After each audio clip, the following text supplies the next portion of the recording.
complete New King James Version Bible was published by Thomas Nelson. The first book of Moses, called Genesis, chapter 1.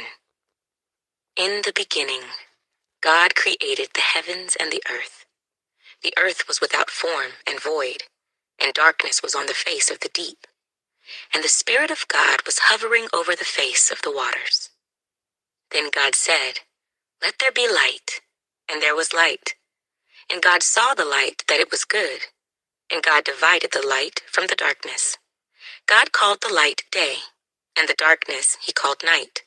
So the evening and the morning were the first day. Then God said, "Let there be a firmament in the midst of the waters, and let it divide the waters from the waters." Thus God made the firmament, and divided the waters which were under the firmament from the waters which were above the firmament. And it was so. And God called the firmament heaven. So the evening and the morning were the second day. Then God said, "Let the waters under the heavens be gathered together into one place, and let the dry land appear." And it was so. And God called the dry land earth, and the gathering together of the waters he called seas. And God saw that it was good. Then God said, "Let the earth bring forth grass, the herb that yields seed, and the fruit tree that yields fruit according to its kind, whose seed is in itself on the earth." And it was so. And the earth brought forth grass, the herb that yields seed according to its kind, and the tree that yields fruit, whose seed is in itself according to its kind. And God saw that it was good. So the evening and the morning were the third day. Then God said, "Let there be lights in the firmament of the heavens to divide the day from the night, and let them be for signs and seasons, and for days and years. And let them be for lights in the firmament of the heavens to give light on the earth." And it was so. Then God made two great lights, the greater light to rule the day, and the lesser light to rule the night. He made the stars also. God set them in the firmament of the heavens to give light on the earth, and to rule over the day and over the night, and to divide the light from the darkness. And God saw that it was good. So the evening and the morning were the fourth day. Then God said, "Let the waters abound with an abundance of living creatures, and let birds fly above the earth across the face of the firmament of the heavens."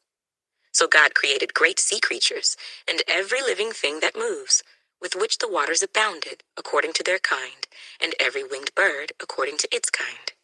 And God saw that it was good.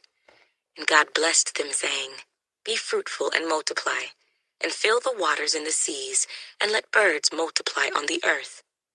So the evening and the morning were the fifth day. Then God said, "Let the earth bring forth the living creature according to its kind, cattle and creeping thing and beast of the earth, each according to its kind." And it was so. And God made the beast of the earth according to its kind, cattle according to its kind, and everything that creeps on the earth according to its kind. And God saw that it was good.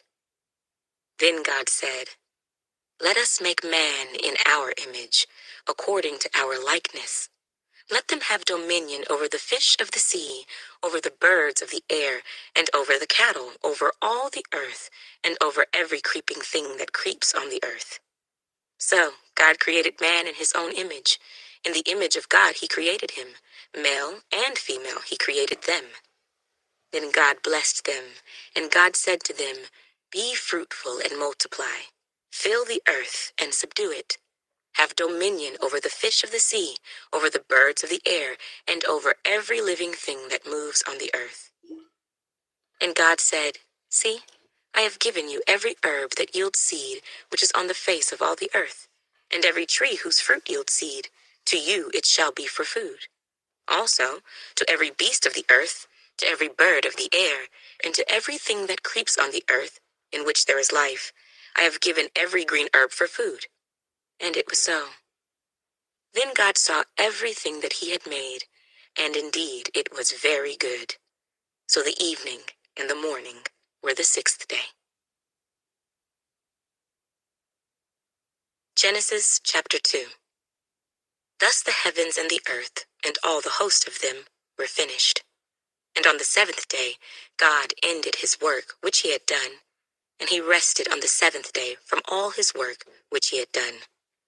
Then God blessed the seventh day and sanctified it, because in it he rested from all his work which God had created and made. This is the history of the heavens and the earth when they were created, in the day that the Lord God made the earth and the heavens, before any plant of the field was in the earth, and before any herb of the field had grown.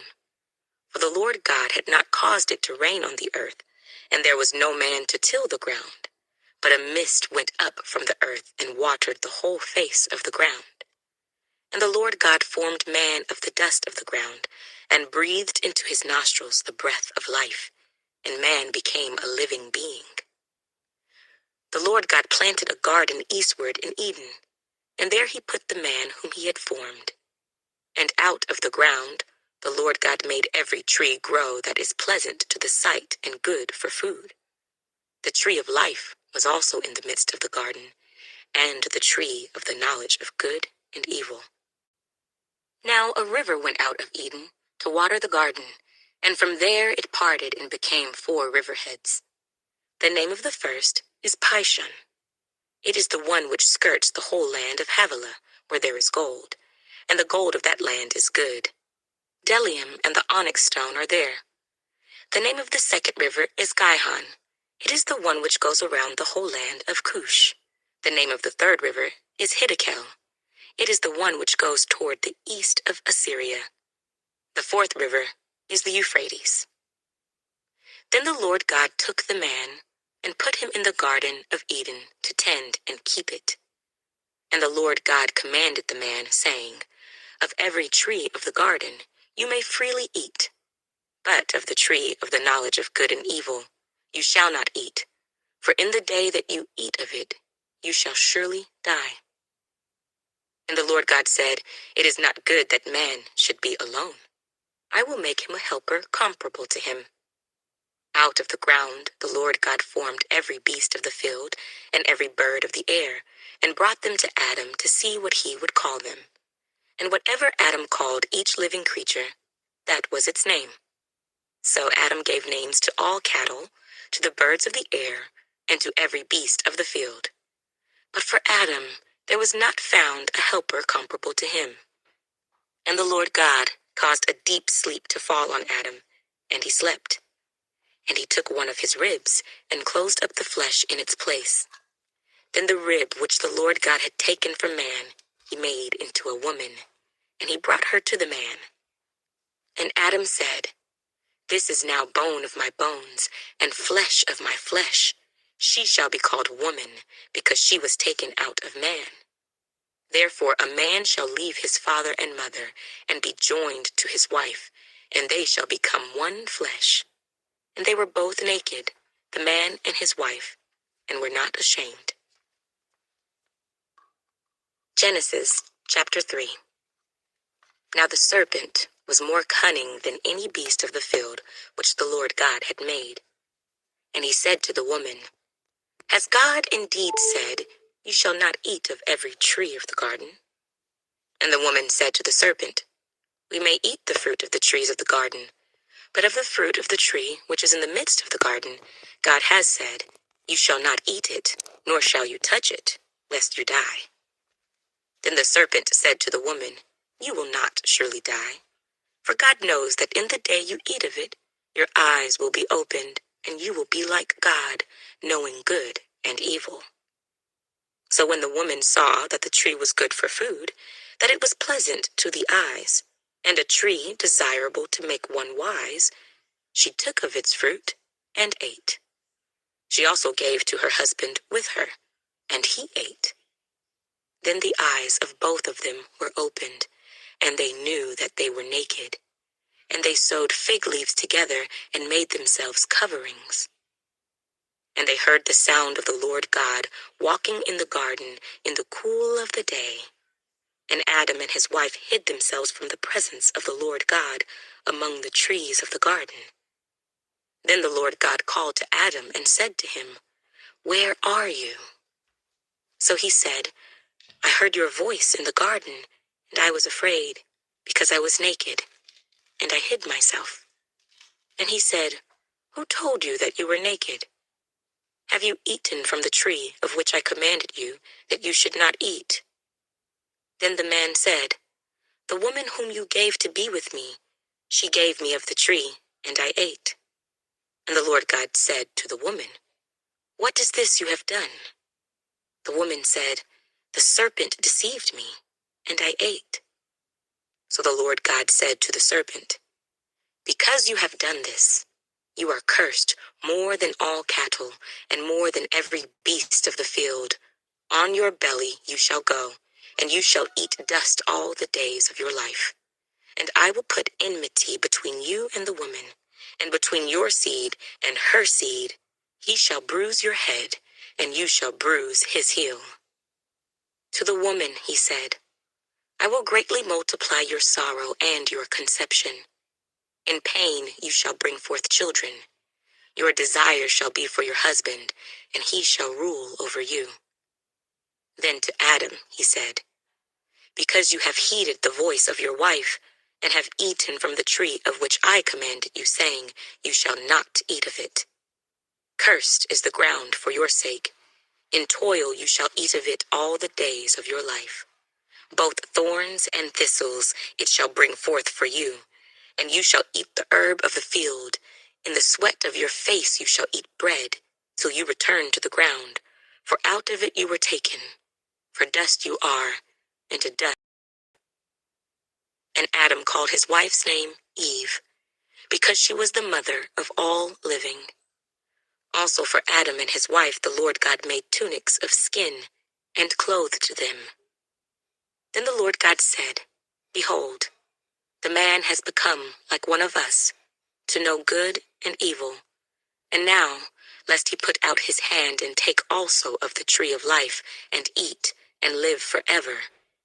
Therefore the Lord God sent him out of the Garden of Eden, to till the ground from which he was taken. So he drove out the man, and he placed cherubim at the east of the Garden of Eden, and a flaming sword which turned every way, to guard the way to the tree of life. Genesis chapter 4.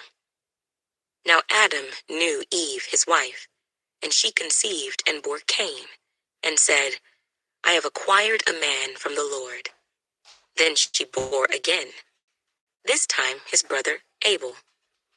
Now Abel was a keeper of sheep, but Cain was a tiller of the ground.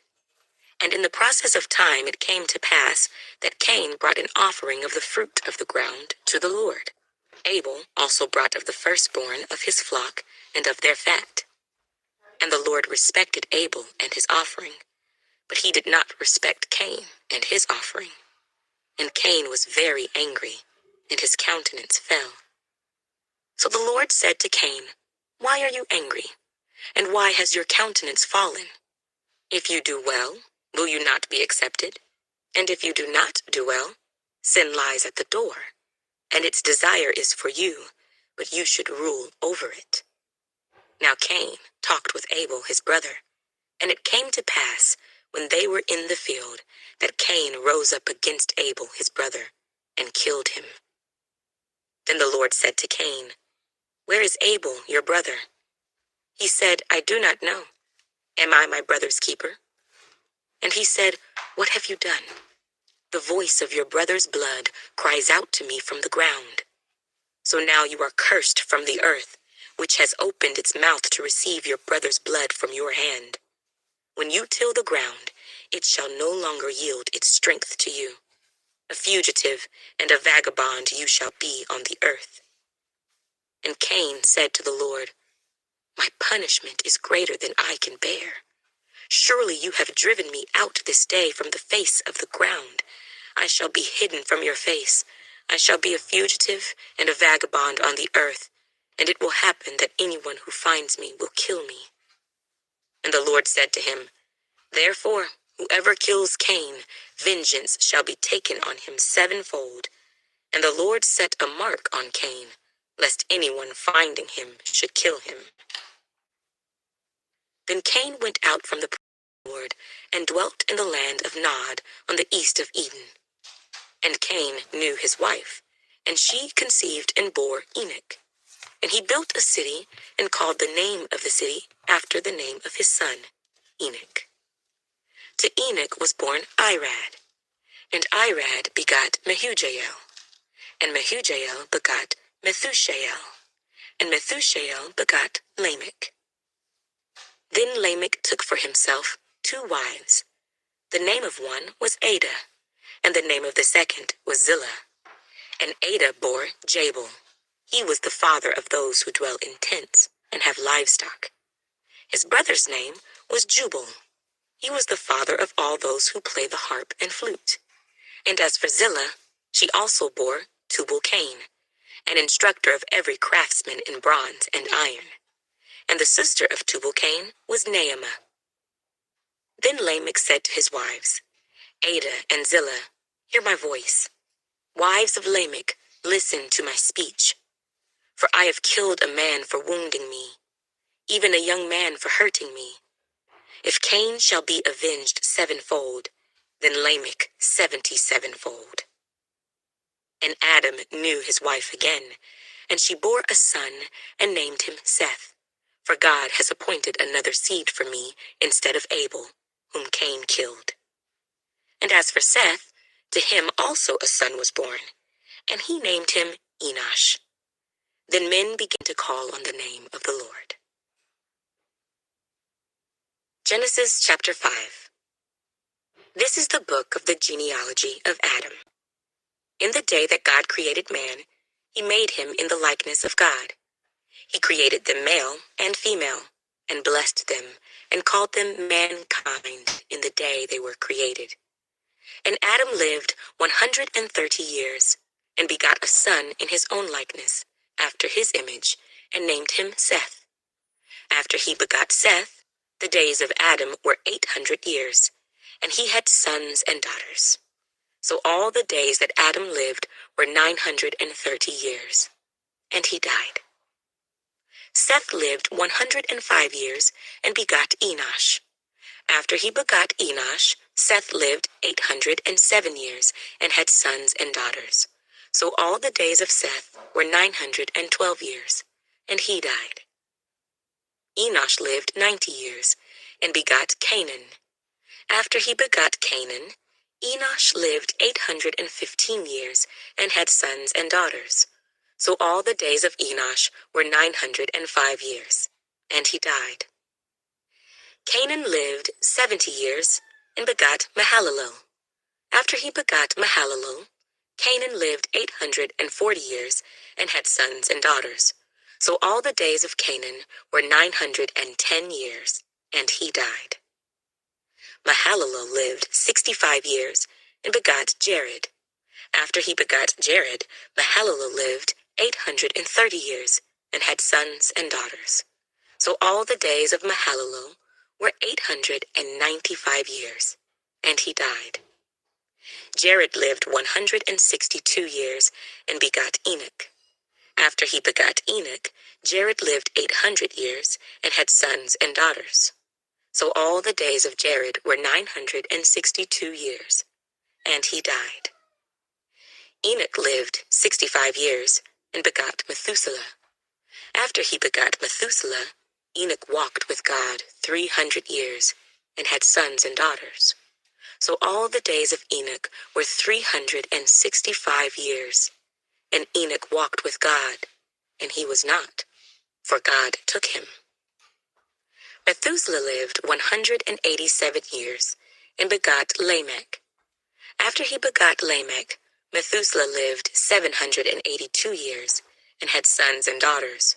So all the days of Methuselah were 969 years, and he died. Lamech lived 182 years, and had a son. And he called his name Noah, saying, This one will comfort us concerning our work and the toil of our hands, because of the ground which the Lord has cursed. After he begot Noah, Lamech lived 595 years, and had sons and daughters. So all the days of Lamech were 777 years, and he died. And Noah was 500 years old, and Noah begot Shem, Ham, and Japheth. Genesis chapter 6. Now it came to pass, when men began to multiply on the face of the earth, and daughters were born to them, that the sons of God saw the daughters of men, that they were beautiful, and they took wives for themselves of all whom they chose. And the Lord said, My spirit shall not strive with man forever, for he is indeed flesh, yet his days shall be 120 years. There were giants on the earth in those days, and also afterward, when the sons of God came into the daughters of men, and they bore children to them. Those were the mighty men who were of old, men of renown. Then the Lord saw that the wickedness of man was great in the earth, and that every intent of the thoughts of his heart was only evil continually. And the Lord was sorry that he had made man on the earth, and he was grieved in his heart. So the Lord said, I will destroy man whom I have created from the face of the earth, both man and beast, creeping thing and birds of the air, for I am sorry that I have made them. But Noah found grace in the eyes of the Lord. This is the genealogy of Noah. Noah was a just man, perfect in his generations. Noah walked with God, and Noah begot 3 sons, Shem, Ham, and Japheth. The earth also was corrupt before God, and the earth was filled with violence. So God looked upon the earth, and indeed it was corrupt, for all flesh had corrupted their way on the earth. And God said to Noah, The end of all flesh has come before me, for the earth is filled with violence through them, and behold, I will destroy them with the earth. Make yourself an ark of gopher wood. Make rooms in the ark, and cover it inside and outside with pitch. And this is how you shall make it. The length of the ark shall be 300 cubits, its width 50 cubits, and its height 30 cubits. You shall make a window for the ark, and you shall finish it to a cubit from above, and set the door of the ark in its side. You shall make it with lower, second, and third decks. And behold, I myself am bringing flood waters on the earth, to destroy from under heaven all flesh in which is the breath of life. Everything that is on the earth shall die. But I will establish my covenant with you, and you shall go into the ark, you, your sons, your wife, and your sons' wives with you. And of every living thing of all flesh, you shall bring 2 of every sort into the ark, to keep them alive with you. They shall be male and female. Of the birds after their kind, of animals after their kind, and of every creeping thing of the earth after its kind. 2 of every kind will come to you to keep them alive. And you shall take for yourself of all food that is eaten, and you shall gather it to yourself, and it shall be food for you and for them.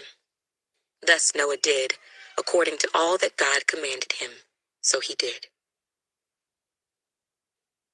Genesis chapter 7.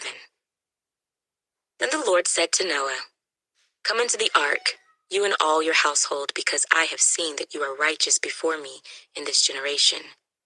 You shall take with you 7 each of every clean animal, a male and his female, 2 each of animals that are unclean, a male and his female, also 7 each of birds of the air, male and female, to keep the species alive on the face of all the earth.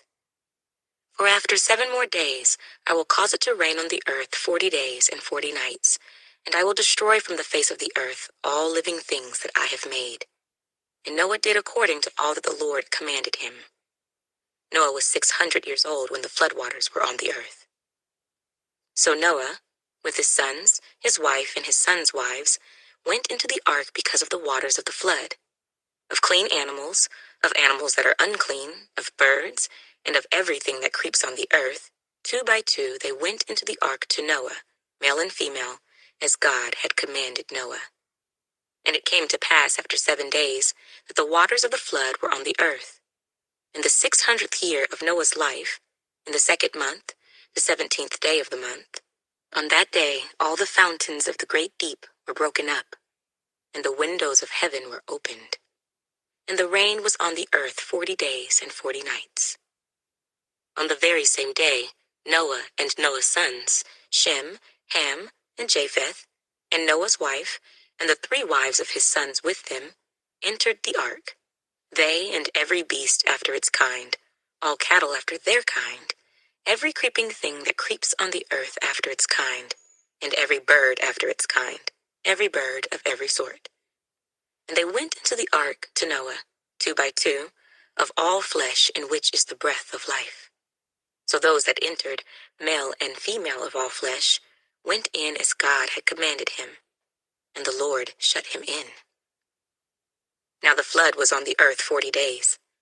The waters increased and lifted up the ark, and it rose high above the earth. The waters prevailed and greatly increased on the earth, and the ark moved about on the surface of the waters.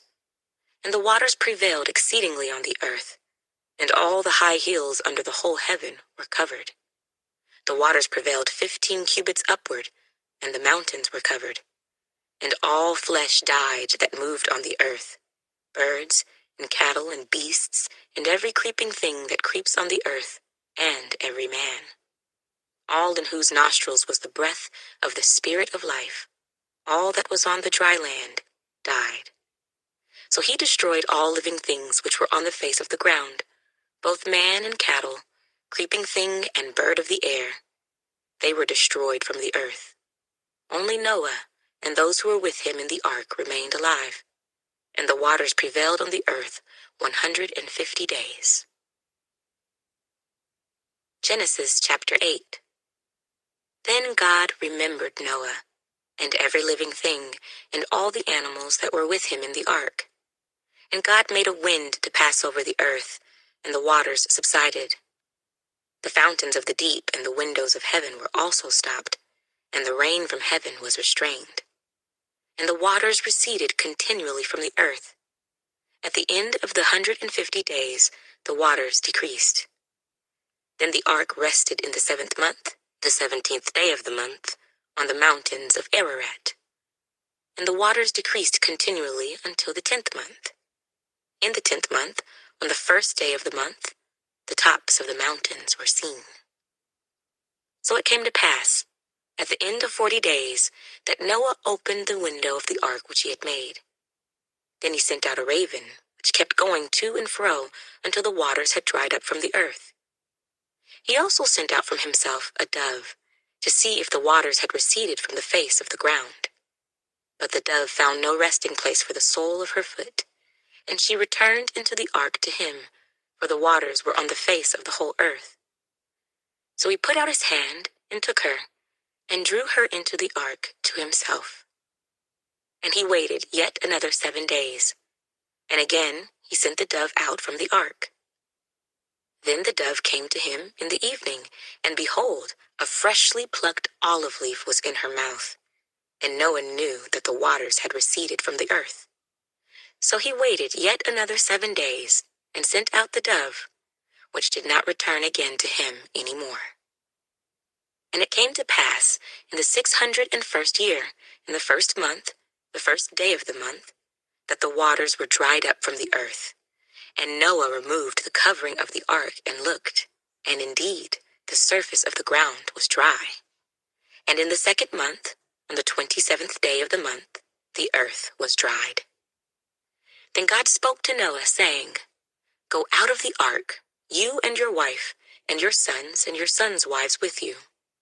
Bring out with you every living thing of all flesh that is with you, birds and cattle, and every creeping thing that creeps on the earth, so that they may abound on the earth, and be fruitful, and multiply on the earth. So Noah went out, and his sons and his wife, and his sons' wives with him. Every animal, every creeping thing, every bird, and whatever creeps on the earth, according to their families, went out of the ark. Then Noah built an altar to the Lord, and took of every clean animal, and of every clean bird, and offered burnt offerings on the altar. And the Lord smelled a soothing aroma. Then the Lord said in his heart, I will never again curse the ground for man's sake, although the imagination of man's heart is evil from his youth. Nor will I again destroy every living thing as I have done. While the earth remains, seed time and harvest, cold and heat, winter and summer, and day and night, shall not cease. Genesis chapter 9. So God blessed Noah and his sons and said to them, Be fruitful and multiply and fill the earth. And the fear of you and the dread of you shall be on every beast of the earth, on every bird of the air, on all that move on the earth, and on all the fish of the sea. They are given into your hand. Every moving thing that lives shall be food for you. I have given you all things, even as the green herbs. But you shall not eat flesh with its life, that is, its blood. Surely for your lifeblood I will demand a reckoning. From the hand of every beast I will require it, and from the hand of man. From the hand of every man's brother I will require the life of man. Whoever sheds man's blood, by man his blood shall be shed, for in the image of God he made man. And as for you, be fruitful and multiply. Bring forth abundantly in the earth and multiply in it. Then God spoke to Noah and to his sons with him, saying, And as for me, behold, I establish my covenant with you and with your descendants after you, and with every living creature that is with you, the birds, the cattle, and every beast of the earth with you, of all that go out of the ark, every beast of the earth. Thus I establish my covenant with you. Never again shall all flesh be cut off by the waters of the flood. Never again shall there be a flood to destroy the earth. And God said, This is the sign of the covenant which I make between me and you, and every living creature that is with you, for perpetual generations. I set my rainbow in the cloud, and it shall be for the sign of the covenant between me and the earth. It shall be, when I bring a cloud over the earth, that the rainbow shall be seen in the cloud, and I will remember my covenant, which is between me and you and every living creature of all flesh. The waters shall never again become a flood to destroy all flesh. The rainbow shall be in the cloud, and I will look on it to remember the everlasting covenant between God and every living creature of all flesh that is on the earth. And God said to Noah, This is the sign of the covenant which I have established between me and all flesh that is on the earth. Now the sons of Noah who went out of the ark were Shem, Ham, and Japheth. And Ham was the father of Canaan. These three were the sons of Noah, and from these the whole earth was populated. And Noah began to be a farmer, and he planted a vineyard. Then he drank of the wine and was drunk, and became uncovered in his tent.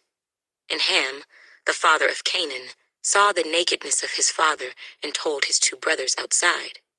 But Shem and Japheth took a garment, laid it on both their shoulders, and went backward and covered the nakedness of their father. Their faces were turned away, and they did not see their father's nakedness. So Noah awoke from his wine, and knew what his younger son had done to him. Then he said, Cursed be Canaan, a servant of servants, he shall be to his brethren. And he said, Blessed be the Lord, the God of Shem, and may Canaan be his servant. May God enlarge Japheth, and may he dwell in the tents of Shem, and may Canaan be his servant. And Noah lived after the flood 350 years. So all the days of Noah were 950 years, and he died. Genesis chapter 10. Now this is the genealogy of the sons of Noah, Shem, Ham, and Japheth, and sons were born to them after the flood. The sons of Japheth were Gomer, Magog, Madai, Javan, Tubal, Meshech, and Tyrus. The sons of Gomer were Ashkenaz, Riphath, and Togarmah. The sons of Javan were Elisha, Tarshish, Kittim, and Dodanim. From these the coastland peoples of the Gentiles were separated into their lands, everyone according to his language, according to their families, and to their nations. The sons of Ham were Cush, Mizraim, Put, and Canaan. The sons of Cush were Seba, Havilah, Sabta, Raamah, and Sabteka.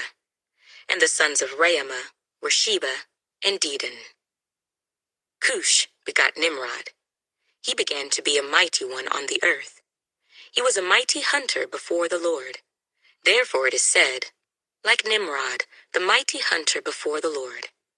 And the beginning of his kingdom was Babel, Erech, Akkad, and Calneh in the land of Shinar. From that land he went to Assyria and built Nineveh, Rehoboth-ir, Calah, and Resen between Nineveh and Calah. That is the principal city. Mizraim begot Ludim, Anamim, Lehabim, Naphtahim, Pathrusim, and Casluhim, from whom came the Philistines and Caphtorim. Canaan begot Sidon, his firstborn, and Heth, the Jebusite, the Amorite, and the Girgashite, the Hivite, the Archite, and the Sinite, the Arvadite, the Zemarite, and the Hamathite. Afterward the families of the Canaanites were dispersed, and the border of the Canaanites was from Sidon as you go toward Gerar, as far as Gaza, then as you go toward Sodom, Gomorrah, Admah, and Zeboim, as far as Lasha. These were the sons of Ham, according to their families, according to their languages, in their lands and in their nations. And children were born also to Shem, the father of all the children of Eber, the brother of Japheth the elder. The sons of Shem were Elam, Azhar, Arphaxad, Lud, and Aram. The sons of Aram were Uz, Hul, Gether, and Mash. Arphaxad begot Selah, and Selah begot Eber. To Eber were born two sons. The name of one was Peleg, for in his days the earth was divided, and his brother's name was Joktan. Joktan begot Almodad, Sheleph, Hazarmaveth, Jerah, Hadoram, Uzal, Diklah, Obal, Abimael, Sheba, Ophir, Havilah, and Jobab. All these were the sons of Joktan. And their dwelling place was from Mesha as you go toward Sephir, the mountain of the east. These were the sons of Shem, according to their families, according to their languages, in their lands, according to their nations. These were the families of the sons of Noah, according to their generations, in their nations. And from these the nations were divided on the earth after the flood. Genesis chapter 11. Now the whole earth had one language and one speech. And it came to pass, as they journeyed from the east, that they found a plain in the land of Shinar, and they dwelt there. Then they said to one another, Come, let us make bricks and bake them thoroughly. They had brick for stone, and they had asphalt for mortar. And they said, Come, let us build ourselves a city and a tower whose top is in the heavens. Let us make a name for ourselves, lest we be scattered abroad over the face of the whole earth. But the Lord came down to see the city and the tower which the sons of men had built. And the Lord said, Indeed, the people are one, and they all have one language, and this is what they begin to do. Now nothing that they propose to do will be withheld from them. Come, let us go down and there confuse their language, that they may not understand one another's speech. So the Lord scattered them abroad from there over the face of all the earth, and they ceased building the city. Therefore its name is called Babel, because there the Lord confused the language of all the earth, and from there the Lord scattered them abroad over the face of all the earth. This is the genealogy of Shem. Shem was 100 years old, and begot Arphaxad, 2 years after the flood. After he begot Arphaxad, Shem lived 500 years, and begot sons and daughters. Arphaxad lived 35 years, and begot Selah. After he begot Selah, Arphaxad lived 403 years, and begot sons and daughters. Selah lived 30 years, and begot Eber. After he begot Eber, Selah lived 403 years, and begot sons and daughters. Eber lived 34 years, and begot Peleg. After he begot Peleg, Eber lived 430 years, and begot sons and daughters. Peleg lived 30 years, and begot Reu. After he begot Reu, Peleg lived 209 years, and begot sons and daughters. Reu lived 32 years and begot Serug. After he begot Serug, Reu lived 207 years and begot sons and daughters. Serug lived 30 years and begot Nahor. After he begot Nahor, Serug lived 200 years and begot sons and daughters. Nahor lived 29 years and begot Terah. After he begot Terah, Nahor lived 119 years and begot sons and daughters. Now Terah lived 70 years and begot Abram, Nahor, and Haran. This is the genealogy of Terah.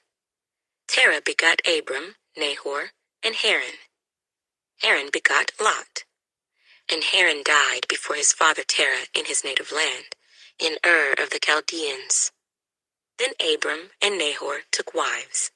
The name of Abram's wife was Sarai, and the name of Nahor's wife, Milcah, the daughter of Haran, the father of Milcah, and the father of Iscah. But Sarai was barren. She had no child. And Terah took his son Abram and his grandson Lot, the son of Haran, and his daughter-in-law Sarai, his son Abram's wife, and they went out with them from Ur of the Chaldeans to go to the land of Canaan. And they came to Haran and dwelt there. So the days of Terah were 205 years, and Terah died in Haran. Genesis chapter 12. Now the Lord had said to Abram, "Get out of your country, from your family, and from your father's house, to a land that I will show you. I will make you a great nation. I will bless you and make your name great, and you shall be a blessing. I will bless those who bless you, and I will curse him who curses you. And in you all the families of the earth shall be blessed." So Abram departed as the Lord had spoken to him, and Lot went with him. And Abram was 75 years old when he departed from Haran. Then Abram took Sarai his wife, and Lot his brother's son, and all their possessions that they had gathered, and the people whom they had acquired in Haran, and they departed to go to the land of Canaan. So they came to the land of Canaan. Abram passed through the land to the place of Shechem, as far as the terebinth tree of Moreh, and the Canaanites were then in the land. Then the Lord appeared to Abram and said, "To your descendants I will give this land." And there he built an altar to the Lord who had appeared to him. And he moved from there to the mountain east of Bethel, and he pitched his tent with Bethel on the west and Ai on the east. There he built an altar to the Lord, and called on the name of the Lord. So Abram journeyed, going on still toward the south. Now there was a famine in the land, and Abram went down to Egypt to dwell there, for the famine was severe in the land. And it came to pass, when he was close to entering Egypt, that he said to Sarai his wife, "Indeed, I know that you are a woman of beautiful countenance. Therefore it will happen, when the Egyptians see you, that they will say, 'This is his wife,' and they will kill me, but they will let you live. Please say you are my sister, that it may be well with me for your sake, and that I may live because of you." So it was, when Abram came into Egypt, that the Egyptians saw the woman, that she was very beautiful. The princes of Pharaoh also saw her, and commended her to Pharaoh. And the woman was taken to Pharaoh's house. He treated Abram well for her sake. He had sheep, oxen, male donkeys, male and female servants, female donkeys, and camels. But the Lord plagued Pharaoh and his house with great plagues because of Sarai, Abram's wife. And Pharaoh called Abram and said, "What is this you have done to me? Why did you not tell me that she was your wife? Why did you say she is my sister? I might have taken her as my wife. Now therefore here is your wife. Take her and go your way." So Pharaoh commanded his men concerning him, and they sent him away with his wife and all that he had. Genesis chapter 13. Then Abram went up from Egypt, he and his wife, and all that he had, and Lot with him, to the south. Abram was very rich in livestock, in silver and in gold. And he went on his journey from the south as far as Bethel, to the place where his tent had been at the beginning, between Bethel and Ai, to the place of the altar which he had made there at first. And there Abram called on the name of the Lord.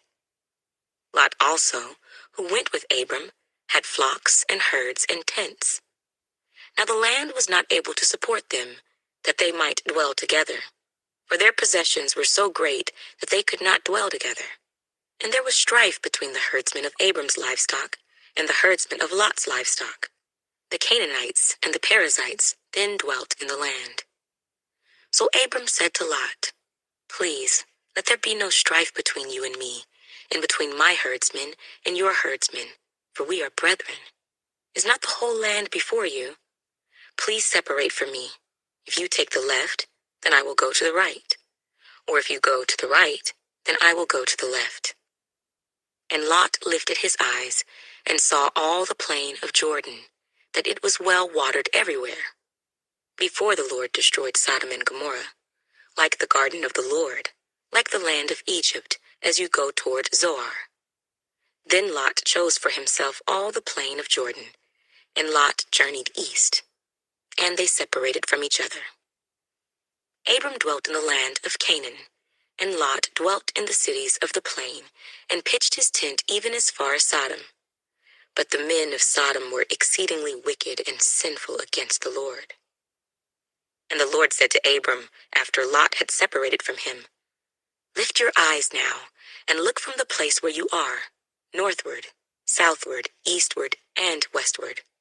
For all the land which you see I give to you and your descendants forever. And I will make your descendants as the dust of the earth, so that if a man could number the dust of the earth, then your descendants also could be numbered. Arise, walk in the land through its length and its width, for I give it to you." Then Abram moved his tent, and went and dwelt by the terebinth trees of Mamre, which are in Hebron, and built an altar there to the Lord. Genesis chapter 14.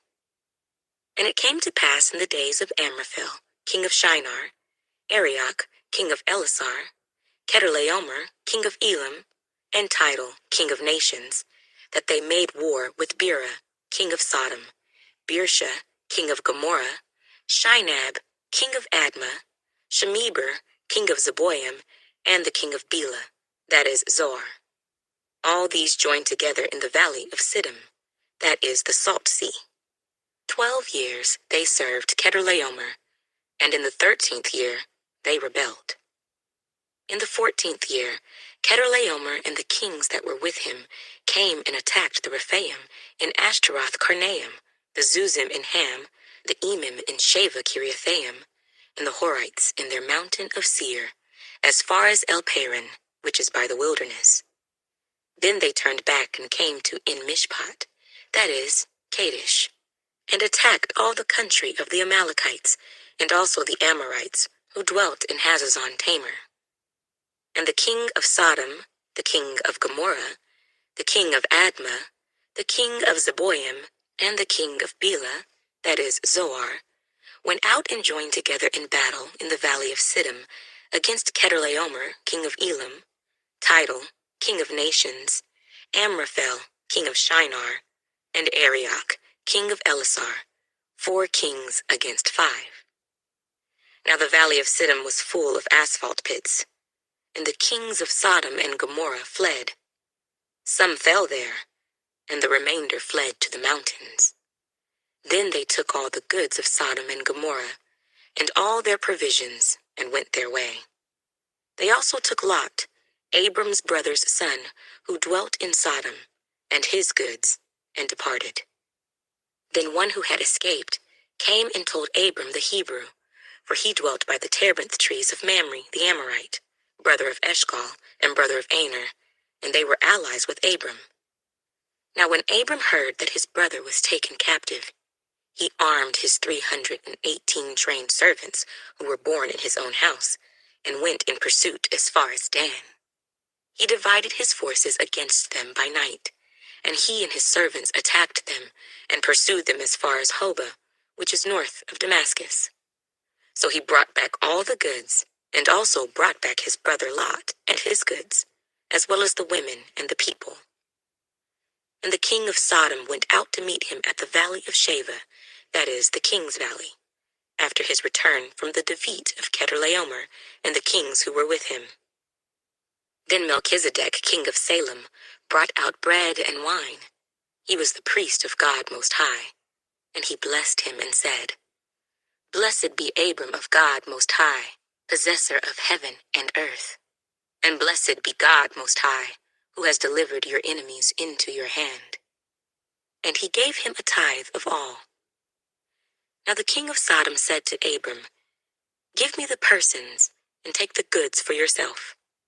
But Abram said to the king of Sodom, I have raised my hand to the Lord, God Most High, the possessor of heaven and earth, that I will take nothing, from a thread to a sandal strap, and that I will not take anything that is yours, lest you should say, I have made Abram rich, except only what the young men have eaten, and the portion of the men who went with me, Aner, Eshcol, and Mamre.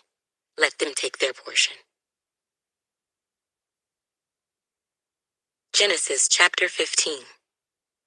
After these things the word of the Lord came to Abram in a vision, saying, Do not be afraid, Abram. I am your shield, your exceedingly great reward. But Abram said, Lord God, what will you give me, seeing I go childless, and the heir of my house is Eliezer of Damascus? Then Abram said, Look, you have given me no offspring. Indeed, one born in my house is my heir. And behold, the word of the Lord came to him, saying, This one shall not be your heir, but one who will come from your own body shall be your heir. Then he brought him outside and said, Look now toward heaven, and count the stars, if you are able to number them. And he said to him, So shall your descendants be. And he believed in the Lord, and he accounted it to him for righteousness. Then he said to him, I am the Lord who brought you out of Ur of the Chaldeans, to give you this land to inherit it. And he said, Lord God, how shall I know that I will inherit it? So he said to him, Bring me a 3-year-old heifer, a 3-year-old female goat, a 3-year-old ram, a turtle dove, and a young pigeon. Then he brought all these to him and cut them in two, down the middle, and placed each piece opposite the other. But he did not cut the birds in two. And when the vultures came down on the carcasses, Abram drove them away. Now when the sun was going down, a deep sleep fell upon Abram, and behold, horror and great darkness fell upon him. Then he said to Abram, Know certainly that your descendants will be strangers in a land that is not theirs, and will serve them, and they will afflict them 400 years. And also the nation whom they serve I will judge. Afterward they shall come out with great possessions. Now as for you, you shall go to your fathers in peace. You shall be buried at a good old age. But in the 4th generation they shall return here, for the iniquity of the Amorites is not yet complete. And it came to pass, when the sun went down and it was dark, that behold, there appeared a smoking oven and a burning torch that passed between those pieces. On the same day the Lord made a covenant with Abram, saying, To your descendants I have given this land, from the river of Egypt to the great river, the river Euphrates, the Kenites, the Kenizzites, the Cadmonites, the Hittites, the Perizzites, the Rephaim, the Amorites, the Canaanites, the Girgashites, and the Jebusites. Genesis chapter 16. Now Sarai, Abram's wife, had borne him no children, and she had an Egyptian maidservant whose name was Hagar. So Sarai said to Abram, See now, the Lord has restrained me from bearing children. Please, go into my maid. Perhaps I shall obtain children by her. And Abram heeded the voice of Sarai. Then Sarai, Abram's wife, took Hagar her maid, the Egyptian, and gave her to her husband Abram to be his wife, after Abram had dwelt 10 years in the land of Canaan. So he went in to Hagar, and she conceived. And when she saw that she had conceived, her mistress became despised in her eyes. Then Sarai said to Abram, My wrong be upon you. I gave my maid into your embrace, and when she saw that she had conceived, I became despised in her eyes. The Lord judge between you and me." So Abram said to Sarai, "Indeed, your maid is in your hand. Do to her as you please."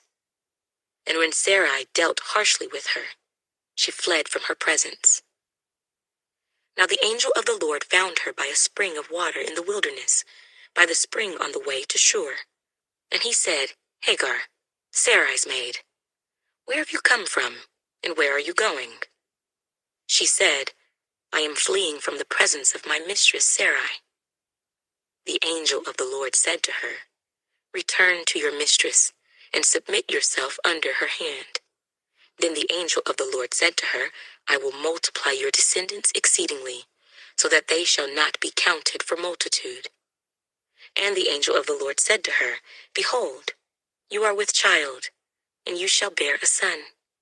You shall call his name Ishmael, because the Lord has heard your affliction. He shall be a wild man. His hand shall be against every man, and every man's hand against him, and he shall dwell in the presence of all his brethren." Then she called the name of the Lord who spoke to her, "You are the God who sees." For she said, "Have I also here seen him who sees me?" Therefore the well was called Beer Lahairoi. Observe, it is between Kadesh and Bered. So Hagar bore Abram a son, and Abram named his son, whom Hagar bore, Ishmael. Abram was 86 years old when Hagar bore Ishmael to Abram. Genesis chapter 17. When Abram was 99 years old, the Lord appeared to Abram and said to him, "I am Almighty God. Walk before me and be blameless, and I will make my covenant between me and you, and will multiply you exceedingly." Then Abram fell on his face, and God talked with him, saying, "As for me, behold, my covenant is with you, and you shall be a father of many nations. No longer shall your name be called Abram, but your name shall be Abraham, for I have made you a father of many nations. I will make you exceedingly fruitful, and I will make nations of you, and kings shall come from you. And I will establish my covenant between me and you and your descendants after you in their generations, for an everlasting covenant, to be God to you and your descendants after you. Also I give to you and your descendants after you the land in which you are a stranger, all the land of Canaan, as an everlasting possession, and I will be their God." And God said to Abraham, "As for you, you shall keep my covenant, you and your descendants after you throughout their generations. This is my covenant which you shall keep between me and your descendants after you. Every male child among you shall be circumcised, and you shall be circumcised in the flesh of your foreskins, and it shall be a sign of the covenant between me and you. He who was 8 days old among you shall be circumcised, every male child in your generations, he who was born in your house or bought with money from any foreigner who is not your descendant. He who was born in your house and he who was bought with your money must be circumcised, and my covenant shall be in your flesh for an everlasting covenant. And the uncircumcised male child, who is not circumcised in the flesh of his foreskin, that person shall be cut off from his people. He has broken my covenant." Then God said to Abraham, "As for Sarai, your wife, you shall not call her name Sarai, but Sarah shall be her name. And I will bless her and also give you a son by her. Then I will bless her, and she will be a mother of nations. Kings of peoples shall be from her." Then Abraham fell on his face and laughed, and said in his heart, "Shall a child be born to a man who is 100 years old? And shall Sarah, who is 90 years old, bear a child?" And Abraham said to God, "Oh, that Ishmael might live before you." Then God said, "No, Sarah your wife shall bear you a son, and you shall call his name Isaac. I will establish my covenant with him for an everlasting covenant, and with his descendants after him. And as for Ishmael, I have heard you. Behold, I have blessed him, and will make him fruitful, and will multiply him exceedingly. He shall beget 12 princes, and I will make him a great nation. But my covenant I will establish with Isaac, whom Sarah shall bear to you at this set time next year." Then he finished talking with him, and God went up from Abraham. So Abraham took Ishmael his son, all who were born in his house, and all who were bought with his money, every male among the men of Abraham's house, and circumcised the flesh of their foreskins that very same day, as God had said to him. Abraham was 99 years old when he was circumcised in the flesh of his foreskin. And Ishmael his son was 13 years old when he was circumcised in the flesh of his foreskin.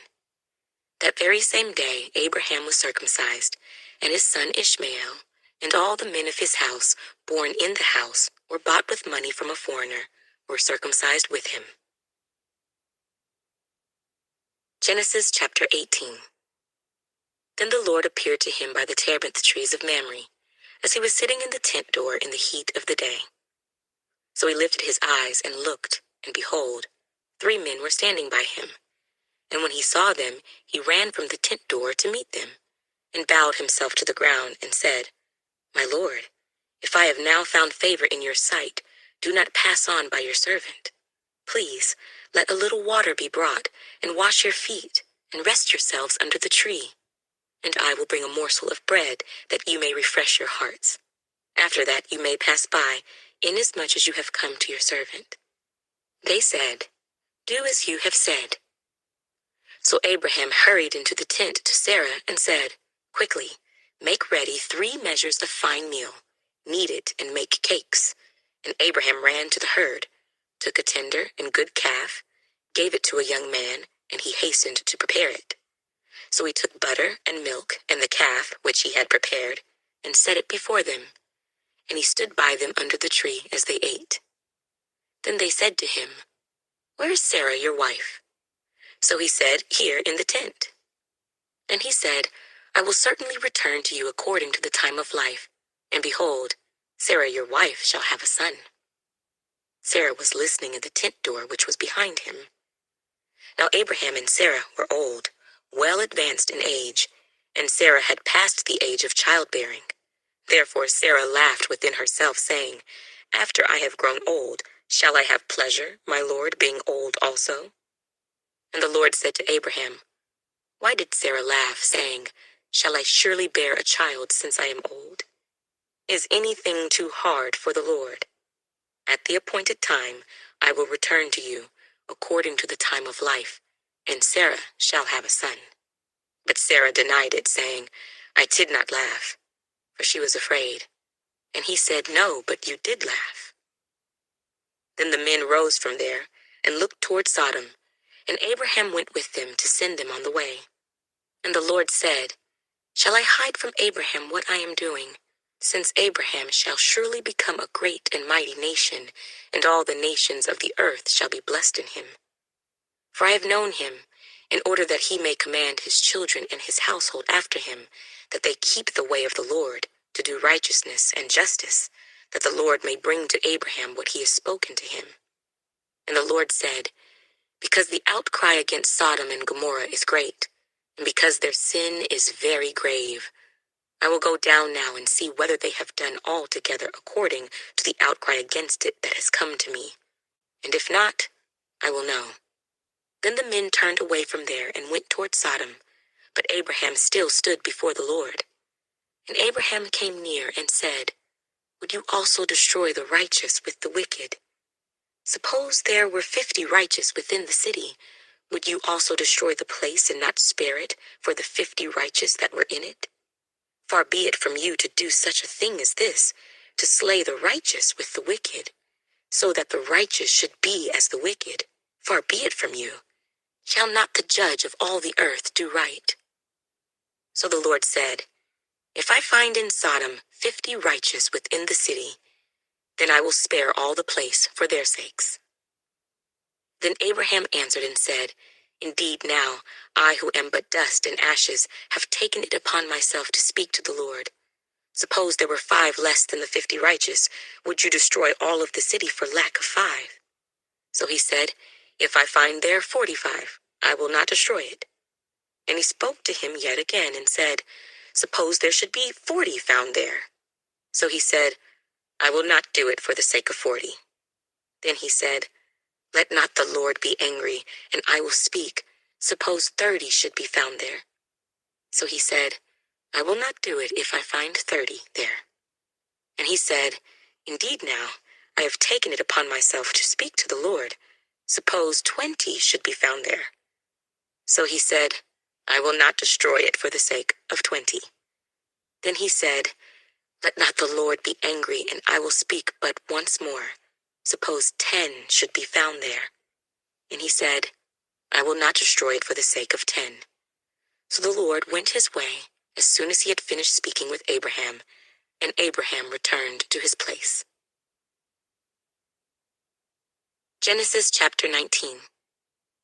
Now the 2 angels came to Sodom in the evening, and Lot was sitting in the gate of Sodom. When Lot saw them, he rose to meet them, and he bowed himself with his face toward the ground. And he said, Hear now, my lords, please turn into your servant's house and spend the night, and wash your feet. Then you may rise early and go on your way. And they said, No, but we will spend the night in the open square. But he insisted strongly, so they turned into him and entered his house. Then he made them a feast and baked unleavened bread, and they ate. Now before they lay down, the men of the city, the men of Sodom, both old and young, all the people from every quarter, surrounded the house. And they called to Lot and said to him, Where are the men who came to you tonight? Bring them out to us that we may know them carnally. So Lot went out to them through the doorway, shut the door behind him, and said, Please, my brethren, do not do so wickedly. See now, I have 2 daughters who have not known a man. Please, let me bring them out to you, and you may do to them as you wish. Only do nothing to these men, since this is the reason they have come under the shadow of my roof. And they said, Stand back. Then they said, This one came in to stay here, and he keeps acting as a judge. Now we will deal worse with you than with them. So they pressed hard against the man Lot, and came near to break down the door. But the men reached out their hands and pulled Lot into the house with them, and shut the door. And they struck the men who were at the doorway of the house with blindness, both small and great, so that they became weary trying to find the door. Then the men said to Lot, Have you anyone else here? Son-in-law, your sons, your daughters, and whomever you have in the city, take them out of this place. For we will destroy this place, because the outcry against them has grown great before the face of the Lord, and the Lord has sent us to destroy it. So Lot went out and spoke to his sons-in-law, who had married his daughters, and said, Get up, get out of this place, for the Lord will destroy this city. But to his sons-in-law he seemed to be joking. When the morning dawned, the angels urged Lot to hurry, saying, Arise, take your wife and your 2 daughters who are here, lest you be consumed in the punishment of the city. And while he lingered, the men took hold of his hand, his wife's hand, and the hands of his 2 daughters, the Lord being merciful to him, and they brought him out and set him outside the city. So it came to pass, when they had brought them outside, that he said, Escape for your life. Do not look behind you, nor stay anywhere in the plain. Escape to the mountains, lest you be destroyed. Then Lot said to them, Please know, my lords, indeed now your servant has found favor in your sight, and you have increased your mercy which you have shown me by saving my life. But I cannot escape to the mountains, lest some evil overtake me and I die. See now, this city is near enough to flee to, and it is a little one. Please let me escape there. Is it not a little one? And my soul shall live. And he said to him, See, I have favored you concerning this thing also, in that I will not overthrow the city for which you have spoken. Hurry, escape there, for I cannot do anything until you arrive there. Therefore the name of the city was called Zoar. The sun had risen upon the earth when Lot entered Zoar. Then the Lord rained brimstone and fire on Sodom and Gomorrah, from the Lord out of the heavens. So he overthrew those cities, all the plain, all the inhabitants of the cities, and what grew on the ground. But his wife looked back behind him, and she became a pillar of salt. Then Abraham went early in the morning to the place where he had stood before the Lord. Then he looked toward Sodom and Gomorrah, and toward all the land of the plain, and he saw, and behold, the smoke of the land, which went up like the smoke of a furnace. And it came to pass, when God destroyed the cities of the plain, that God remembered Abraham, and sent Lot out of the midst of the overthrow, when he overthrew the cities in which Lot had dwelt. Then Lot went up out of Zoar, and dwelt in the mountains, and his 2 daughters were with him, for he was afraid to dwell in Zoar. And he and his 2 daughters dwelt in a cave. Now the firstborn said to the younger, Our father is old, and there is no man on the earth to come into us, as is the custom of all the earth.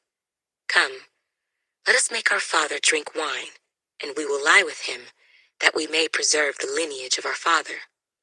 So they made their father drink wine that night, and the firstborn went in and lay with her father, and he did not know when she lay down or when she arose. It happened on the next day that the firstborn said to the younger, Indeed, I lay with my father last night. Let us make him drink wine tonight also, and you go in and lie with him, that we may preserve the lineage of our father.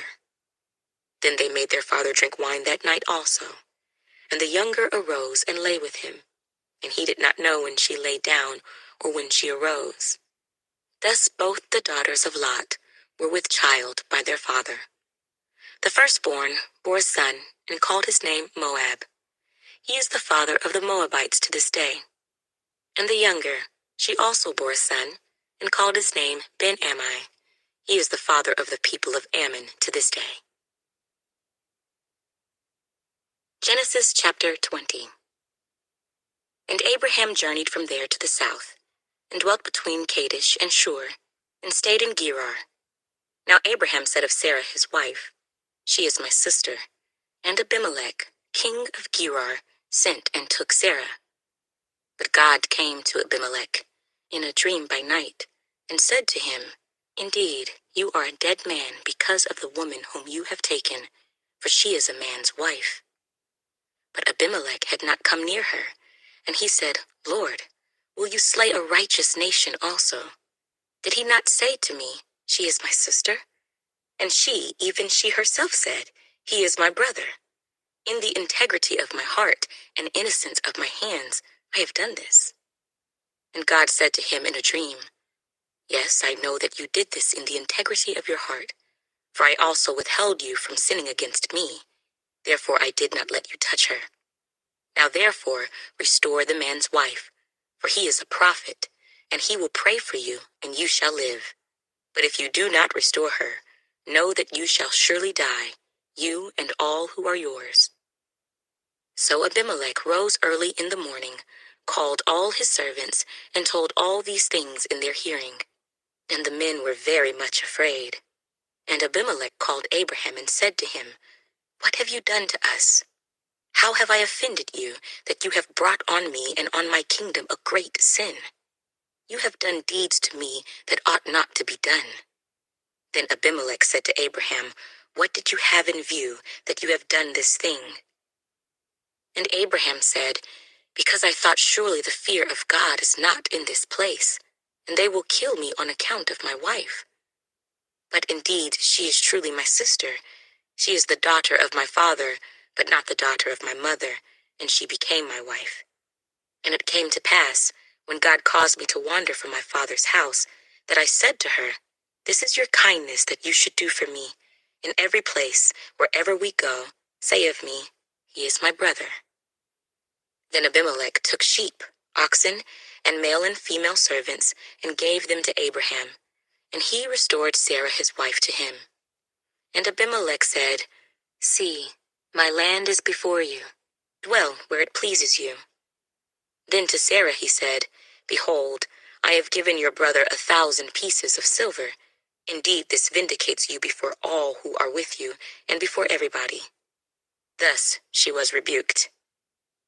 So Abraham prayed to God, And God healed Abimelech, his wife, and his female servants. Then they bore children. For the Lord had closed up all the wombs of the house of Abimelech because of Sarah, Abraham's wife. Genesis chapter 21. And the Lord visited Sarah as he had said, and the Lord did for Sarah as he had spoken. For Sarah conceived and bore Abraham a son in his old age, at the set time of which God had spoken to him. And Abraham called the name of his son who was born to him, whom Sarah bore to him, Isaac. Then Abraham circumcised his son Isaac when he was 8 days old, as God had commanded him. Now Abraham was 100 years old when his son Isaac was born to him. And Sarah said, God has made me laugh, and all who hear will laugh with me. She also said, Who would have said to Abraham that Sarah would nurse children? For I have borne him a son in his old age. So the child grew and was weaned, and Abraham made a great feast on the same day that Isaac was weaned. And Sarah saw the son of Hagar, the Egyptian, whom she had borne to Abraham, scoffing. Therefore she said to Abraham, Cast out this bondwoman and her son, for the son of this bondwoman shall not be heir with my son, namely with Isaac. And the matter was very displeasing in Abraham's sight because of his son. But God said to Abraham, Do not let it be displeasing in your sight because of the lad or because of your bondwoman. Whatever Sarah has said to you, listen to her voice, for in Isaac your seed shall be called. Yet I will also make a nation of the son of the bondwoman, because he is your seed. So Abraham rose early in the morning, and took bread and a skin of water, and putting it on her shoulder, he gave it and the boy to Hagar, and sent her away. Then she departed, and wandered in the wilderness of Beersheba. And the water in the skin was used up, and she placed the boy under one of the shrubs. Then she went and sat down across from him at a distance of about a bow shot. For she said to herself, Let me not see the death of the boy. So she sat opposite him and lifted her voice and wept. And God heard the voice of the lad. Then the angel of God called to Hagar out of heaven and said to her, What ails you, Hagar? Fear not, for God has heard the voice of the lad where he is. Arise, lift up the lad and hold him with your hand, for I will make him a great nation. Then God opened her eyes, and she saw a well of water. And she went and filled the skin with water and gave the lad a drink. So God was with the lad, and he grew and dwelt in the wilderness and became an archer. He dwelt in the wilderness of Paran, and his mother took a wife for him from the land of Egypt. And it came to pass at that time that Abimelech and Phicol, the commander of his army, spoke to Abraham, saying, God is with you in all that you do. Now therefore, swear to me by God that you will not deal falsely with me, with my offspring, or with my posterity, but that according to the kindness that I have done to you, you will do to me and to the land in which you have dwelt. And Abraham said, I will swear. Then Abraham rebuked Abimelech because of a well of water which Abimelech's servants had seized. And Abimelech said, I do not know who has done this thing. You did not tell me, nor had I heard of it until today. So Abraham took sheep and oxen and gave them to Abimelech, and the two of them made a covenant. And Abraham set 7 ewe lambs of the flock by themselves. Then Abimelech asked Abraham, What is the meaning of these 7 ewe lambs which you have set by themselves? And he said, You will take these 7 ewe lambs from my hand, that they may be my witness that I have dug this well. Therefore he called that place Beersheba, because the two of them swore an oath there. Thus they made a covenant at Beersheba. So Abimelech rose with Phicol, the commander of his army, and they returned to the land of the Philistines. Then Abraham planted a tamarisk tree in Beersheba, and there called on the name of the Lord, the everlasting God. And Abraham stayed in the land of the Philistines many days. Genesis chapter 22. Now it came to pass after these things that God tested Abraham and said to him, Abraham. And he said, Here I am. Then he said, Take now your son, your only son Isaac, whom you love, and go to the land of Moriah, and offer him there as a burnt offering on one of the mountains, of which I shall tell you. So Abraham rose early in the morning and saddled his donkey, and took 2 of his young men with him, and Isaac his son. And he split the wood for the burnt offering, and arose and went to the place of which God had told him. Then on the 3rd day, Abraham lifted his eyes and saw the place afar off. And Abraham said to his young men, Stay here with the donkey. The lad and I will go yonder and worship, and we will come back to you. So Abraham took the wood of the burnt offering and laid it on Isaac his son. And he took the fire in his hand and a knife, and the 2 of them went together. But Isaac spoke to Abraham his father and said, My father. And he said, Here I am, my son. Then he said, Look, the fire and the wood, but where is the lamb for a burnt offering? And Abraham said, My son, God will provide for himself the lamb for a burnt offering. So the 2 of them went together. Then they came to the place of which God had told him, and Abraham built an altar there and placed the wood in order. And he bound Isaac his son and laid him on the altar upon the wood. And Abraham stretched out his hand and took the knife to slay his son. But the angel of the Lord called to him from heaven and said, Abraham, Abraham. So he said, Here I am. And he said, Do not lay your hand on the lad or do anything to him. For now I know that you fear God, since you have not withheld your son, your only son, from me. Then Abraham lifted his eyes and looked, and there behind him was a ram caught in a thicket by its horns. So Abraham went and took the ram and offered it up for a burnt offering instead of his son. And Abraham called the name of the place, The Lord Will Provide. As it is said to this day, In the mount of the Lord it shall be provided. Then the angel of the Lord called to Abraham a second time out of heaven and said, By myself I have sworn, says the Lord, because you have done this thing and have not withheld your son, your only son. Blessing I will bless you, and multiplying I will multiply your descendants as the stars of the heaven and as the sand which is on the seashore. And your descendants shall possess the gate of their enemies.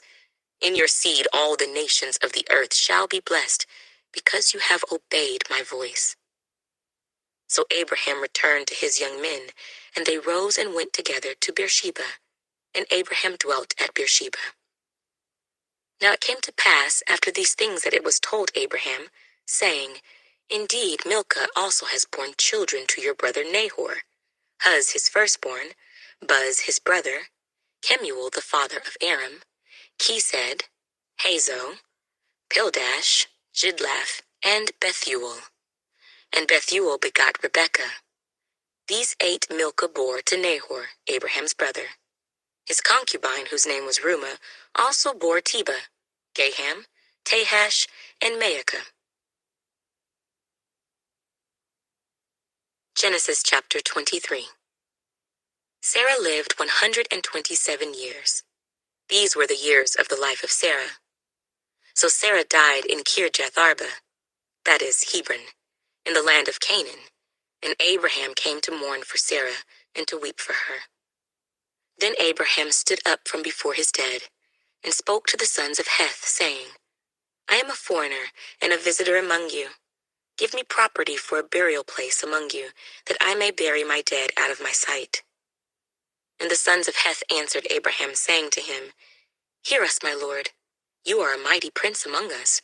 Bury your dead in the choicest of our burial places. None of us will withhold from you his burial place, that you may bury your dead. Then Abraham stood up and bowed himself to the people of the land, the sons of Heth. And he spoke with them, saying, If it is your wish that I bury my dead out of my sight, hear me, and meet with Ephron, the son of Zohar, for me, that he may give me the cave of Machpelah, which he has, which is at the end of his field. Let him give it to me at the full price, as property for a burial place among you. Now Ephron dwelt among the sons of Heth, and Ephron the Hittite answered Abraham in the presence of the sons of Heth, all who entered at the gate of his city, saying, No, my lord, hear me. I give you the field and the cave that is in it. I give it to you in the presence of the sons of my people. I give it to you. Bury your dead." Then Abraham bowed himself down before the people of the land, and he spoke to Ephron in the hearing of the people of the land, saying, "If you will give it, please hear me. I will give you money for the field. Take it from me, and I will bury my dead there." And Ephron answered Abraham, saying to him, "My lord, listen to me. The land is worth 400 shekels of silver. What is that between you and me? So bury your dead." And Abraham listened to Ephron. And Abraham weighed out the silver for Ephron, which he had named in the hearing of the sons of Heth, 400 shekels of silver, currency of the merchants. So the field of Ephron, which was in Machpelah, which was before Mamre, the field and the cave which was in it, and all the trees that were in the field, which were within all the surrounding borders, were deeded to Abraham as a possession in the presence of the sons of Heth, before all who went in at the gate of his city. And after this, Abraham buried Sarah his wife in the cave of the field of Machpelah, before Mamre, that is Hebron, in the land of Canaan. So the field and the cave that is in it were deeded to Abraham by the sons of Heth as property for a burial place. Genesis chapter 24. Now Abraham was old, well advanced in age, and the Lord had blessed Abraham in all things. So Abraham said to the oldest servant of his house, who ruled over all that he had, "Please, put your hand under my thigh, and I will make you swear by the Lord, the God of heaven and the God of the earth, that you will not take a wife for my son from the daughters of the Canaanites, among whom I dwell, but you shall go to my country and to my family, and take a wife for my son Isaac." And the servant said to him, "Perhaps the woman will not be willing to follow me to this land. Must I take your son back to the land from which you came?" But Abraham said to him, "Beware that you do not take my son back there.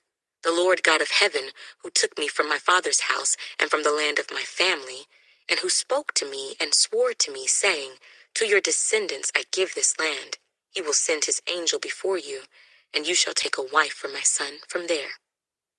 And if the woman is not willing to follow you, then you will be released from this oath. Only do not take my son back there."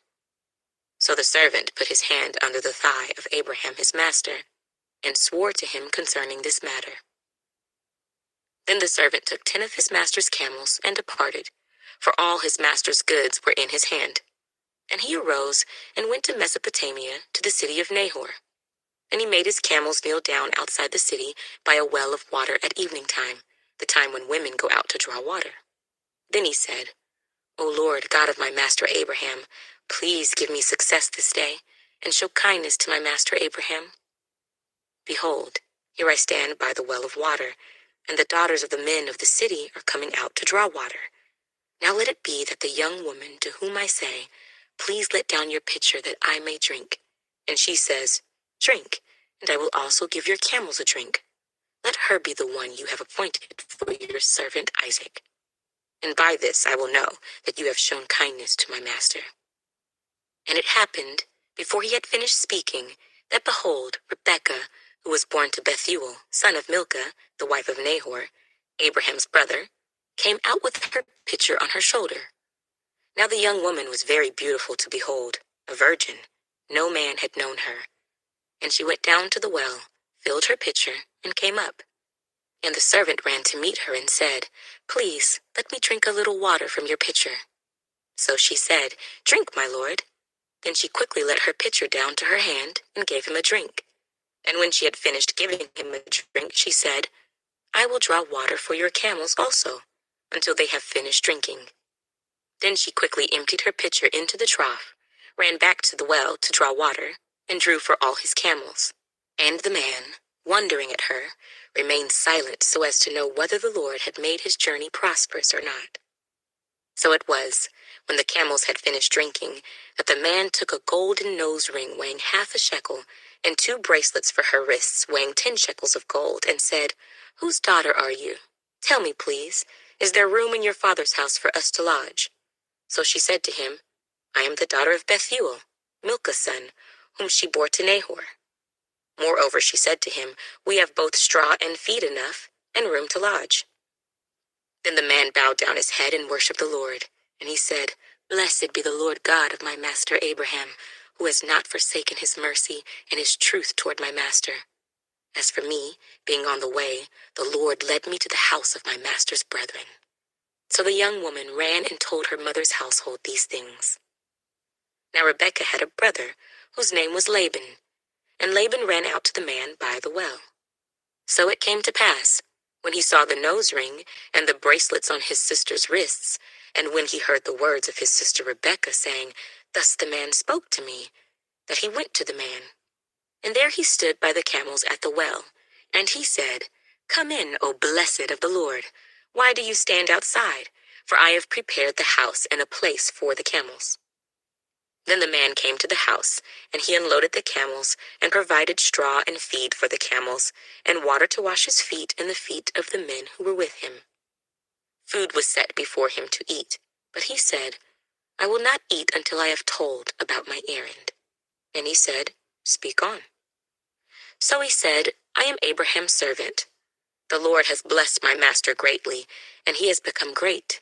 And he has given him flocks and herds, silver and gold, male and female servants, and camels and donkeys. And Sarah, my master's wife, bore a son to my master when she was old, and to him he has given all that he has. Now my master made me swear, saying, You shall not take a wife for my son from the daughters of the Canaanites, in whose land I dwell. But you shall go to my father's house and to my family, and take a wife for my son. And I said to my master, Perhaps the woman will not follow me. But he said to me, The Lord, before whom I walk, will send his angel with you, and prosper your way. And you shall take a wife for my son from my family and from my father's house. You will be clear from this oath when you arrive among my family. For if they will not give her to you, then you will be released from my oath. And this day I came to the well and said, O Lord, God of my master Abraham, if you will now prosper the way in which I go, behold, I stand by the well of water. And it shall come to pass that when the virgin comes out to draw water, and I say to her, Please, give me a little water from your pitcher to drink, and she says to me, Drink, and I will draw for your camels also. Let her be the woman whom the Lord has appointed for my master's son. But before I had finished speaking in my heart, there was Rebekah, coming out with her pitcher on her shoulder, and she went down to the well and drew water. And I said to her, Please let me drink. And she made haste and let her pitcher down from her shoulder and said, Drink, and I will give your camels a drink also. So I drank, and she gave the camels a drink also. Then I asked her and said, Whose daughter are you? And she said, The daughter of Bethuel, Nahor's son, whom Milcah bore to him. So I put the nose ring on her nose, and the bracelets on her wrists, and I bowed my head and worshipped the Lord, and blessed the Lord God of my master Abraham, who had led me in the way of truth to take the daughter of my master's brother for his son. Now if you will deal kindly and truly with my master, tell me, and if not, tell me, that I may turn to the right hand or to the left. Then Laban and Bethuel answered and said, The thing comes from the Lord. We cannot speak to you either bad or good. Here is Rebekah before you. Take her and go, and let her be your master's son's wife, as the Lord has spoken. And it came to pass, when Abraham's servant heard their words, that he worshipped the Lord, bowing himself to the earth. Then the servant brought out jewelry of silver, jewelry of gold, and clothing, and gave them to Rebekah. He also gave precious things to her brother and to her mother. And he and the men who were with him ate and drank and stayed all night. Then they arose in the morning, and he said, Send me away to my master. But her brother and her mother said, Let the young woman stay with us a few days, at least 10. After that she may go. And he said to them, Do not hinder me, since the Lord has prospered my way. Send me away so that I may go to my master. So they said, We will call the young woman and ask her personally. Then they called Rebekah and said to her, Will you go with this man? And she said, I will go.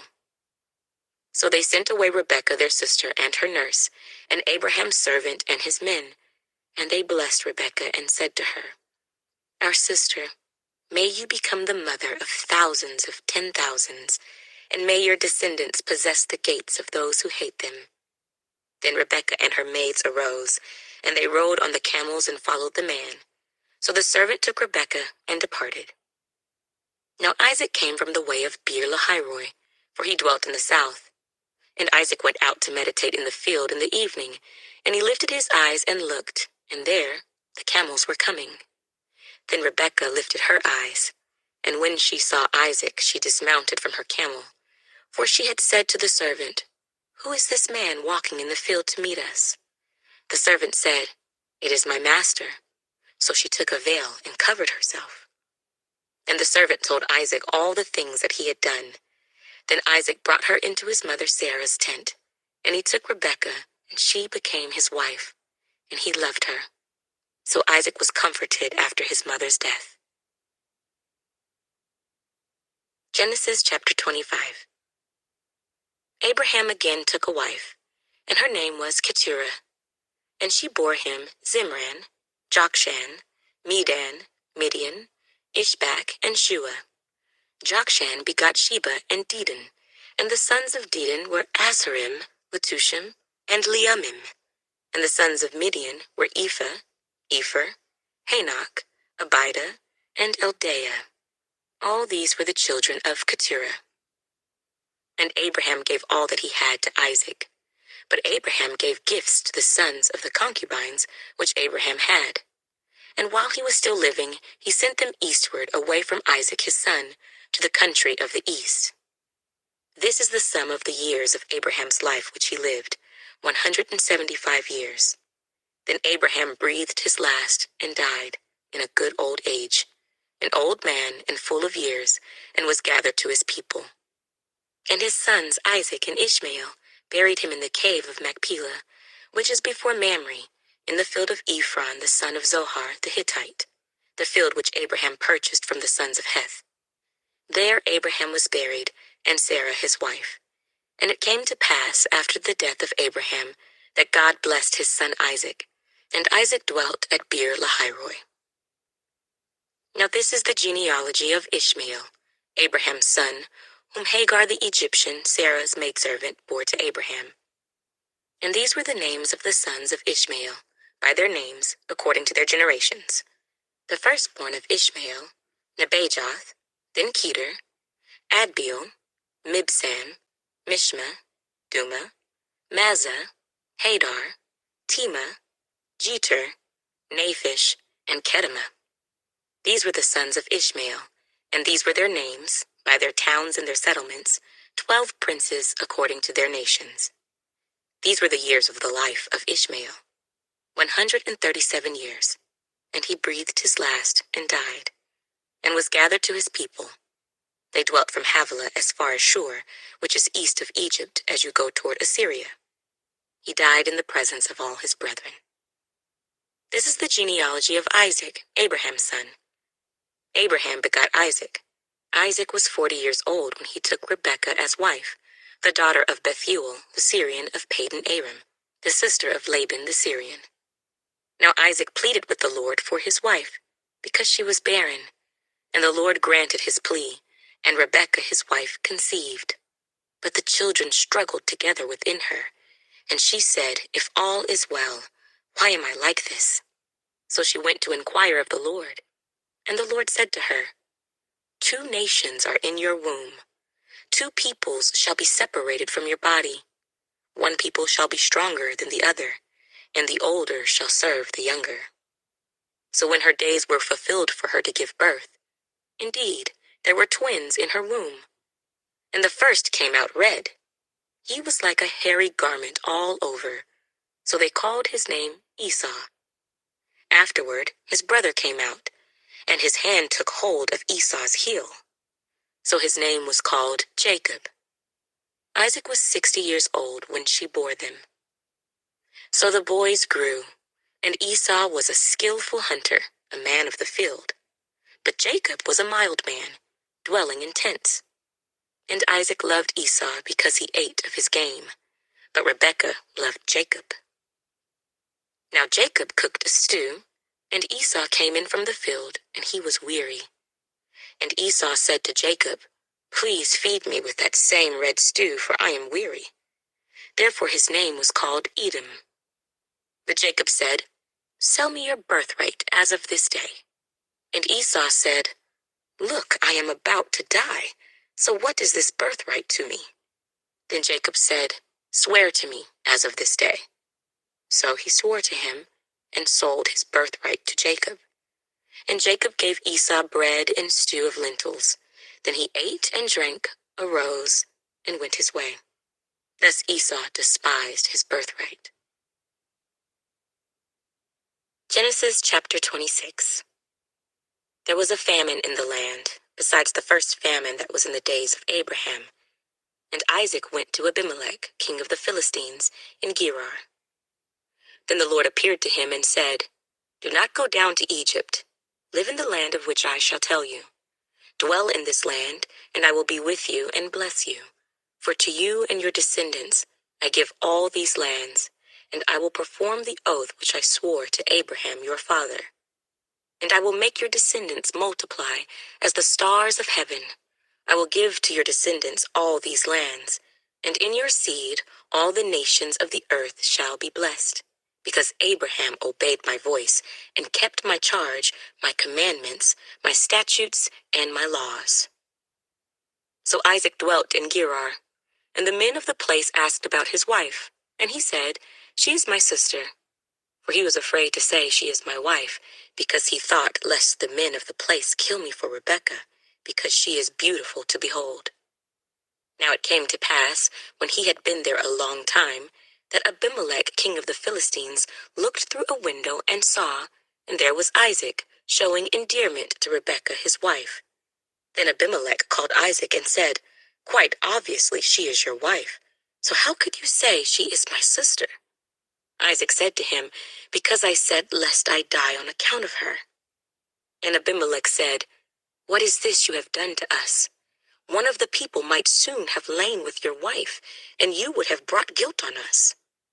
So Abimelech charged all his people, saying, "He who touches this man or his wife shall surely be put to death." Then Isaac sowed in that land, and reaped in the same year 100-fold, and the Lord blessed him. The man began to prosper, and continued prospering until he became very prosperous. For he had possessions of flocks, and possessions of herds, and a great number of servants. So the Philistines envied him. Now the Philistines had stopped up all the wells which his father's servants had dug in the days of Abraham his father, and they had filled them with earth. And Abimelech said to Isaac, "Go away from us, for you are much mightier than we." Then Isaac departed from there, and pitched his tent in the valley of Gerar, and dwelt there. And Isaac dug again the wells of water which they had dug in the days of Abraham his father, for the Philistines had stopped them up after the death of Abraham. He called them by the names which his father had called them. Also Isaac's servants dug in the valley, and found a well of running water there. But the herdsmen of Gerar quarreled with Isaac's herdsmen, saying, "The water is ours." So he called the name of the well Esek, because they quarreled with him. Then they dug another well, and they quarreled over that one also. So he called its name Sitnah. And he moved from there and dug another well, and they did not quarrel over it. So he called its name Rehoboth, because he said, "For now the Lord has made room for us, and we shall be fruitful in the land." Then he went up from there to Beersheba, and the Lord appeared to him the same night and said, "I am the God of your father Abraham. Do not fear, for I am with you. I will bless you and multiply your descendants for my servant Abraham's sake." So he built an altar there, and called on the name of the Lord, and he pitched his tent there, and there Isaac's servants dug a well. Then Abimelech came to him from Gerar with Ahuzzath, one of his friends, and Phicol, the commander of his army. And Isaac said to them, "Why have you come to me, since you hate me and have sent me away from you?" But they said, "We have certainly seen that the Lord is with you." So we said, "Let there now be an oath between us, between you and us, and let us make a covenant with you, that you will do us no harm, since we have not touched you, And since we have done nothing to you but good, and have sent you away in peace, you are now the blessed of the Lord." So he made them a feast, and they ate and drank. Then they arose early in the morning and swore an oath with one another. And Isaac sent them away, and they departed from him in peace. It came to pass the same day that Isaac's servants came and told him about the well which they had dug, and said to him, "We have found water." So he called it Sheba. Therefore the name of the city is Beersheba to this day. When Esau was 40 years old, he took his wives, Judith the daughter of Beeri the Hittite, and Basemath the daughter of Elon the Hittite. And they were a grief of mind to Isaac and Rebekah. Genesis chapter 27.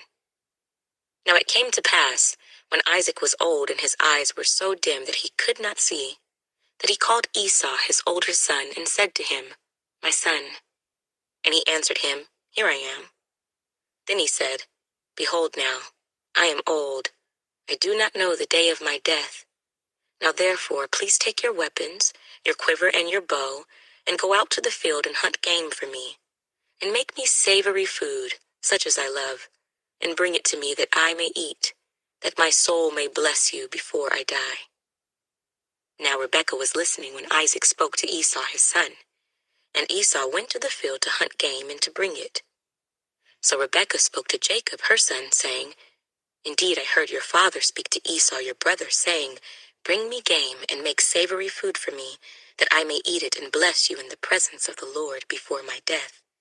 Now therefore, my son, obey my voice according to what I command you. Go now to the flock, and bring me from there 2 choice kids of the goats, and I will make savory food from them for your father, such as he loves. Then you shall take it to your father, that he may eat it, and that he may bless you before his death." And Jacob said to Rebekah his mother, "Look, Esau my brother is a hairy man, and I a smooth-skinned man. Perhaps my father will feel me, and I shall seem to be a deceiver to him, and I shall bring a curse on myself and not a blessing." But his mother said to him, "Let your curse be on me, my son. Only obey my voice and go, get them for me." And he went and got them and brought them to his mother. And his mother made savory food such as his father loved. Then Rebekah took the choice clothes of her elder son Esau, which were with her in the house, and put them on Jacob her younger son. And she put the skins of the kids of the goats on his hands, and on the smooth part of his neck. Then she gave the savory food and the bread, which she had prepared, into the hand of her son Jacob. So he went to his father and said, "My father." And he said, "Here I am. Who are you, my son?" Jacob said to his father, "I am Esau, your firstborn. I have done just as you told me. Please arise, sit and eat of my game, that your soul may bless me." But Isaac said to his son, "How is it that you have found it so quickly, my son?" And he said, "Because the Lord your God brought it to me." Isaac said to Jacob, "Please come near, that I may feel you, my son, whether you are really my son Esau or not." So Jacob went near to Isaac his father, and he felt him and said, "The voice is Jacob's voice, but the hands are the hands of Esau." And he did not recognize him, because his hands were hairy like his brother Esau's hands. So he blessed him. Then he said, "Are you really my son Esau?" He said, "I am." He said, "Bring it near to me, and I will eat of my son's game, so that my soul may bless you." So he brought it near to him, and he ate, and he brought him wine, and he drank. Then his father Isaac said to him, "Come near now and kiss me, my son." And he came near and kissed him, and he smelled the smell of his clothing, and blessed him, and said, "Surely the smell of my son is like the smell of a field which the Lord has blessed. Therefore may God give you of the dew of heaven, of the fatness of the earth, and plenty of grain and wine. Let peoples serve you, and nations bow down to you. Be master over your brethren, and let your mother's sons bow down to you. Cursed be everyone who curses you, and blessed be those who bless you." Now it happened, as soon as Isaac had finished blessing Jacob, and Jacob had scarcely gone out from the presence of Isaac his father, that Esau his brother came in from his hunting. He also had made savory food and brought it to his father and said to his father, "Let my father arise and eat of his son's game, that your soul may bless me." And his father Isaac said to him, "Who are you?" So he said, "I am your son, your firstborn, Esau." Then Isaac trembled exceedingly and said, "Who? Where is the one who hunted game and brought it to me? I ate all of it before you came, and I have blessed him, and indeed he shall be blessed." When Esau heard the words of his father, he cried with an exceedingly great and bitter cry, and said to his father, "Bless me, me also, O my father."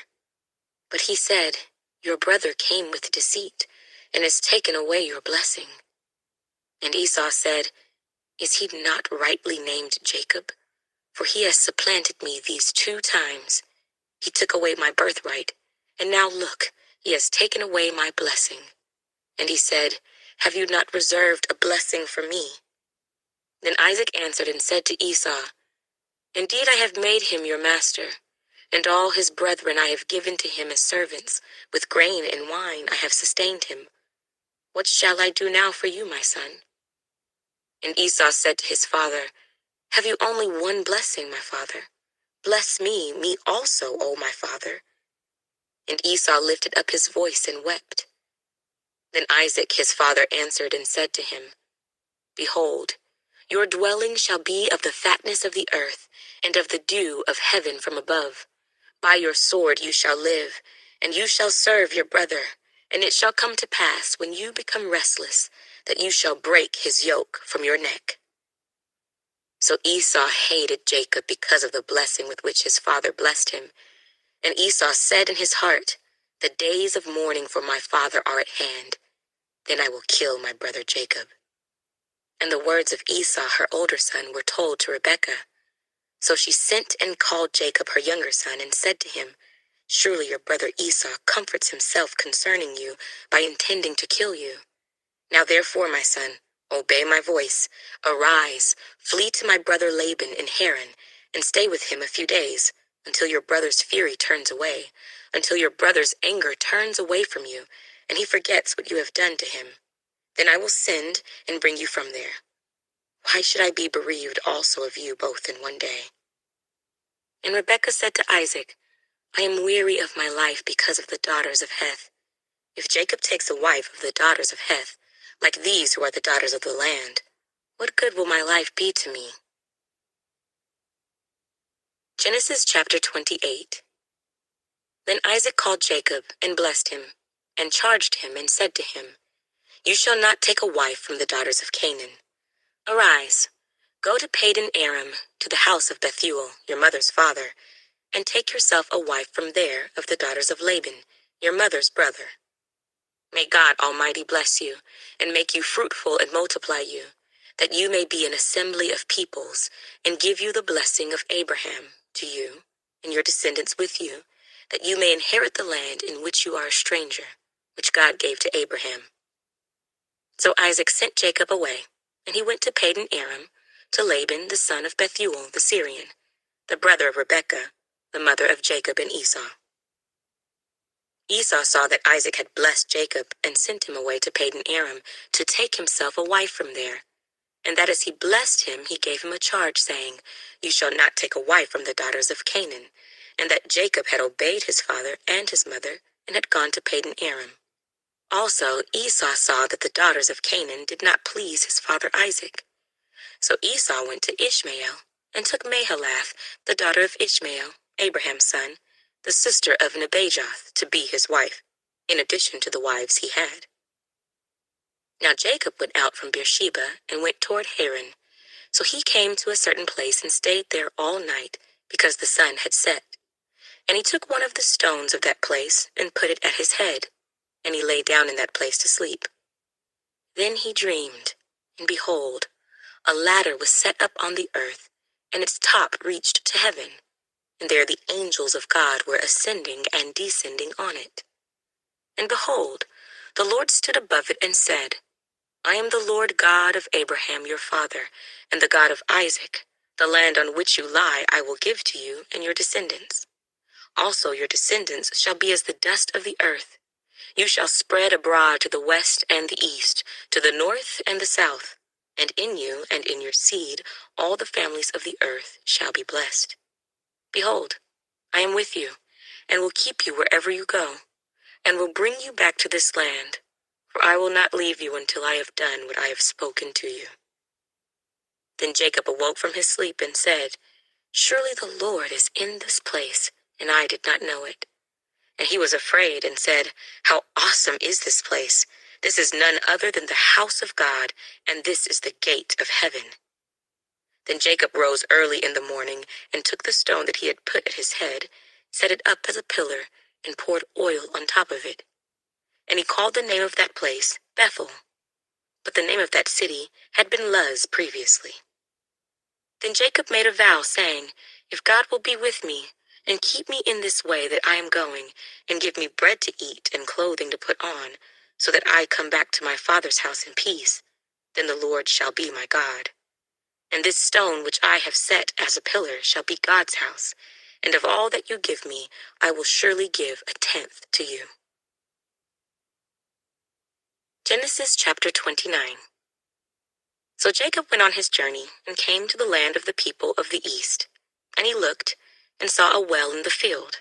And behold, there were 3 flocks of sheep lying by it, for out of that well they watered the flocks. A large stone was on the well's mouth. Now all the flocks would be gathered there, and they would roll the stone from the well's mouth, water the sheep, and put the stone back in its place on the well's mouth. And Jacob said to them, "My brethren, where are you from?" And they said, "We are from Haran." Then he said to them, "Do you know Laban, the son of Nahor?" And they said, "We know him." So he said to them, "Is he well?" And they said, "He is well. And look, his daughter Rachel is coming with the sheep." Then he said, "Look, it is still high day. It is not time for the cattle to be gathered together. Water the sheep and go and feed them." But they said, "We cannot until all the flocks are gathered together, and they have rolled the stone from the well's mouth.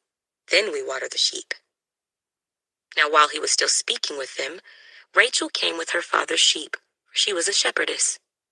And it came to pass when Jacob saw Rachel, the daughter of Laban, his mother's brother, and the sheep of Laban, his mother's brother, that Jacob went near and rolled the stone from the well's mouth, and watered the flock of Laban, his mother's brother.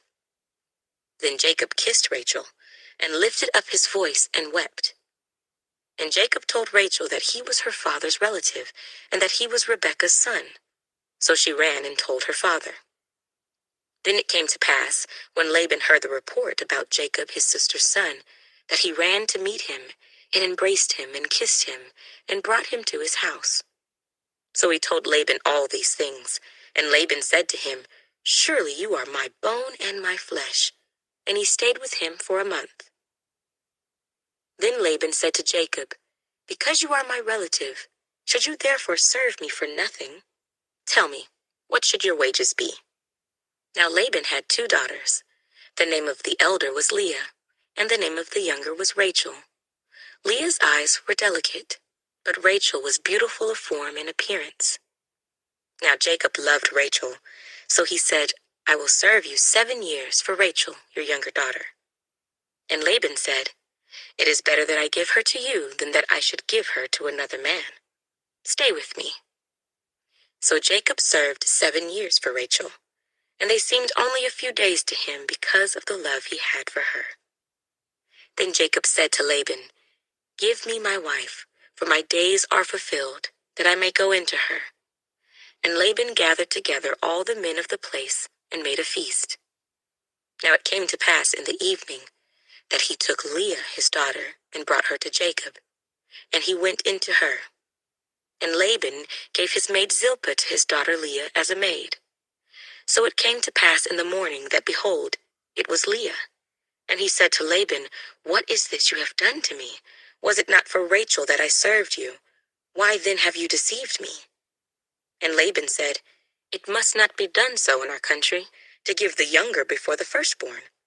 Fulfill her week, and we will give you this one also for the service which you will serve with me still another 7 years."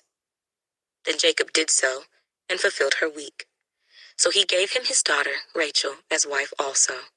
And Laban gave his maid Bilhah to his daughter Rachel as a maid. Then Jacob also went into Rachel, and he also loved Rachel more than Leah, and he served with Laban still another 7 years. When the Lord saw that Leah was unloved, he opened her womb, but Rachel was barren. So Leah conceived and bore a son, and she called his name Reuben, for she said, "The Lord has surely looked on my affliction. Now therefore my husband will love me." Then she conceived again and bore a son, and said, "Because the Lord has heard that I am unloved, he has therefore given me this son also." And she called his name Simeon. She conceived again and bore a son, and said, "Now this time my husband will become attached to me, because I have borne him 3 sons. Therefore his name was called Levi. And she conceived again and bore a son, and said, "Now I will praise the Lord." Therefore she called his name Judah. Then she stopped bearing. Genesis chapter 30. Now when Rachel saw that she bore Jacob no children, Rachel envied her sister and said to Jacob, "Give me children, or else I die." And Jacob's anger was aroused against Rachel, and he said, "Am I in the place of God, who has withheld from you the fruit of the womb?" So she said, "Here is my maid Bilhah. Go into her, and she will bear a child on my knees, that I also may have children by her." Then she gave him Bilhah, her maid, as wife, and Jacob went into her. And Bilhah conceived and bore Jacob a son. Then Rachel said, "God has judged my case, and he has also heard my voice and given me a son." Therefore she called his name Dan. And Rachel's maid Bilhah conceived again and bore Jacob a second son. Then Rachel said, "With great wrestlings I have wrestled with my sister, and indeed I have prevailed." So she called his name Naphtali. When Leah saw that she had stopped bearing, she took Zilpah her maid and gave her to Jacob as wife. And Leah's maid Zilpah bore Jacob a son. Then Leah said, "A troop comes." So she called his name Gad. And Leah's maid Zilpah bore Jacob a second son. Then Leah said, "I am happy, for the daughters will call me blessed." So she called his name Asher. Now Reuben went in the days of wheat harvest, and found mandrakes in the field, and brought them to his mother Leah. Then Rachel said to Leah, "Please give me some of your son's mandrakes." But she said to her, "Is it a small matter that you have taken away my husband? Would you take away my son's mandrakes also?" And Rachel said, "Therefore he will lie with you tonight for your son's mandrakes." When Jacob came out of the field in the evening, Leah went out to meet him and said, "You must come in to me, for I have surely hired you with my son's mandrakes." And he lay with her that night. And God listened to Leah, and she conceived and bore Jacob a 5th son. Leah said, "God has given me my wages, because I have given my maid to my husband." So she called his name Issachar. Then Leah conceived again and bore Jacob a 6th son. And Leah said, "God has endowed me with a good endowment. Now my husband will dwell with me, because I have borne him 6 sons." So she called his name Zebulun. Afterward she bore a daughter, and called her name Dinah. Then God remembered Rachel, and God listened to her and opened her womb. And she conceived and bore a son, and said, "God has taken away my reproach." So she called his name Joseph, and said, "The Lord shall add to me another son." And it came to pass, when Rachel had borne Joseph, that Jacob said to Laban, "Send me away, that I may go to my own place and to my country. Give me my wives and my children for whom I have served you, and let me go, for you know my service which I have done for you." And Laban said to him, "Please stay, if I have found favor in your eyes, for I have learned by experience that the Lord has blessed me for your sake." Then he said, "Name me your wages, and I will give it." So Jacob said to him, "You know how I have served you, and how your livestock has been with me. For what you had before I came was little, and it has increased to a great amount. The Lord has blessed you since my coming. And now, when shall I also provide for my own house?" So he said, "What shall I give you?" And Jacob said, "You shall not give me anything. If you will do this thing for me, I will again feed and keep your flocks. Let me pass through all your flock today, removing from there all the speckled and spotted sheep, and all the brown ones among the lambs, and the spotted and speckled among the goats. And these shall be my wages.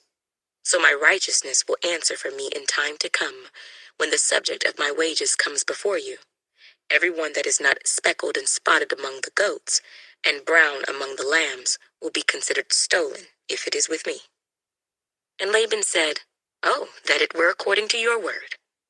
So he removed that day the male goats that were speckled and spotted, all the female goats that were speckled and spotted, every one that had some white in it, and all the brown ones among the lambs, and gave them into the hand of his sons.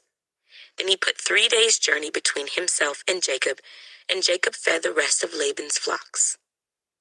Now Jacob took for himself rods of green poplar, and of the almond and chestnut trees, peeled white strips in them, and exposed the white which was in the rods.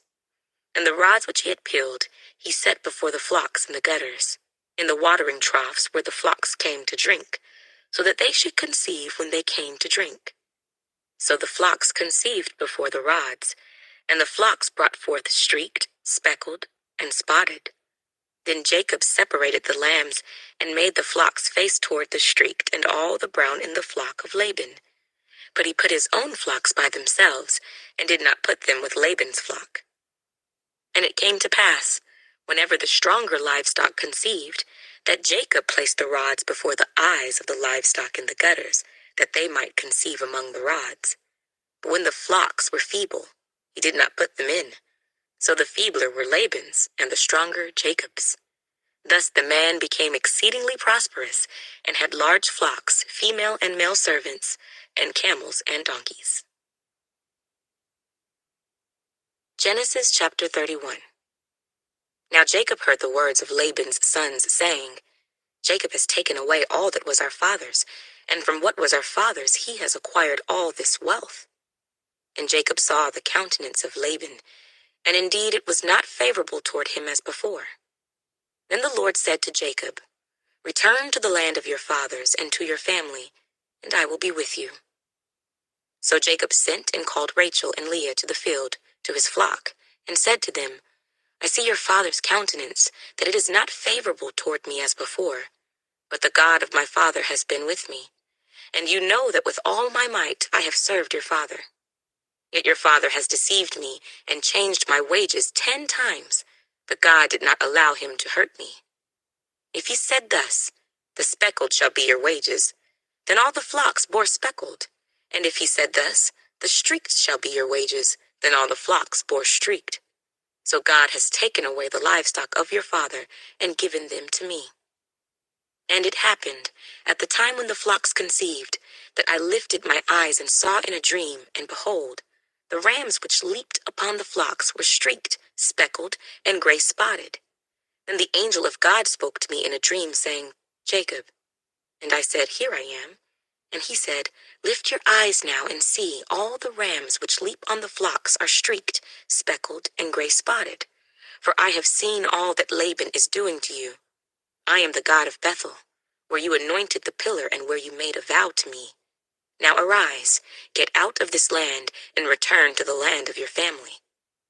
Then Rachel and Leah answered and said to him, Is there still any portion or inheritance for us in our father's house? Are we not considered strangers by him? For he has sold us, and also completely consumed our money. For all these riches which God has taken from our father are really ours and our children's. Now then, whatever God has said to you, do it. Then Jacob rose and set his sons and his wives on camels, and he carried away all his livestock and all his possessions which he had gained, his acquired livestock which he had gained in Padan Aram, to go to his father Isaac in the land of Canaan.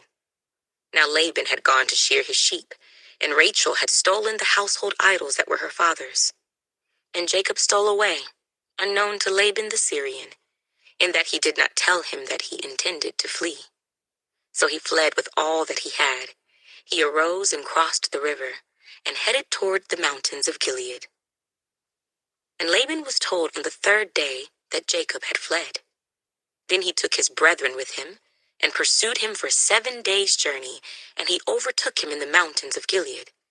But God had come to Laban the Syrian in a dream by night, and said to him, "Be careful that you speak to Jacob neither good nor bad."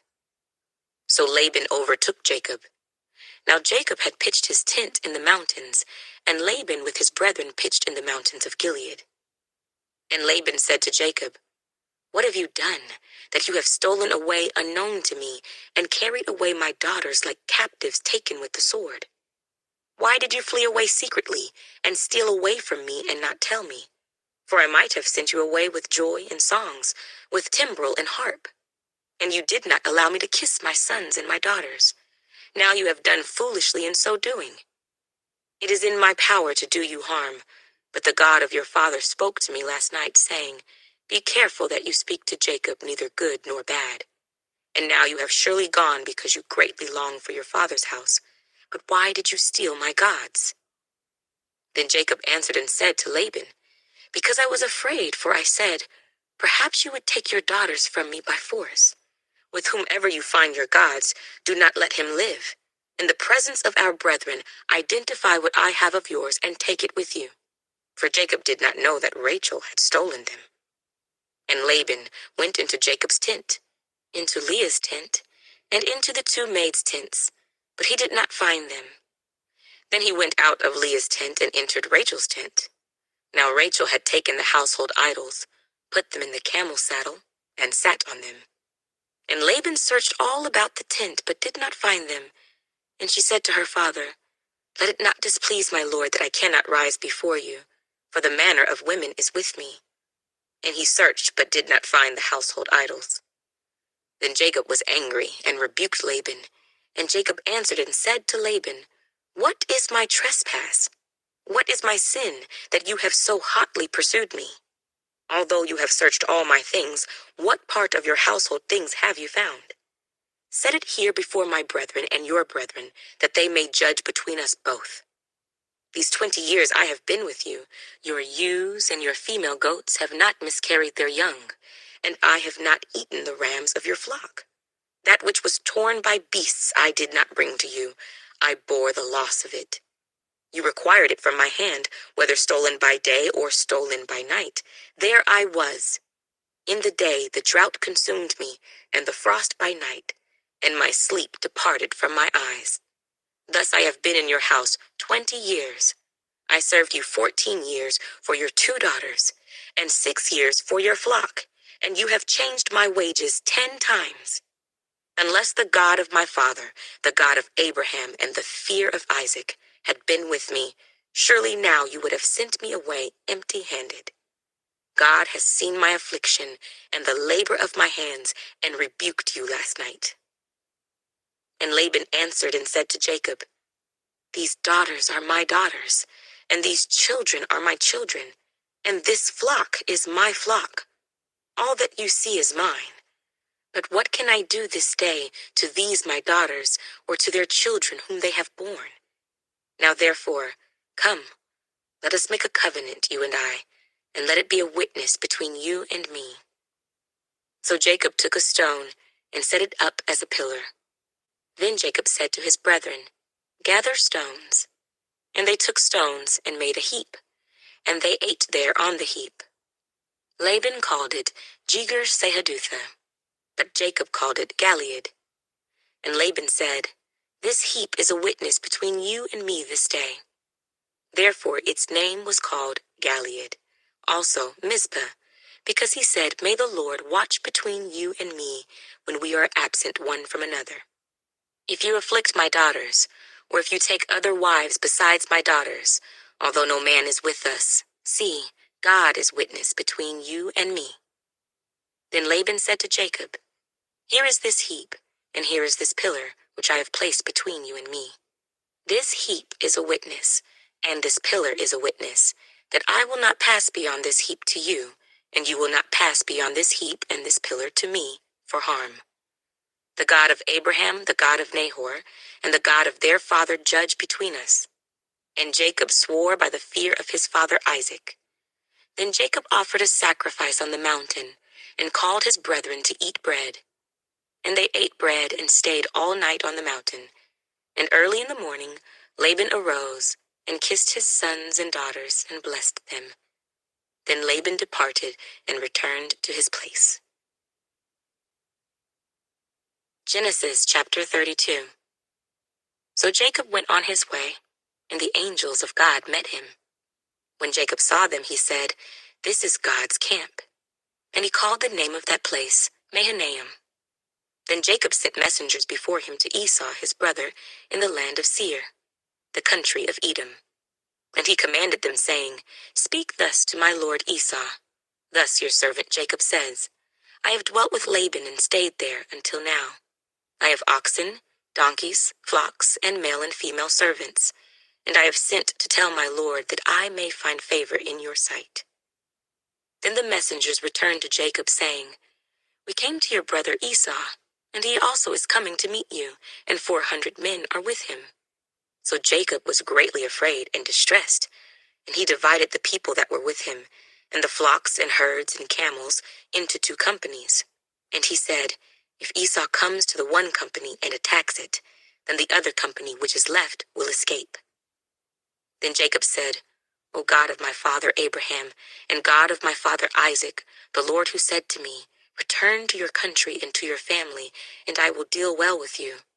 I am not worthy of the least of all the mercies and of all the truth which you have shown your servant. For I crossed over this Jordan with my staff, and now I have become 2 companies. Deliver me, I pray, from the hand of my brother, from the hand of Esau, for I fear him, lest he come and attack me and the mother with the children. For you said, I will surely treat you well, and make your descendants as the sand of the sea, which cannot be numbered for multitude." So he lodged there that same night, and took what came to his hand as a present for Esau his brother: 200 female goats and 20 male goats, 200 ewes and 20 rams, 30 milk camels with their colts, 40 cows and 10 bulls, 20 female donkeys and 10 foals. Then he delivered them to the hand of his servants, every drove by itself, and said to his servants, "Pass over before me, and put some distance between successive droves." And he commanded the first one, saying, "When Esau my brother meets you and asks you, saying, 'To whom do you belong, and where are you going? Whose are these in front of you?' Then you shall say, 'They are your servant Jacob's. It is a present sent to my lord Esau. And behold, he also is behind us.'" So he commanded the second, the third, and all who followed the droves, saying, "In this manner you shall speak to Esau when you find him, and also say, 'Behold, your servant Jacob is behind us.' For he said, 'I will appease him with the present that goes before me, and afterward I will see his face. Perhaps he will accept me.' So the present went on over before him, but he himself lodged that night in the camp. And he arose that night, and took his 2 wives, his 2 female servants, and his 11 sons, and crossed over the ford of Jabbok. He took them, sent them over the brook, and sent over what he had. Then Jacob was left alone, and a man wrestled with him until the breaking of day. And when he saw that he did not prevail against him, he touched the socket of his hip, and the socket of Jacob's hip was out of joint as he wrestled with him. And he said, "Let me go, for the day breaks." But he said, "I will not let you go unless you bless me." So he said to him, "What is your name?" He said, "Jacob." And he said, "Your name shall no longer be called Jacob, but Israel, for you have struggled with God and with men, and have prevailed." Then Jacob asked, saying, "Tell me your name, I pray." And he said, "Why is it that you ask about my name?" And he blessed him there. So Jacob called the name of the place Peniel, for I have seen God face to face, and my life is preserved. Just as he crossed over Peniel, the sun rose on him, and he limped on his hip. Therefore to this day the children of Israel do not eat the muscle that shrank, which is on the hip socket, because he touched the socket of Jacob's hip in the muscle that shrank. Genesis chapter 33. Now Jacob lifted his eyes and looked, and there Esau was coming, and with him were 400 men. So he divided the children among Leah, Rachel, and the two maidservants. And he put the maidservants and their children in front, Leah and her children behind, and Rachel and Joseph last. Then he crossed over before them and bowed himself to the ground 7 times until he came near to his brother. But Esau ran to meet him and embraced him and fell on his neck and kissed him, and they wept. And he lifted his eyes and saw the women and children and said, "Who are these with you?" So he said, "The children whom God has graciously given your servant."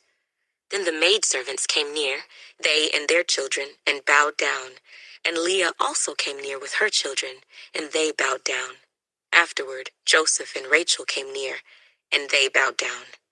Then Esau said, "What do you mean by all this company which I met?" And he said, "These are to find favor in the sight of my Lord." But Esau said, "I have enough, my brother. Keep what you have for yourself." And Jacob said, "No, please, if I have now found favor in your sight, then receive my present from my hand, inasmuch as I have seen your face as though I had seen the face of God, and you were pleased with me. Please, take my blessing that is brought to you, because God has dealt graciously with me, and because I have enough." So he urged him, and he took it. Then Esau said, "Let us take our journey. Let us go, and I will go before you." But Jacob said to him, "My Lord knows that the children are weak, and the flocks and herds which are nursing are with me. And if the men should drive them hard one day, all the flock will die. Please let my Lord go on ahead before his servant. I will lead on slowly at a pace which the livestock that go before me and the children are able to endure, until I come to my Lord in Seir." And Esau said, "Now let me leave with you some of the people who are with me." But he said, "What need is there? Let me find favor in the sight of my Lord." So Esau returned that day on his way to Seir. And Jacob journeyed to Succoth, built himself a house, and made booths for his livestock. Therefore the name of the place is called Succoth. Then Jacob came safely to the city of Shechem, which is in the land of Canaan, when he came from Padan Aram. And he pitched his tent before the city. And he bought the parcel of land where he had pitched his tent from the children of Hamor, Shechem's father, for 100 pieces of money. Then he erected an altar there and called it El Eloha Israel. Genesis chapter 34. Now Dinah, the daughter of Leah, whom she had borne to Jacob, went out to see the daughters of the land.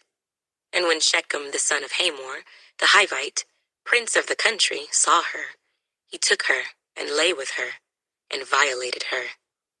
His soul was strongly attracted to Dinah, the daughter of Jacob, and he loved the young woman and spoke kindly to the young woman. So Shechem spoke to his father Hamor, saying, "Get me this young woman as a wife." And Jacob heard that he had defiled Dinah his daughter. Now his sons were with his livestock in the field. So Jacob held his peace until they came. Then Hamor, the father of Shechem, went out to Jacob to speak with him. And the sons of Jacob came in from the field when they heard it. And the men were grieved and very angry, because he had done a disgraceful thing in Israel by lying with Jacob's daughter, a thing which ought not to be done. But Hamor spoke with them, saying, "The soul of my son Shechem longs for your daughter. Please give her to him as a wife, and make marriages with us. Give your daughters to us, and take our daughters to yourselves. So you shall dwell with us, and the land shall be before you. Dwell and trade in it, and acquire possessions for yourselves in it." Then Shechem said to her father and her brothers, "Let me find favor in your eyes, and whatever you say to me, I will give. Ask me ever so much dowry and gift, and I will give according to what you say to me, but give me the young woman as a wife." But the sons of Jacob answered Shechem and Hamor his father, and spoke deceitfully, because he had defiled Dinah their sister. And they said to them, "We cannot do this thing, to give our sister to one who is uncircumcised, for that would be a reproach to us. But on this condition we will consent to you. If you will become as we are, if every male of you is circumcised, then we will give our daughters to you, and we will take your daughters to us, and we will dwell with you, and we will become one people. But if you will not heed us and be circumcised, then we will take our daughter and be gone." And their words pleased Hamor and Shechem, Hamor's son. So the young man did not delay to do the thing, because he delighted in Jacob's daughter. He was more honorable than all the household of his father. And Hamor and Shechem his son came to the gate of their city and spoke with the men of their city, saying, "These men are at peace with us. Therefore let them dwell in the land and trade in it, for indeed the land is large enough for them. Let us take their daughters to us as wives, and let us give them our daughters. Only on this condition will the men consent to dwell with us, to be one people, if every male among us is circumcised, as they are circumcised. Will not their livestock, their property, and every animal of theirs be ours? Only let us consent to them, and they will dwell with us." And all who went out of the gate of his city heeded Hamor and Shechem his son. Every male was circumcised, all who went out of the gate of his city. Now it came to pass on the third day, when they were in pain, that two of the sons of Jacob, Simeon and Levi, Dinah's brothers, each took his sword and came boldly upon the city and killed all the males. And they killed Hamor and Shechem his son with the edge of the sword, and took Dinah from Shechem's house and went out. The sons of Jacob came upon the slain and plundered the city, because their sister had been defiled. They took their sheep, their oxen, and their donkeys, what was in the city and what was in the field, and all their wealth. All their little ones and their wives they took captive, and they plundered even all that was in the houses. Then Jacob said to Simeon and Levi, "You have troubled me by making me obnoxious among the inhabitants of the land, among the Canaanites and the Perizzites, and since I am few in number, they will gather themselves together against me and kill me. I shall be destroyed, my household and I." But they said, "Should he treat our sister like a harlot?" Genesis chapter 35. Then God said to Jacob, "Arise, go up to Bethel and dwell there, and make an altar there to God, who appeared to you when you fled from the face of Esau your brother." And Jacob said to his household and to all who were with him, "Put away the foreign gods that are among you. Purify yourselves, and change your garments. Then let us arise and go up to Bethel, and I will make an altar there to God, who answered me in the day of my distress, and has been with me in the way which I have gone." So they gave Jacob all the foreign gods which were in their hands, and the earrings which were in their ears, and Jacob hid them under the terebinth tree, which was by Shechem. And they journeyed, and the terror of God was upon the cities that were all around them, and they did not pursue the sons of Jacob. So Jacob came to Luz, that is, Bethel, which is in the land of Canaan, he and all the people who were with him. And he built an altar there and called the place El Bethel, because their God appeared to him when he fled from the face of his brother. Now Deborah, Rebekah's nurse, died, and she was buried below Bethel under the terebinth tree. So the name of it was called Allon Bacuth. Then God appeared to Jacob again when he came from Padan Aram, and blessed him. And God said to him, "Your name is Jacob. Your name shall not be called Jacob any more, but Israel shall be your name." So he called his name Israel. Also God said to him, "I am God Almighty. Be fruitful and multiply. A nation and a company of nations shall proceed from you, and kings shall come from your body. The land which I gave Abraham and Isaac I give to you, and to your descendants after you I give this land." Then God went up from him in the place where he talked with him. So Jacob set up a pillar in the place where he talked with him, a pillar of stone. And he poured a drink offering on it, and he poured oil on it. And Jacob called the name of the place where God spoke with him, Bethel. Then they journeyed from Bethel, and when there was but a little distance to go to Ephrath, Rachel labored in childbirth, and she had hard labor. Now it came to pass, when she was in hard labor, that the midwife said to her, "Do not fear, you will have this son also." And so it was. as her soul was departing, for she died, that she called his name Ben-Oni, but his father called him Benjamin. So Rachel died and was buried on the way to Ephrath, that is, Bethlehem. And Jacob set a pillar on her grave, which is the pillar of Rachel's grave to this day. Then Israel journeyed and pitched his tent beyond the tower of Eder. And it happened, when Israel dwelt in that land, that Reuben went and lay with Bilhah, his father's concubine, and Israel heard about it. Now the sons of Jacob were 12. The sons of Leah were Reuben, Jacob's firstborn, and Simeon, Levi, Judah, Issachar, and Zebulun. The sons of Rachel were Joseph and Benjamin. The sons of Bilhah, Rachel's maidservant, were Dan and Naphtali. And the sons of Zilpah, Leah's maidservant, were Gad and Asher. These were the sons of Jacob who were born to him in Padan Aram. Then Jacob came to his father Isaac at Mamre, or Kirjath Arba, that is, Hebron, where Abraham and Isaac had dwelt. Now the days of Isaac were 180 years. So Isaac breathed his last and died, and was gathered to his people, being old and full of days. And his sons Esau and Jacob buried him. Genesis chapter 36. Now this is the genealogy of Esau, who is Edom. Esau took his wives from the daughters of Canaan, Adah, the daughter of Elon, the Hittite, Aholibamah, the daughter of Anah, the daughter of Zibeon, the Hivite, and Basemath, Ishmael's daughter, sister of Nebajoth. Now Adah bore Eliphaz to Esau, and Basemath bore Reuel, and Aholibamah bore Jeush, Jaalam, and Korah. These were the sons of Esau who were born to him in the land of Canaan. Then Esau took his wives, his sons, his daughters, and all the persons of his household, his cattle, and all his animals, and all his goods which he had gained in the land of Canaan, and went to a country away from the presence of his brother Jacob. For their possessions were too great for them to dwell together, and the land where they were strangers could not support them because of their livestock. So Esau dwelt in Mount Seir. Esau is Edom. And this is the genealogy of Esau, the father of the Edomites, in Mount Seir. These were the names of Esau's sons: Eliphaz, the son of Adah, the wife of Esau, and Reuel, the son of Basemath, the wife of Esau. And the sons of Eliphaz were Teman, Omar, Zepho, Gatam, and Kenaz. Now Timnah was the concubine of Eliphaz, Esau's son, and she bore Amalek to Eliphaz. These were the sons of Adah, Esau's wife.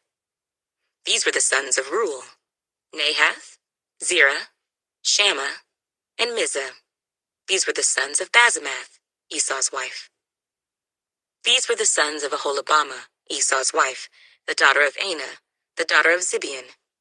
And she bore to Esau Jeush, Jaalam, and Korah. These were the chiefs of the sons of Esau.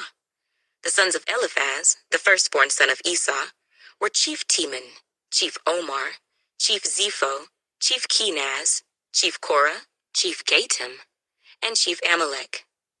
These were the chiefs of Eliphaz in the land of Edom. They were the sons of Adah. These were the sons of Reuel, Esau's son: Chief Nahath, Chief Zerah, Chief Shammah, and Chief Mizah. These were the chiefs of Reuel in the land of Edom. These were the sons of Basemath, Esau's wife. And these were the sons of Aholibamah, Esau's wife: Chief Jeush, Chief Jaalam, and Chief Korah. These were the chiefs who descended from Aholibamah, Esau's wife, the daughter of Anah. These were the sons of Esau, who is Edom, and these were their chiefs. These were the sons of Seir the Horite, who inhabited the land: Lotan, Shobal, Zibeon, Anah, Dishon, Ezer, and Dishan. These were the chiefs of the Horites, the sons of Seir in the land of Edom. And the sons of Lotan were Hori and Hemam. Lotan's sister was Timnah. These were the sons of Shobal: Alvan, Manahath, Ebal, Shepho, and Onam. These were the sons of Zibeon, both Ajah and Anah. This was the Anah who found the water in the wilderness as he pastured the donkeys of his father Zibeon. These were the children of Anah, Dishon, and Aholibamah, the daughter of Anah. These were the sons of Dishon, Hemdan, Eshban, Ithran, and Kiran. These were the sons of Ezer, Bilhan, Zaavan, and Achan. These were the sons of Dishan, Uz, and Aaron. These were the chiefs of the Horites: Chief Lotan, Chief Shobal, Chief Zibeon, Chief Anah, Chief Dishon, Chief Ezer, and Chief Dishan. These were the chiefs of the Horites according to their chiefs in the land of Seir. Now these were the kings who reigned in the land of Edom before any king reigned over the children of Israel. Bela, the son of Beor, reigned in Edom, and the name of his city was Dinhabah. And when Bela died, Jobab, the son of Zerah of Basra, reigned in his place. When Jobab died, Husham of the land of the Temanites reigned in his place. And when Husham died, Hadad, the son of Bedad, who attacked Midian in the field of Moab, reigned in his place. And the name of his city was Avith. When Hadad died, Samlah of Masrekah reigned in his place. And when Samlah died, Saul of Rehoboth by the river reigned in his place. When Saul died, Baal-Hanan the son of Achbor reigned in his place. And when Baal-Hanan the son of Achbor died, Hadar reigned in his place. And the name of his city was Pau. His wife's name was Mehetabel, the daughter of Matred, the daughter of Mezahab. And these were the names of the chiefs of Esau, according to their families and their places, by their names: Chief Timnah, Chief Alva, Chief Jetheth, Chief Aholibamah, Chief Elah, Chief Pinon, Chief Kenaz, Chief Teman, Chief Mibzar, Chief Magdiel, and Chief Iram. These were the chiefs of Edom, according to their dwelling places in the land of their possession. Esau was the father of the Edomites. Genesis chapter 37. Now Jacob dwelt in the land where his father was a stranger, in the land of Canaan. This is the history of Jacob. Joseph, being 17 years old, was feeding the flock with his brothers, and the lad was with the sons of Bilhah and the sons of Zilpah, his father's wives. And Joseph brought a bad report of them to his father. Now Israel loved Joseph more than all his children, because he was the son of his old age. Also he made him a tunic of many colors. But when his brothers saw that their father loved him more than all his brothers, they hated him and could not speak peaceably to him. Now Joseph had a dream, and he told it to his brothers, and they hated him even more. So he said to them, "Please hear this dream which I have dreamed. There we were, binding sheaves in the field. Then behold, my sheaf arose and also stood upright. And indeed your sheaves stood all around and bowed down to my sheaf." And his brothers said to him, "Shall you indeed reign over us, or shall you indeed have dominion over us?" So they hated him even more for his dreams and for his words. Then he dreamed still another dream and told it to his brothers and said, "Look, I have dreamed another dream, and this time the sun, the moon, and the 11 stars bowed down to me." So he told it to his father and his brothers, and his father rebuked him and said to him, "What is this dream that you have dreamed? Shall your mother and I and your brothers indeed come to bow down to the earth before you?" And his brothers envied him, but his father kept the matter in mind. Then his brothers went to feed their father's flock in Shechem, and Israel said to Joseph, "Are not your brothers feeding the flock in Shechem?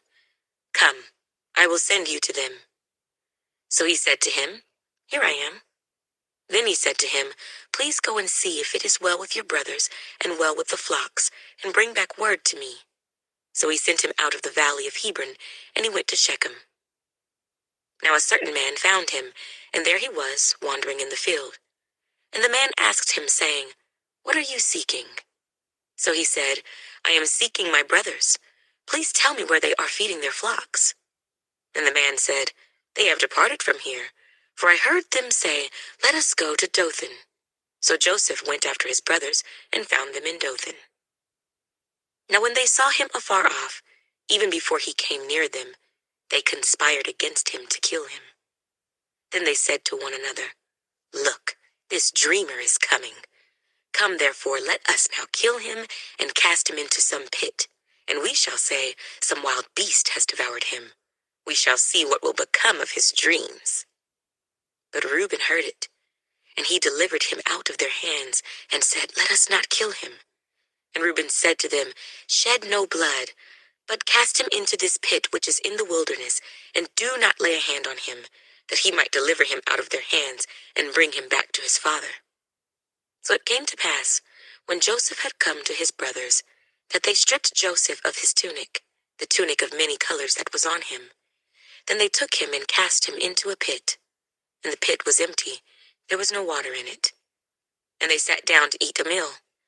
Then they lifted their eyes and looked, and there was a company of Ishmaelites coming from Gilead with their camels, bearing spices, balm, and myrrh, on their way to carry them down to Egypt. So Judah said to his brothers, What profit is there if we kill our brother and conceal his blood? Come and let us sell him to the Ishmaelites, and let not our hand be upon him, for he is our brother and our flesh. And his brothers listened. Then Midianite traders passed by. So the brothers pulled Joseph up and lifted him out of the pit, and sold him to the Ishmaelites for 20 shekels of silver. And they took Joseph to Egypt. Then Reuben returned to the pit, and indeed Joseph was not in the pit. And he tore his clothes. And he returned to his brothers and said, The lad is no more, and I, where shall I go? So they took Joseph's tunic, killed a kid of the goats, and dipped the tunic in the blood.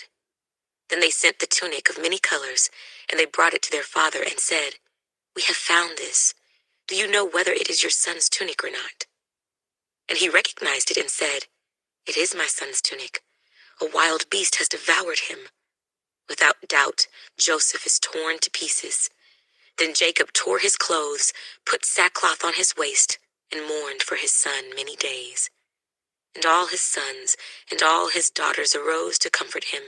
But he refused to be comforted, and he said, For I shall go down into the grave to my son in mourning. Thus his father wept for him. Now the Midianites had sold him in Egypt to Potiphar, an officer of Pharaoh and captain of the guard. Genesis chapter 38. It came to pass at that time that Judah departed from his brothers, and visited a certain Adullamite whose name was Hira.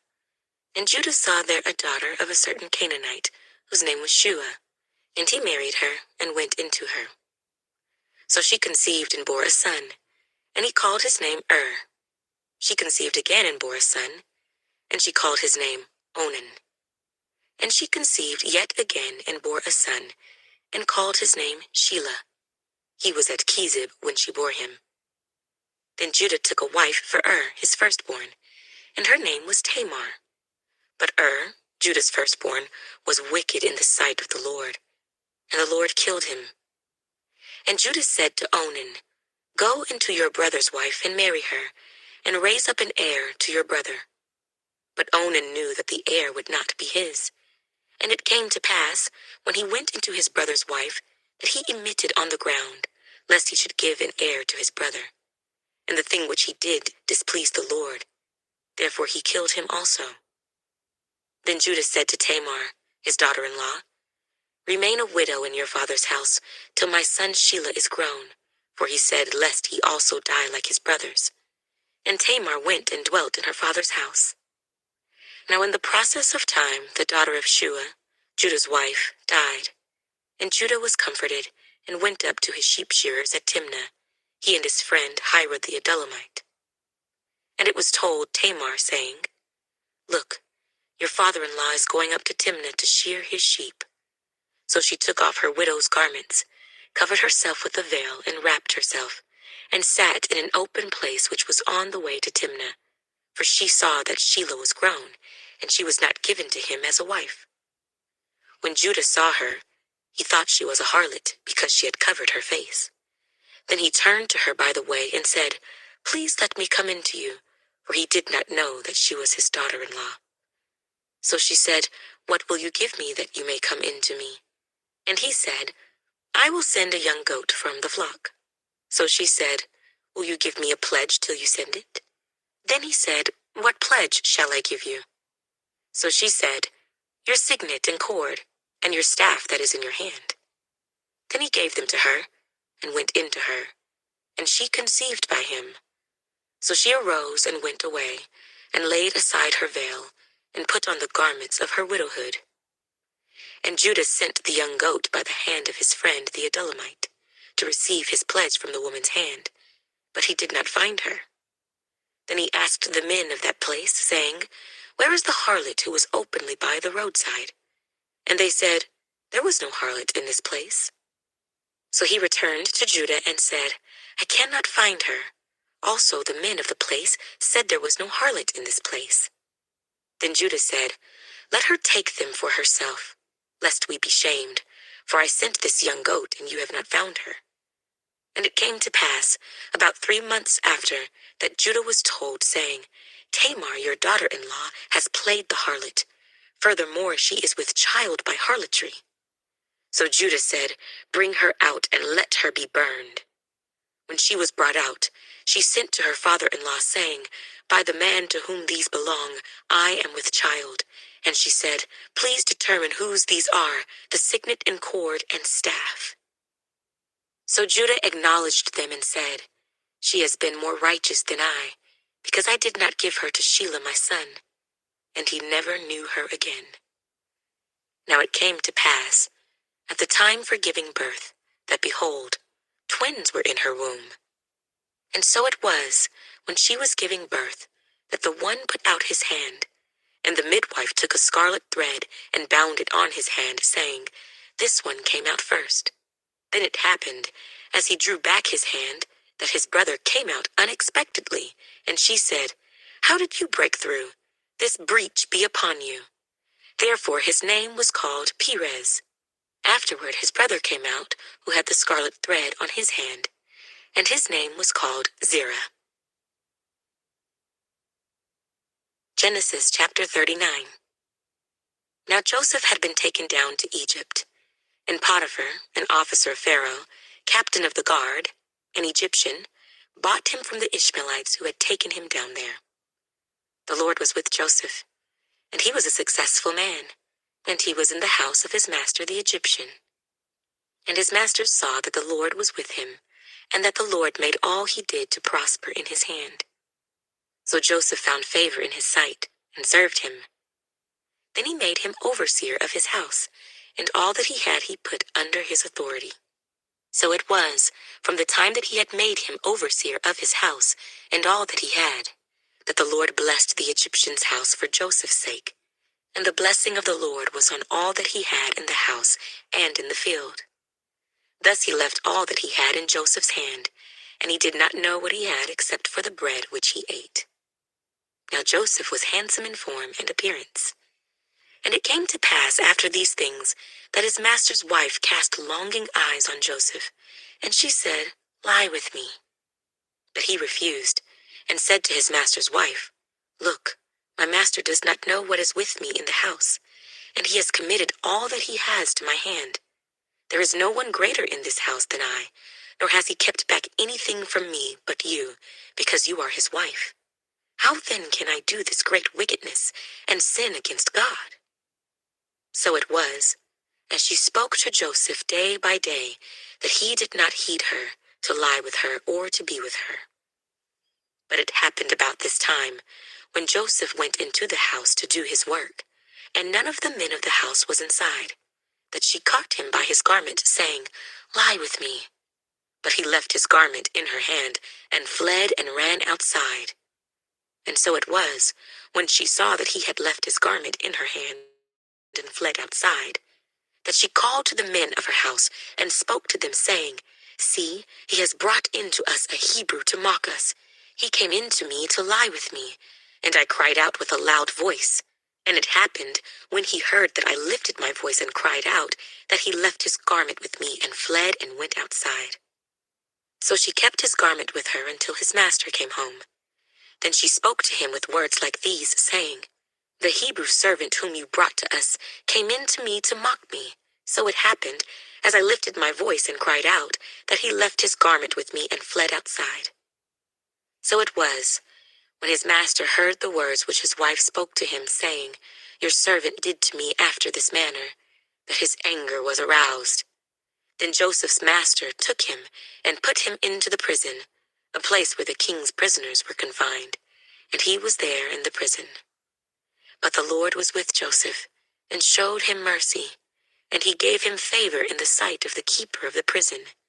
And the keeper of the prison committed to Joseph's hand all the prisoners who were in the prison. Whatever they did there, it was his doing.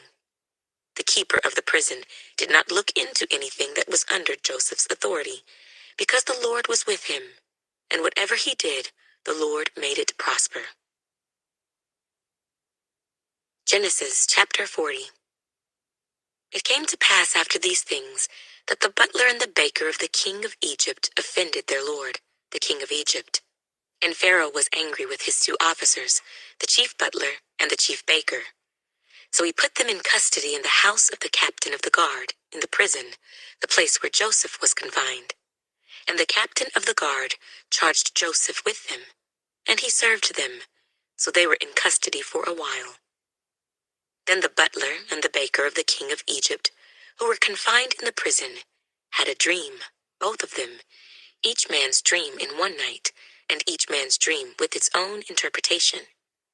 And Joseph came into them in the morning, and looked at them and saw that they were sad. So he asked Pharaoh's officers who were with him in the custody of his lord's house, saying, Why do you look so sad today? And they said to him, We each have had a dream, and there is no interpreter of it. So Joseph said to them, Do not interpretations belong to God? Tell them to me, please. Then the chief butler told his dream to Joseph, and said to him, Behold, in my dream, a vine was before me, and in the vine were 3 branches. It was as though it budded, its blossoms shot forth, and its clusters brought forth ripe grapes. Then Pharaoh's cup was in my hand, and I took the grapes and pressed them into Pharaoh's cup, and placed the cup in Pharaoh's hand. And Joseph said to him, This is the interpretation of it. The 3 branches are 3 days. Now within 3 days, Pharaoh will lift up your head and restore you to your place, and you will put Pharaoh's cup in his hand according to the former manner, when you were his butler. But remember me when it is well with you, and please show kindness to me. Make mention of me to Pharaoh, and get me out of this house. For indeed I was stolen away from the land of the Hebrews, and also I have done nothing here that they should put me into the dungeon. When the chief baker saw that the interpretation was good, he said to Joseph, I also was in my dream, and there were 3 white baskets on my head. In the uppermost basket were all kinds of baked goods for Pharaoh, and the birds ate them out of the basket on my head. So Joseph answered and said, This is the interpretation of it. The 3 baskets are 3 days. Within 3 days, Pharaoh will lift off your head from you and hang you on a tree, and the birds will eat your flesh from you. Now it came to pass, on the 3rd day, which was Pharaoh's birthday, that he made a feast for all his servants, and he lifted up the head of the chief butler and of the chief baker among his servants. Then he restored the chief butler to his butlership again, and he placed the cup in Pharaoh's hand. But he hanged the chief baker, as Joseph had interpreted to them.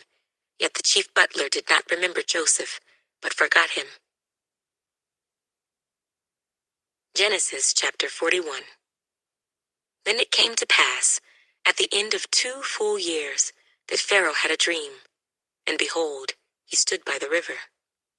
Suddenly there came up out of the river 7 cows, fine-looking and fat, and they fed in the meadow. Then behold, 7 other cows came up after them out of the river, ugly and gaunt, and stood by the other cows on the bank of the river. And the ugly and gaunt cows ate up the 7 fine-looking and fat cows. So Pharaoh awoke. He slept and dreamed a second time, And suddenly 7 heads of grain came up on one stalk, plump and good. Then behold, 7 thin heads, blighted by the east wind, sprang up after them. And the 7 thin heads devoured the 7 plump and full heads. So Pharaoh awoke, and indeed it was a dream. Now it came to pass in the morning that his spirit was troubled, and he sent and called for all the magicians of Egypt and all its wise men. And Pharaoh told them his dreams, but there was no one who could interpret them for Pharaoh. Then the chief butler spoke to Pharaoh, saying, I remember my faults this day, when Pharaoh was angry with his servants and put me in custody in the house of the captain of the guard. Both me and the chief baker, we each had a dream in one night, he and I.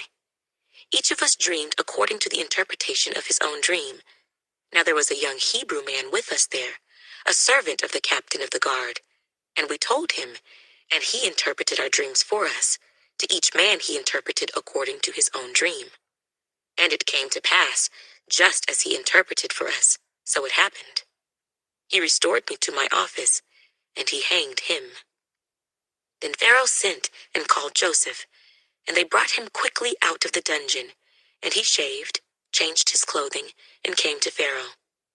And Pharaoh said to Joseph, I have had a dream, and there is no one who can interpret it. But I have heard it said of you that you can understand a dream to interpret it. So Joseph answered Pharaoh, saying, It is not in me. God will give Pharaoh an answer of peace. Then Pharaoh said to Joseph, Behold, in my dream I stood on the bank of the river. Suddenly 7 cows came up out of the river, fine-looking and fat, and they fed in the meadow. Then behold, 7 other cows came up after them, poor and very ugly and gaunt, such ugliness as I have never seen in all the land of Egypt. And the gaunt and ugly cows ate up the first 7, the fat cows. When they had eaten them up, no one would have known that they had eaten them, for they were just as ugly as at the beginning. So I awoke. Also I saw in my dream, and suddenly 7 heads came up on one stalk, full and good. Then behold, 7 heads, withered, thin, and blighted by the east wind, sprang up after them. And the thin heads devoured the 7 good heads.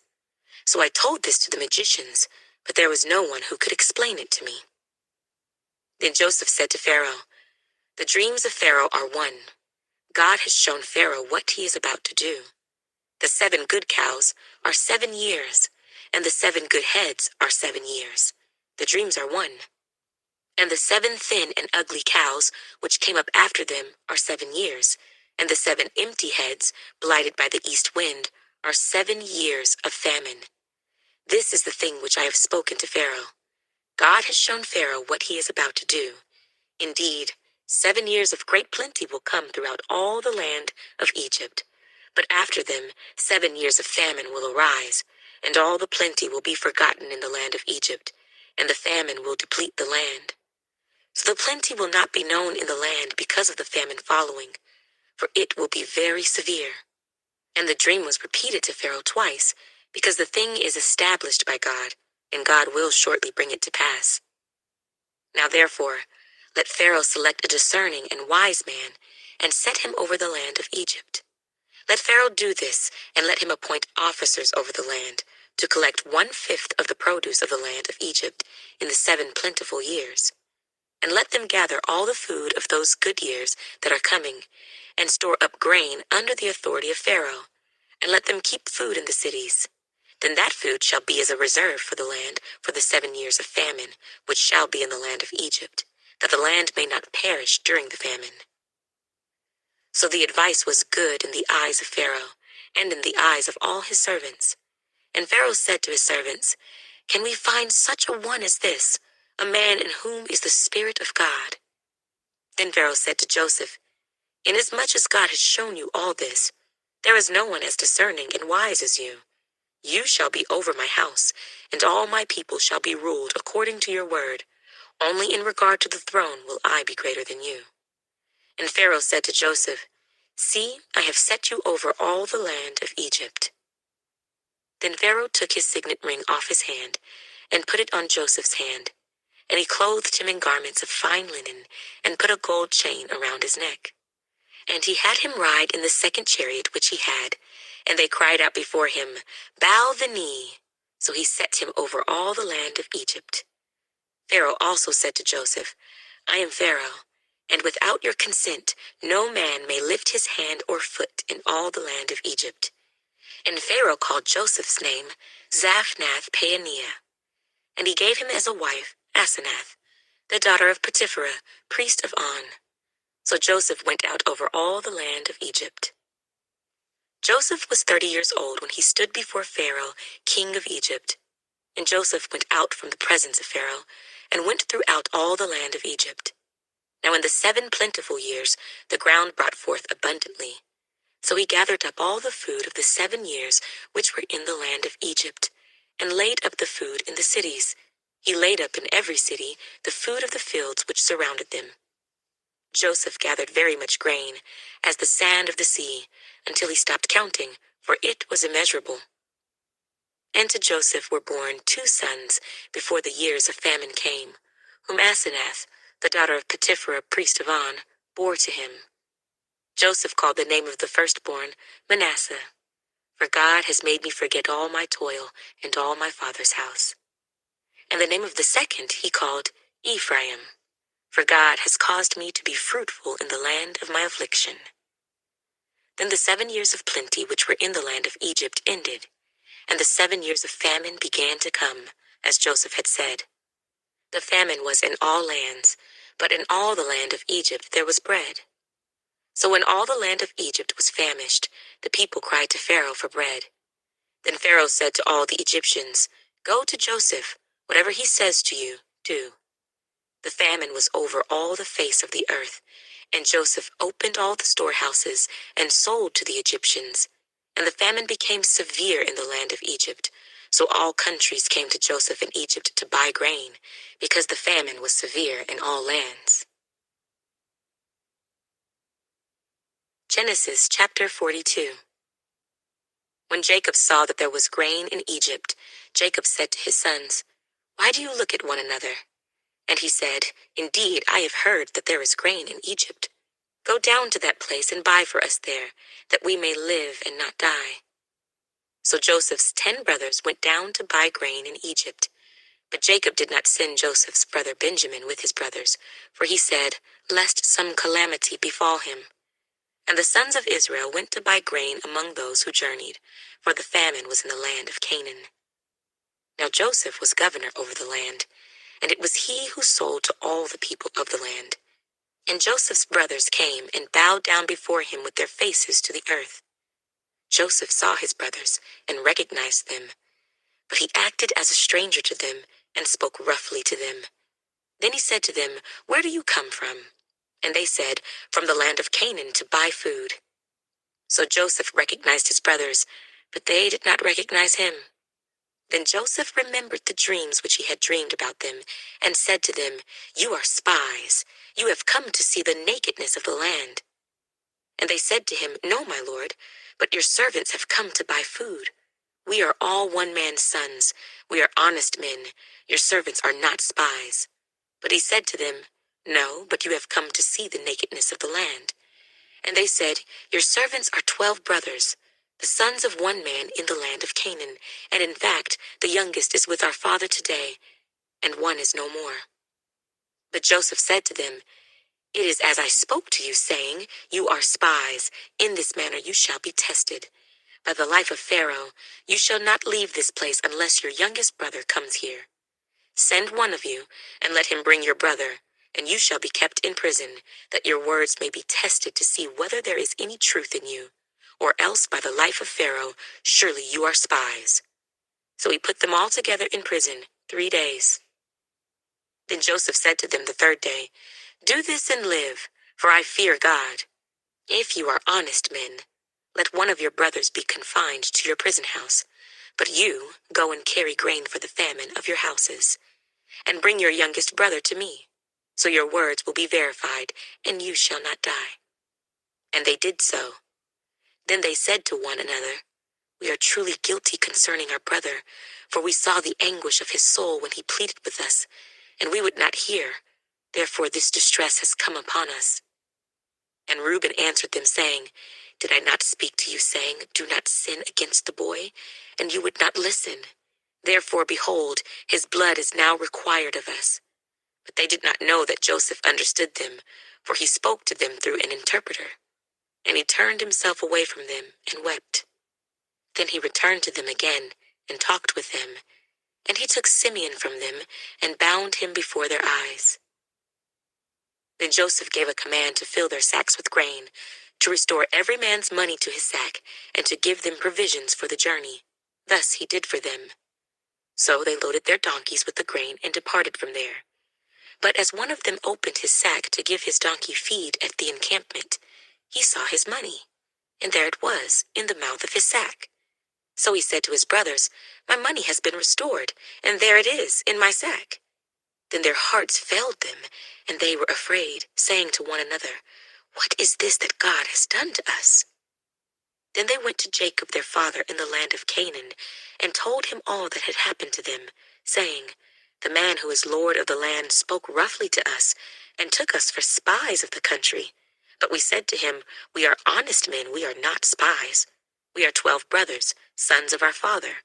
One is no more, and the youngest is with our father this day in the land of Canaan.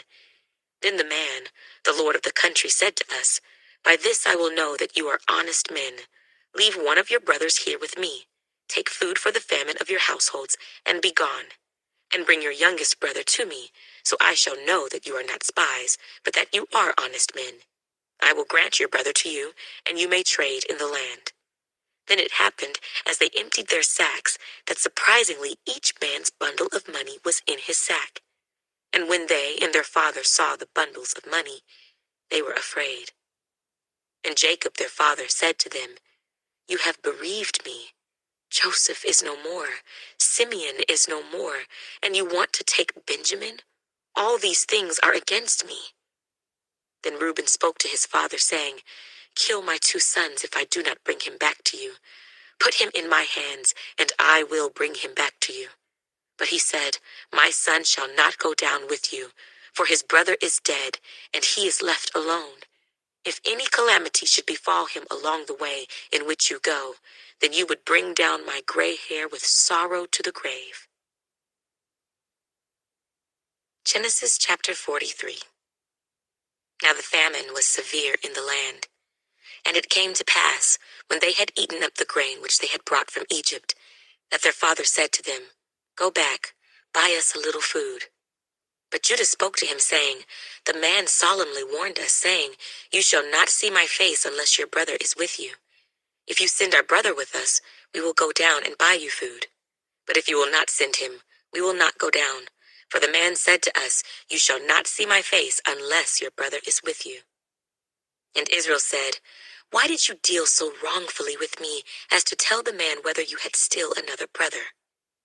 But they said, The man asked us pointedly about ourselves and our family, saying, Is your father still alive? Have you another brother? And we told him according to these words. Could we possibly have known that he would say, Bring your brother down? Then Judah said to Israel his father, Send the lad with me, and we will arise and go, that we may live and not die, both we and you and also our little ones. I myself will be surety for him. From my hand you shall require him. If I do not bring him back to you and set him before you, then let me bear the blame forever. For if we had not lingered, surely by now we would have returned this 2nd time. And their father Israel said to them, If it must be so, then do this. Take some of the best fruits of the land in your vessels, and carry down a present for the man, a little balm and a little honey, spices and myrrh, pistachio nuts and almonds. Take double money in your hand, and take back in your hand the money that was returned in the mouth of your sacks. Perhaps it was an oversight. Take your brother also, and arise, go back to the man.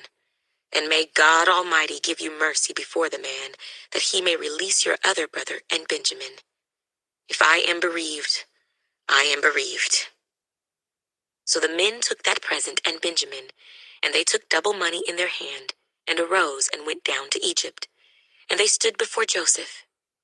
When Joseph saw Benjamin with them, he said to the steward of his house, Take these men to my home, and slaughter an animal and make ready, for these men will dine with me at noon." Then the man did as Joseph ordered, and the man brought the men into Joseph's house. Now the men were afraid, because they were brought into Joseph's house, and they said, "It is because of the money which was returned in our sacks the first time that we are brought in, so that he may make a case against us and seize us, to take us as slaves with our donkeys." When they drew near to the steward of Joseph's house, they talked with him at the door of the house and said, "O sir, we indeed came down the first time to buy food, but it happened when we came to the encampment that we opened our sacks, and there each man's money was in the mouth of his sack, our money in full weight, so we have brought it back in our hand. And we have brought down other money in our hands to buy food. We do not know who put our money in our sacks." But he said, "Peace be with you. Do not be afraid. Your God and the God of your father has given you treasure in your sacks. I had your money." Then he brought Simeon out to them. So the man brought the men into Joseph's house and gave them water, and they washed their feet, and he gave their donkeys feed. Then they made the present ready for Joseph's coming at noon, for they heard that they would eat bread there. And when Joseph came home, they brought him the present which was in their hand into the house, and bowed down before him to the earth. Then he asked them about their well-being, and said, "Is your father well, the old man of whom you spoke? Is he still alive?" And they answered, "Your servant, our father, is in good health. He is still alive." And they bowed their heads down and prostrated themselves. Then he lifted his eyes and saw his brother Benjamin, his mother's son, and said, "Is this your younger brother of whom you spoke to me?" And he said, "God be gracious to you, my son." Now his heart yearned for his brother. So Joseph made haste and sought somewhere to weep. And he went into his chamber and wept there. Then he washed his face and came out. And he restrained himself and said, "Serve the bread." So they set him a place by himself, and them by themselves, and the Egyptians who ate with him by themselves, because the Egyptians could not eat food with the Hebrews, for that is an abomination to the Egyptians. And they sat before him, the firstborn according to his birthright, and the youngest according to his youth. And the men looked in astonishment at one another. Then he took servings to them from before him, but Benjamin's serving was 5 times as much as any of theirs. So they drank and were merry with him. Genesis chapter 44. And he commanded the steward of his house, saying, "Fill the men's sacks with food, as much as they can carry, and put each man's money in the mouth of his sack. Also put my cup, the silver cup, in the mouth of the sack of the youngest and his grain money." So he did according to the word that Joseph had spoken. As soon as the morning dawned, the men were sent away, they and their donkeys. When they had gone out of the city and were not yet far off, Joseph said to his steward, "Get up, follow the men, and when you overtake them, say to them, 'Why have you repaid evil for good? Is not this the one from which my Lord drinks, and with which he indeed practices divination? You have done evil in so doing.'" So he overtook them, and he spoke to them these same words, and they said to him, "Why does my Lord say these words? Far be it from us that your servants should do such a thing. Look, we brought back to you from the land of Canaan the money which we found in the mouth of our sacks. How then could we steal silver or gold from your Lord's house? With whomever of your servants it is found, let him die, and we also will be my Lord's slaves." And he said, "Now also let it be according to your words. He with whom it is found shall be my slave, and you shall be blameless." Then each man speedily let down his sack to the ground, and each opened his sack. So he searched. He began with the oldest, and left off with the youngest. And the cup was found in Benjamin's sack. Then they tore their clothes, and each man loaded his donkey and returned to the city. So Judah and his brothers came to Joseph's house, and he was still there. And they fell before him on the ground. And Joseph said to them, "What deed is this you have done?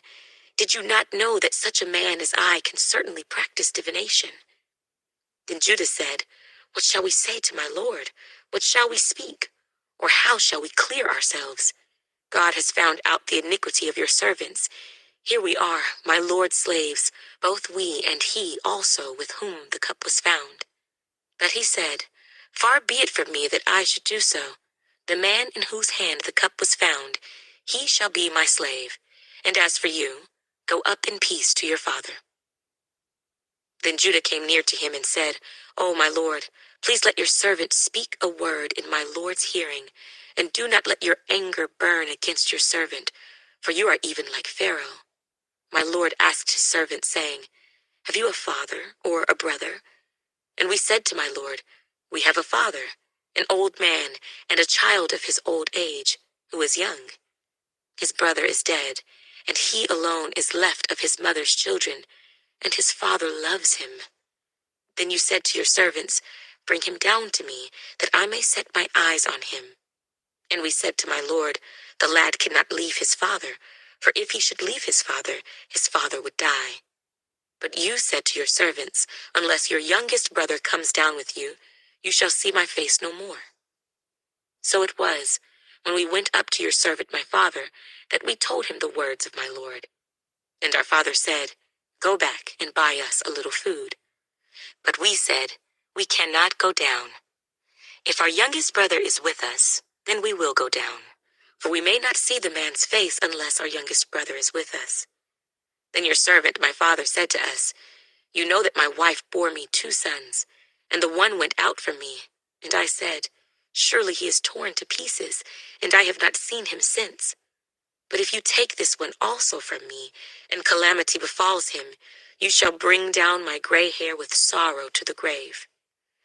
Now therefore, when I come to your servant my father, and the lad is not with us, since his life is bound up in the lad's life, it will happen, when he sees that the lad is not with us, that he will die. So your servants will bring down the gray hair of your servant our father with sorrow to the grave. For your servant became surety for the lad to my father, saying, If I do not bring him back to you, then I shall bear the blame before my father forever. Now therefore, please let your servant remain instead of the lad as a slave to my lord, and let the lad go up with his brothers. For how shall I go up to my father if the lad is not with me, lest perhaps I see the evil that would come upon my father? Genesis chapter 45. Then Joseph could not restrain himself before all those who stood by him, and he cried out, Make everyone go out from me. So no one stood with him while Joseph made himself known to his brothers. And he wept aloud, and the Egyptians and the house of Pharaoh heard it. Then Joseph said to his brothers, I am Joseph. Does my father still live? But his brothers could not answer him, for they were dismayed in his presence. And Joseph said to his brothers, Please come near to me. So they came near. Then he said, I am Joseph, your brother, whom you sold into Egypt. But now, do not therefore be grieved or angry with yourselves because you sold me here. For God sent me before you to preserve life. For these 2 years, the famine has been in the land, and there are still 5 years in which there will be neither plowing nor harvesting. And God sent me before you to preserve a posterity for you in the earth, and to save your lives by a great deliverance. So now it was not you who sent me here, but God. And he has made me a father to Pharaoh, and lord of all his house, and a ruler throughout all the land of Egypt. Hurry, and go up to my father, and say to him, Thus says your son, Joseph, God has made me lord of all Egypt. Come down to me, do not tarry. You shall dwell in the land of Goshen, and you shall be near to me, you and your children, your children's children, your flocks and your herds, and all that you have. There I will provide for you, lest you and your household and all that you have come to poverty, for there are still 5 years of famine. And behold, your eyes and the eyes of my brother Benjamin see that it is my mouth that speaks to you. So you shall tell my father of all my glory in Egypt, and of all that you have seen, and you shall hurry and bring my father down here. Then he fell on his brother Benjamin's neck and wept, and Benjamin wept on his neck. Moreover, he kissed all his brothers and wept over them, and after that his brothers talked with him. Now the report of it was heard in Pharaoh's house, saying, Joseph's brothers have come. So it pleased Pharaoh and his servants well. And Pharaoh said to Joseph, "Say to your brothers, 'Do this, load your animals and depart. Go to the land of Canaan.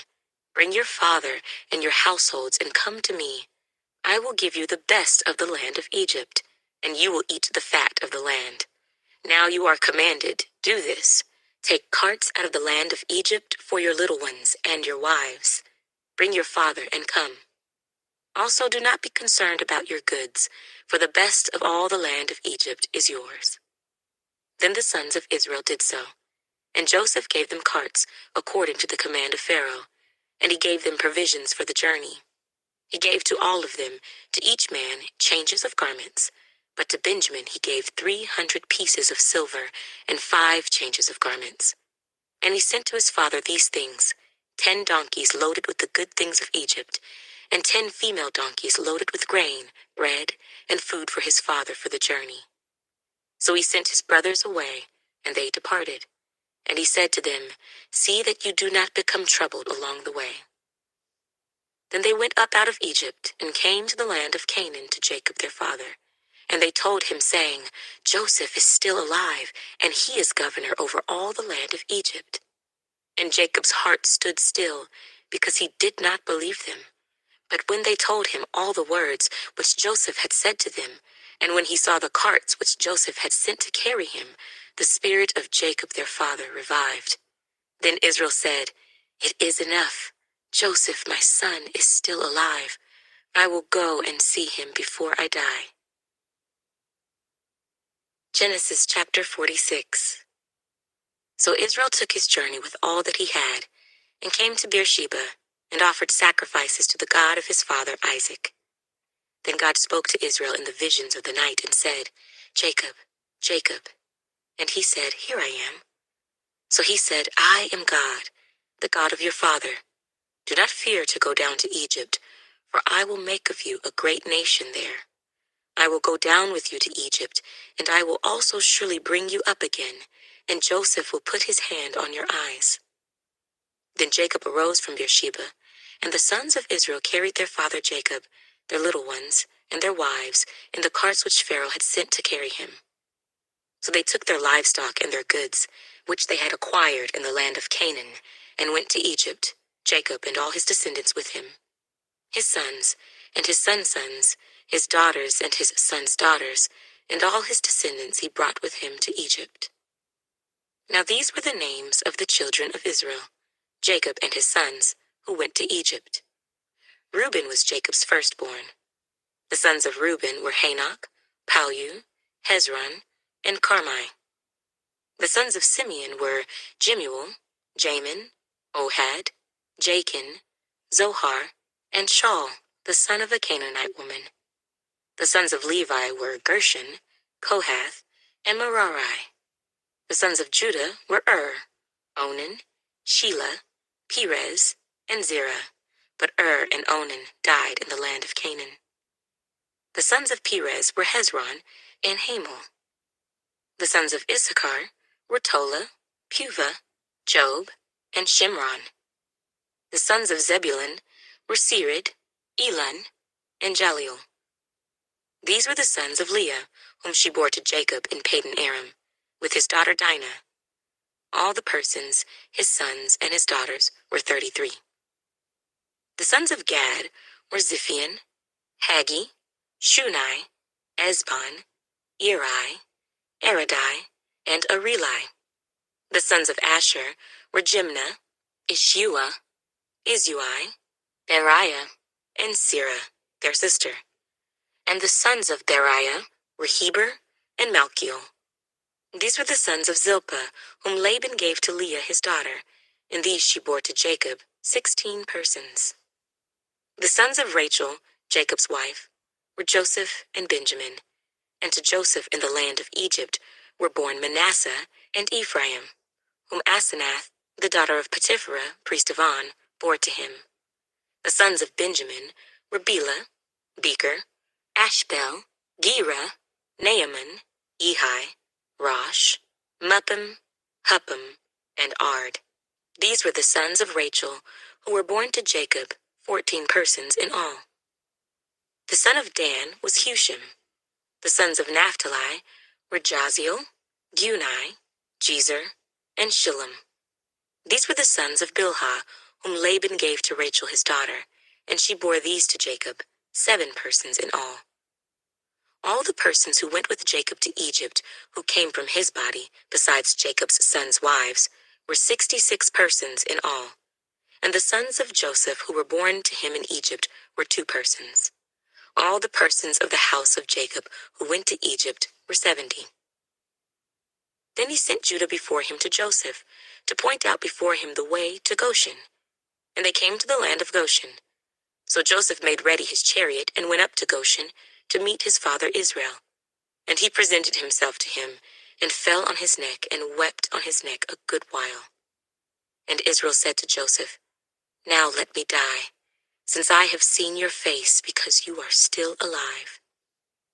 Then Joseph said to his brothers and to his father's household, I will go up and tell Pharaoh, and say to him, My brothers and those of my father's house, who were in the land of Canaan, have come to me.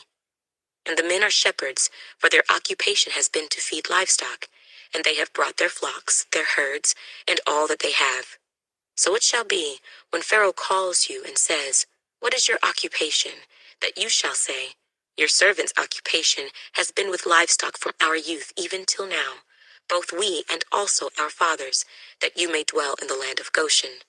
For every shepherd is an abomination to the Egyptians. Genesis chapter 47. And Joseph went and told Pharaoh and said, My father and my brothers, their flocks and their herds, and all that they possess, have come from the land of Canaan. And indeed, they are in the land of Goshen. And he took 5 men from among his brothers, and presented them to Pharaoh. Then Pharaoh said to his brothers, What is your occupation? And they said to Pharaoh, Your servants are shepherds, both we and also our fathers. And they said to Pharaoh, We have come to dwell in the land, because your servants have no pasture for their flocks, for the famine is severe in the land of Canaan. Now therefore, please let your servants dwell in the land of Goshen. Then Pharaoh spoke to Joseph, saying, Your father and your brothers have come to you. The land of Egypt is before you. Have your father and brothers dwell in the best of the land. Let them dwell in the land of Goshen. And if you know any competent men among them, then make them chief herdsmen over my livestock. Then Joseph brought in his father Jacob, and set him before Pharaoh. And Jacob blessed Pharaoh. Pharaoh said to Jacob, How old are you? And Jacob said to Pharaoh, The days of the years of my pilgrimage are 130 years. Few and evil have been the days of the years of my life, and they have not attained to the days of the years of the life of my fathers in the days of their pilgrimage. So Jacob blessed Pharaoh, and went out from before Pharaoh. And Joseph situated his father and his brothers, and gave them a possession in the land of Egypt, in the best of the land, in the land of Ramesses, as Pharaoh had commanded. Then Joseph provided his father, his brothers, and all his father's household with bread, according to the number in their families. Now there was no bread in all the land, for the famine was very severe, so that the land of Egypt and the land of Canaan languished because of the famine. And Joseph gathered up all the money that was found in the land of Egypt and in the land of Canaan, for the grain which they bought. And Joseph brought the money into Pharaoh's house. So when the money failed in the land of Egypt and in the land of Canaan, all the Egyptians came to Joseph and said, Give us bread, for why should we die in your presence, for the money has failed? Then Joseph said, Give your livestock, and I will give you bread for your livestock if the money is gone. So they brought their livestock to Joseph, and Joseph gave them bread in exchange for the horses, the flocks, the cattle of the herds, and for the donkeys. Thus he fed them with bread in exchange for all their livestock that year. When that year had ended, they came to him the next year and said to him, We will not hide from my lord that our money is gone. My lord also has our herds of livestock. There is nothing left in the sight of my lord but our bodies and our lands. Why should we die before your eyes, both we and our land? Buy us and our land for bread, and we and our land will be servants of Pharaoh. Give us seed, that we may live and not die, that the land may not be desolate. Then Joseph bought all the land of Egypt for Pharaoh, for every man of the Egyptians sold his field, because the famine was severe upon them. So the land became Pharaoh's. And as for the people, he moved them into the cities from one end of the borders of Egypt to the other end. Only the land of the priests he did not buy, for the priests had rations allotted to them by Pharaoh, and they ate their rations which Pharaoh gave them. Therefore they did not sell their lands. Then Joseph said to the people, "Indeed, I have bought you and your land this day for Pharaoh. Look, here is seed for you, and you shall sow the land. And it shall come to pass in the harvest that you shall give 1/5 to Pharaoh. 4/5 shall be your own, as seed for the field and for your food, for those of your households, and as food for your little ones." So they said, "You have saved our lives. Let us find favor in the sight of my Lord, and we will be Pharaoh's servants." And Joseph made it a law over the land of Egypt to this day, that Pharaoh should have 1/5, except for the land of the priests only, which did not become Pharaoh's. So Israel dwelt in the land of Egypt, in the country of Goshen, and they had possessions there, and grew and multiplied exceedingly. And Jacob lived in the land of Egypt 17 years. So the length of Jacob's life was 147 years. When the time drew near that Israel must die, he called his son Joseph and said to him, "Now if I have found favor in your sight, please put your hand under my thigh and deal kindly and truly with me. Please do not bury me in Egypt, but let me lie with my fathers. You shall carry me out of Egypt and bury me in their burial place." And he said, "I will do as you have said." Then he said, "Swear to me." And he swore to him. So Israel bowed himself on the head of the bed. Genesis chapter 48. Now it came to pass after these things that Joseph was told, "Indeed, your father is sick." And he took with him his 2 sons, Manasseh and Ephraim. And Jacob was told, "Look, your son Joseph is coming to you." And Israel strengthened himself and sat up on the bed. Then Jacob said to Joseph, "God Almighty appeared to me at Luz in the land of Canaan and blessed me, and said to me, 'Behold, I will make you fruitful and multiply you, and I will make of you a multitude of people, and give this land to your descendants after you as an everlasting possession.' And now your 2 sons, Ephraim and Manasseh, who were born to you in the land of Egypt before I came to you in Egypt, are mine. As Reuben and Simeon, they shall be mine. Your offspring, whom you beget after them, shall be yours. They will be called by the name of their brothers in their inheritance. But as for me, when I came from Padan, Rachel died beside me in the land of Canaan on the way, when there was but a little distance to go to Ephrath, and I buried her there on the way to Ephrath, that is, Bethlehem.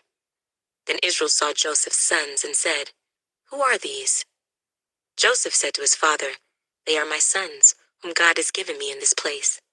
And he said, 'Please bring them to me, and I will bless them.' Now the eyes of Israel were dim with age, so that he could not see. Then Joseph brought them near him, and he kissed them and embraced them.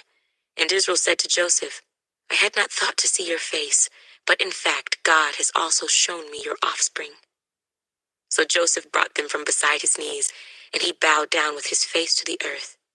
And Joseph took them both, Ephraim with his right hand toward Israel's left hand, and Manasseh with his left hand toward Israel's right hand, and brought them near him.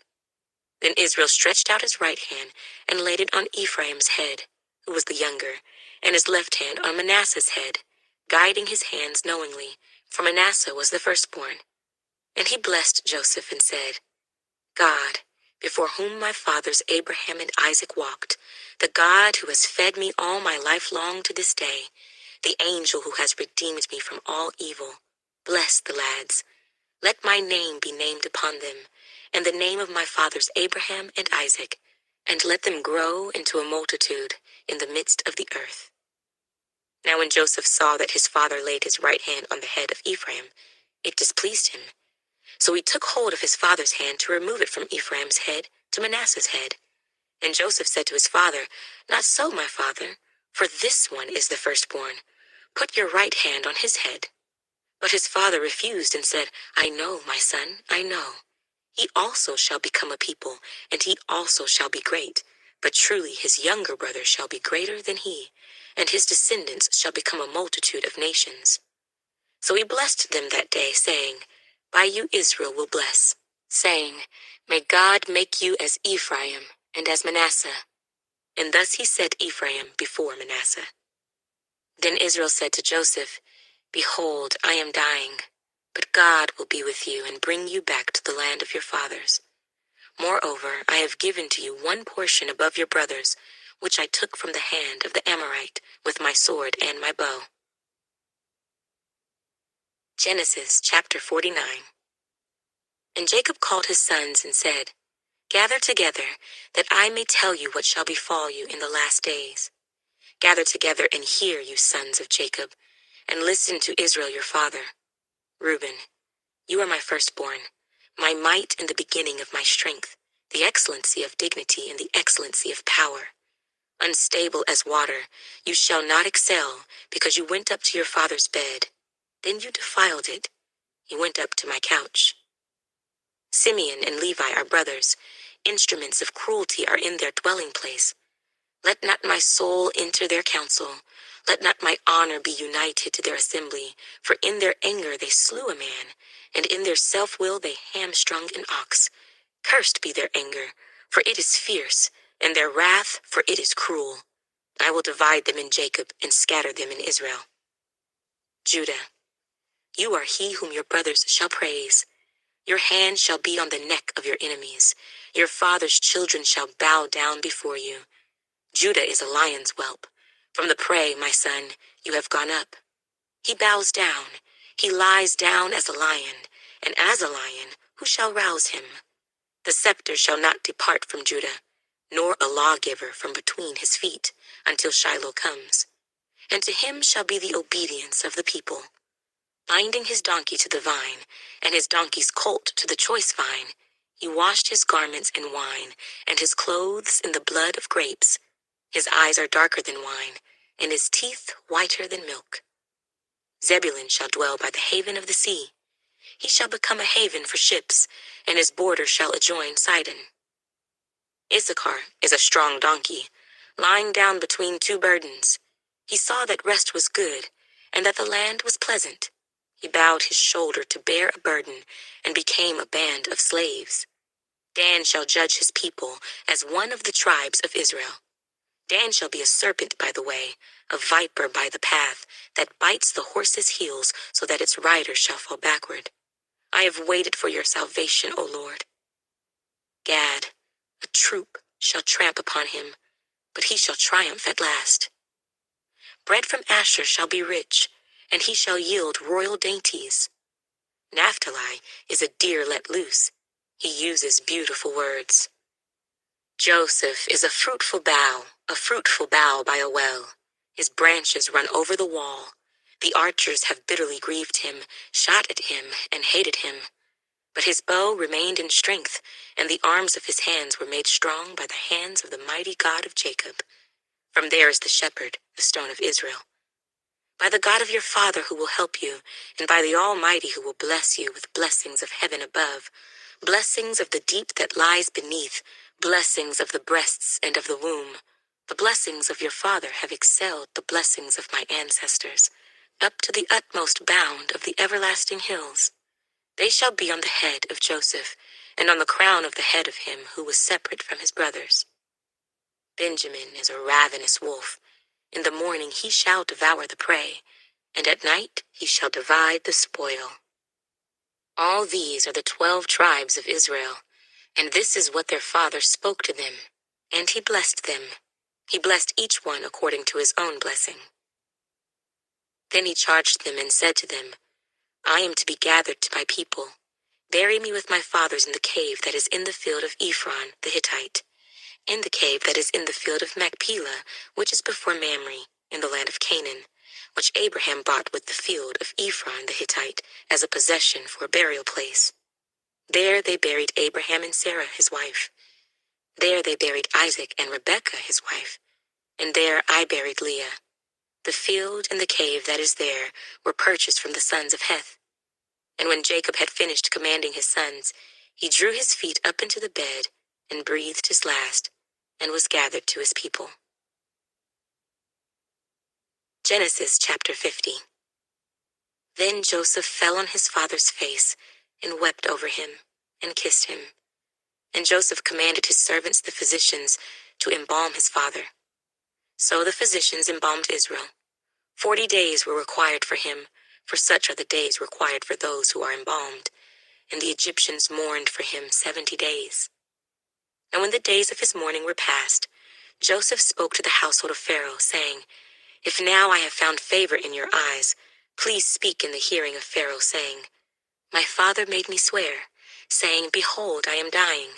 In my grave which I dug for myself in the land of Canaan, there you shall bury me. Now therefore, please let me go up and bury my father, and I will come back. And Pharaoh said, Go up and bury your father, as he made you swear. So Joseph went up to bury his father, and with him went up all the servants of Pharaoh, the elders of his house, and all the elders of the land of Egypt, as well as all the house of Joseph, his brothers, and his father's house. Only their little ones, their flocks, and their herds they left in the land of Goshen. And there went up with him both chariots and horsemen, and it was a very great gathering. Then they came to the threshing floor of Atad, which is beyond the Jordan, and they mourned there with a great and very solemn lamentation.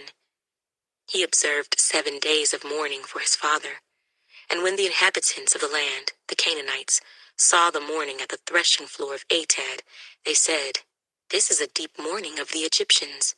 Therefore its name was called Abel Mizraim, which is beyond the Jordan. So his sons did for him just as he had commanded them.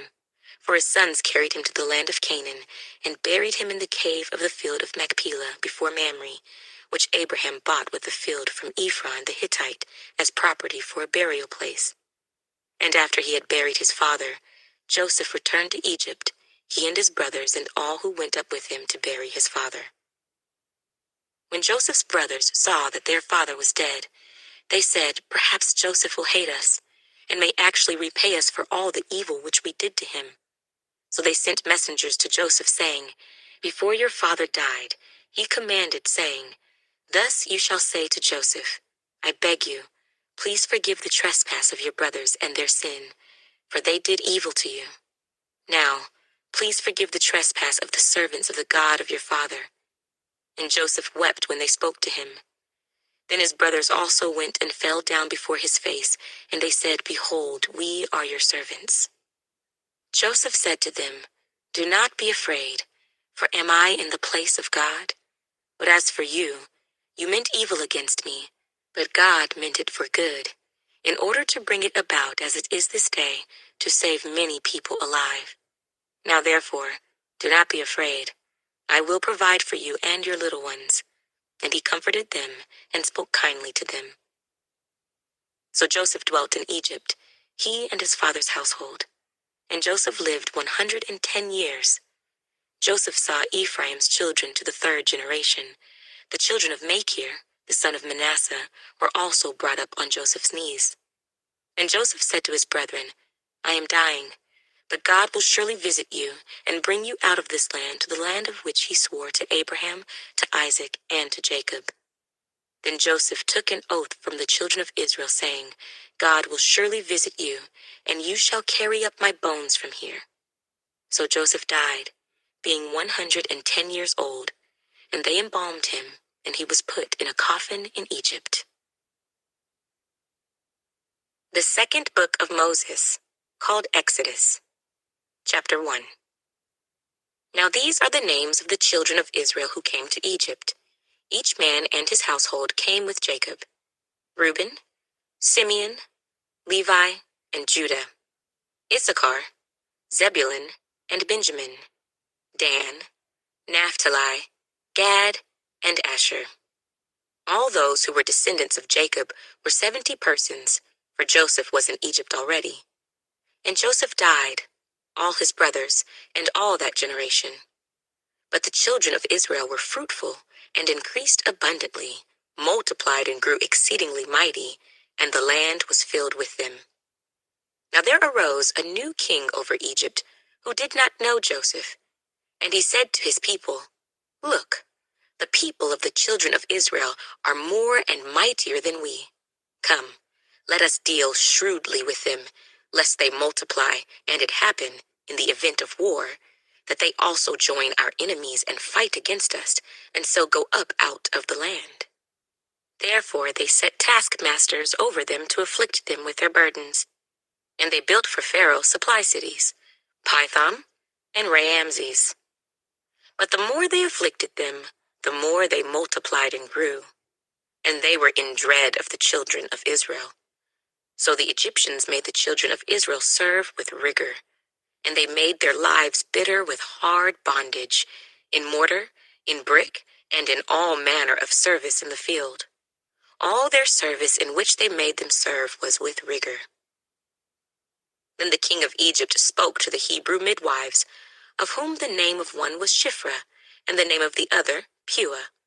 And he said, When you do the duties of a midwife for the Hebrew women, and see them on the birth stools, if it is a son, then you shall kill him. But if it is a daughter, then she shall live. But the midwives feared God, and did not do as the king of Egypt commanded them, but saved the male children alive. So the king of Egypt called for the midwives and said to them, Why have you done this thing, and saved the male children alive? And the midwives said to Pharaoh, Because the Hebrew women are not like the Egyptian women, for they are lively and give birth before the midwives come to them. Therefore God dealt well with the midwives, and the people multiplied and grew very mighty. And so it was, because the midwives feared God, that he provided households for them. So Pharaoh commanded all his people, saying, Every son who is born you shall cast into the river, and every daughter you shall save alive. Exodus chapter 2. And a man of the house of Levi went and took as wife a daughter of Levi. So the woman conceived and bore a son. And when she saw that he was a beautiful child, she hid him 3 months. But when she could no longer hide him, she took an ark of bulrushes for him, daubed it with asphalt and pitch, put the child in it, and laid it in the reeds by the river's bank. And his sisters stood afar off to know what would be done to him. Then the daughter of Pharaoh came down to bathe at the river, and her maidens walked along the riverside. And when she saw the ark among the reeds, she sent her maid to get it. And when she opened it, she saw the child, and behold, the baby wept. So she had compassion on him and said, This is one of the Hebrews' children. Then his sister said to Pharaoh's daughter, Shall I go and call a nurse for you from the Hebrew women, that she may nurse the child for you? And Pharaoh's daughter said to her, Go. So the maiden went and called the child's mother. Then Pharaoh's daughter said to her, Take this child away and nurse him for me, and I will give you your wages. So the woman took the child and nursed him. And the child grew, and she brought him to Pharaoh's daughter, and he became her son. So she called his name Moses, saying, Because I drew him out of the water. Now it came to pass in those days, when Moses was grown, that he went out to his brethren and looked at their burdens. And he saw an Egyptian beating a Hebrew, one of his brethren. So he looked this way and that way, and when he saw no one, he killed the Egyptian and hid him in the sand. And when he went out the second day, behold, 2 Hebrew men were fighting. And he said to the one who did the wrong, Why are you striking your companion? Then he said, Who made you a prince and a judge over us? Do you intend to kill me as you killed the Egyptian? So Moses feared and said, Surely this thing is known. When Pharaoh heard of this matter, he sought to kill Moses. But Moses fled from the face of Pharaoh and dwelt in the land of Midian. And he sat down by a well. Now the priest of Midian had 7 daughters. And they came and drew water, and they filled the troughs to water their father's flock. Then the shepherds came and drove them away. But Moses stood up and helped them, and watered their flock. When they came to rule their father, he said, How is it that you have come so soon today? And they said, An Egyptian delivered us from the hand of the shepherds, and he also drew enough water for us and watered the flock. So he said to his daughters, "And where is he? Why is it that you have left the man?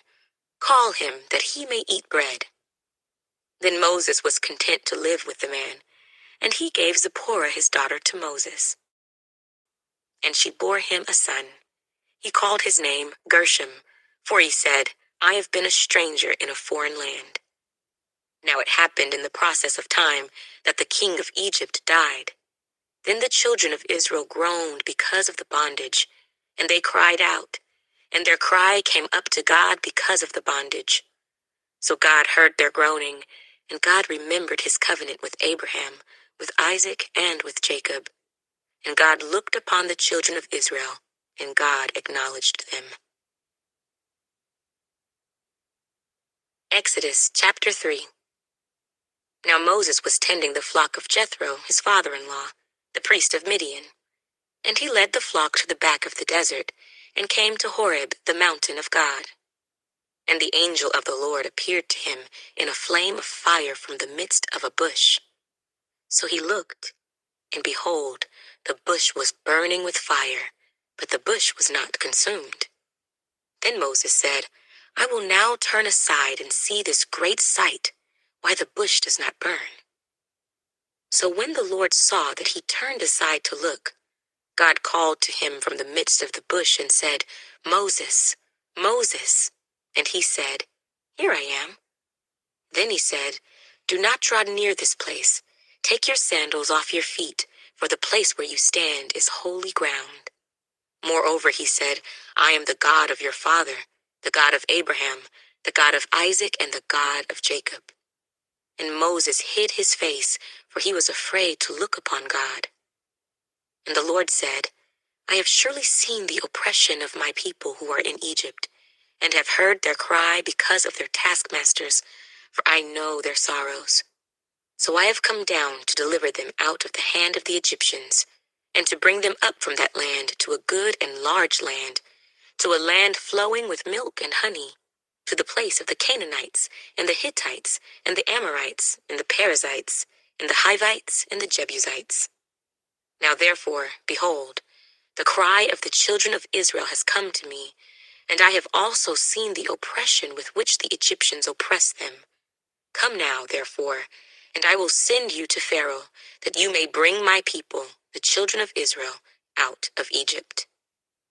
But Moses said to God, "Who am I that I should go to Pharaoh, and that I should bring the children of Israel out of Egypt?" So he said, "I will certainly be with you, and this shall be a sign to you that I have sent you. When you have brought the people out of Egypt, you shall serve God on this mountain." Then Moses said to God, "Indeed, when I come to the children of Israel and say to them, 'The God of your fathers has sent me to you,' and they say to me, 'What is his name?' what shall I say to them?" And God said to Moses, "I am who I am." And he said, "Thus you shall say to the children of Israel, 'I am has sent me to you.'" Moreover, God said to Moses, "Thus you shall say to the children of Israel, 'The Lord God of your fathers, the God of Abraham, the God of Isaac, and the God of Jacob, has sent me to you.' This is my name forever, and this is my memorial to all generations. Go and gather the elders of Israel together, and say to them, 'The Lord God of your fathers, the God of Abraham, of Isaac, and of Jacob, appeared to me, saying, I have surely visited you, and seen what is done to you in Egypt. And I have said, I will bring you up out of the affliction of Egypt to the land of the Canaanites, and the Hittites, and the Amorites, and the Perizzites, and the Hivites, and the Jebusites, to a land flowing with milk and honey. Then they will heed your voice, and you shall come, you and the elders of Israel, to the king of Egypt. And you shall say to him, The Lord God of the Hebrews has met with us, and now, please, let us go 3 days' journey into the wilderness, that we may sacrifice to the Lord our God. But I am sure that the king of Egypt will not let you go, no, not even by a mighty hand. So I will stretch out my hand and strike Egypt with all my wonders, which I will do in its midst. And after that, he will let you go. And I will give this people favor in the sight of the Egyptians, and it shall be, when you go, that you shall not go empty-handed. But every woman shall ask of her neighbor, namely, of her who dwells near her house, articles of silver, articles of gold, and clothing. And you shall put them on your sons and on your daughters, so you shall plunder the Egyptians. Exodus chapter 4. Then Moses answered and said, But suppose they will not believe me or listen to my voice. Suppose they say, The Lord has not appeared to you. So the Lord said to him, What is that in your hand? He said, A rod. And he said, Cast it on the ground. So he cast it on the ground, and it became a serpent. And Moses fled from it. Then the Lord said to Moses, Reach out your hand and take it by the tail.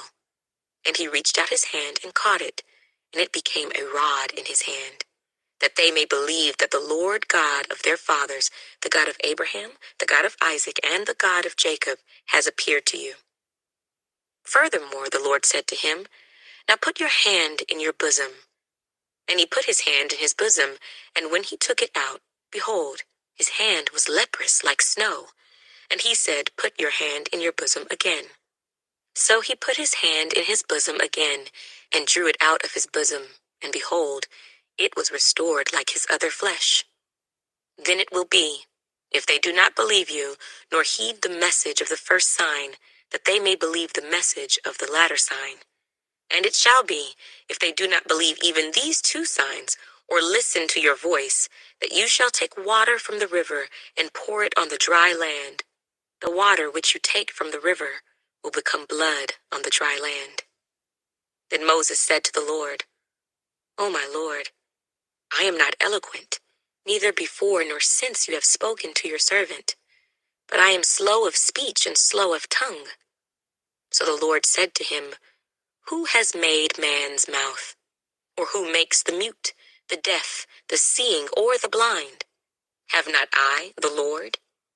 Now therefore go, and I will be with your mouth and teach you what you shall say. But he said, O my Lord, please send by the hand of whomever else you may send. So the anger of the Lord was kindled against Moses, and he said, Is not Aaron the Levite your brother? I know that he can speak well, and look, he is also coming out to meet you. When he sees you, he will be glad in his heart. Now you shall speak to him and put the words in his mouth. And I will be with your mouth and with his mouth, and I will teach you what you shall do. So he shall be your spokesman to the people, and he himself shall be as a mouth for you, and you shall be to him as God. And you shall take this rod in your hand, with which you shall do the signs. So Moses went and returned to Jethro, his father-in-law, and said to him, Please let me go and return to my brethren who are in Egypt, and see whether they are still alive. And Jethro said to Moses, Go in peace.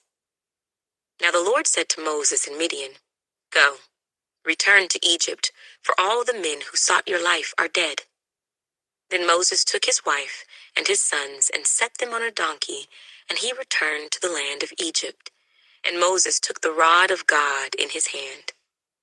And the Lord said to Moses, When you go back to Egypt, see that you do all those wonders before Pharaoh which I have put in your hand. But I will harden his heart, so that he will not let the people go. Then you shall say to Pharaoh, Thus says the Lord, Israel is my son, my firstborn. So I say to you, Let my son go, that he may serve me.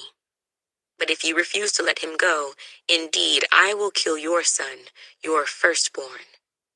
And it came to pass on the way, at the encampment, that the Lord met him and sought to kill him. Then Zipporah took a sharp stone and cut off the foreskin of her son and cast it at Moses' feet and said, Surely you are a husband of blood to me. So he let him go. Then she said, You are a husband of blood because of the circumcision. And the Lord said to Aaron, Go into the wilderness to meet Moses. So he went and met him on the mountain of God and kissed him. So Moses told Aaron all the words of the Lord who had sent him, and all the signs which he had commanded him. Then Moses and Aaron went and gathered together all the elders of the children of Israel. And Aaron spoke all the words which the Lord had spoken to Moses. Then he did the signs in the sight of the people. So the people believed. And when they heard that the Lord had visited the children of Israel, and that he had looked on their affliction, then they bowed their heads and worshipped. Exodus chapter 5.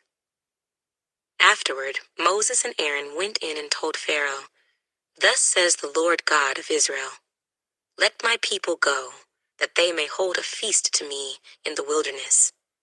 And Pharaoh said, "Who is the Lord, that I should obey his voice to let Israel go? I do not know the Lord, nor will I let Israel go." So they said, "The God of the Hebrews has met with us. Please, let us go 3 days' journey into the desert and sacrifice to the Lord our God, lest he fall upon us with pestilence or with the sword." Then the king of Egypt said to them, "Moses and Aaron, why do you take the people from their work? Get back to your labor." And Pharaoh said, "Look, the people of the land are many now, and you make them rest from their labor." So the same day Pharaoh commanded the taskmasters of the people and their officers, saying, "You shall no longer give the people straw to make brick as before. Let them go and gather straw for themselves, and you shall lay on them the quota of bricks which they made before. You shall not reduce it, for they are idle. Therefore they cry out, saying, 'Let us go and sacrifice to our God.' Let more work be laid on the men, that they may labor in it, and let them not regard false words." And the taskmasters of the people and their officers went out and spoke to the people, saying, "Thus says Pharaoh, I will not give you straw. Go, get yourselves straw where you can find it, yet none of your work will be reduced." Abroad throughout all the land of Egypt to gather stubble instead of straw. And the taskmasters forced them to hurry, saying, "Fulfill your work, your daily quota, as when there was straw." Also the officers of the children of Israel, whom Pharaoh's taskmasters had set over them, were beaten and were asked, "Why have you not fulfilled your task in making brick both yesterday and today as before?" Then the officers of the children of Israel came and cried out to Pharaoh, saying, "Why are you dealing thus with your servants? There is no straw given to your servants, and they say to us, 'Make brick.' And indeed your servants are beaten, but the fault is in your own people." But he said, "You are idle, idle. Therefore you say, 'Let us go and sacrifice to the Lord.' Therefore go now and work, for no straw shall be given you, yet you shall deliver the quota of bricks." And the officers of the children of Israel saw that they were in trouble after it was said, "You shall not reduce any bricks from your daily quota." Then, as they came out from Pharaoh, they met Moses and Aaron, who stood there to meet them.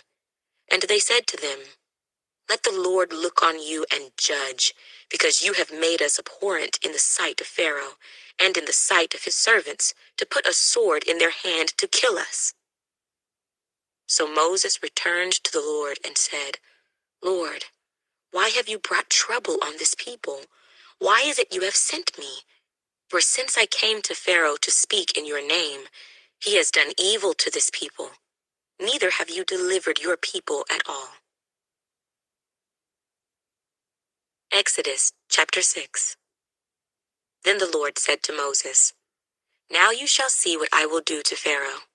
For with a strong hand he will let them go, and with a strong hand he will drive them out of his land."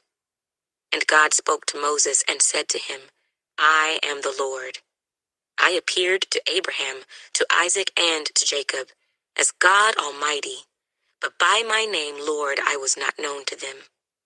I have also established my covenant with them, to give them the land of Canaan, the land of their pilgrimage, in which they were strangers. And I have also heard the groaning of the children of Israel, whom the Egyptians keep in bondage, and I have remembered my covenant. Therefore say to the children of Israel, I am the Lord. I will bring you out from under the burdens of the Egyptians. I will rescue you from their bondage, and I will redeem you with an outstretched arm and with great judgments. I will take you as my people, and I will be your God.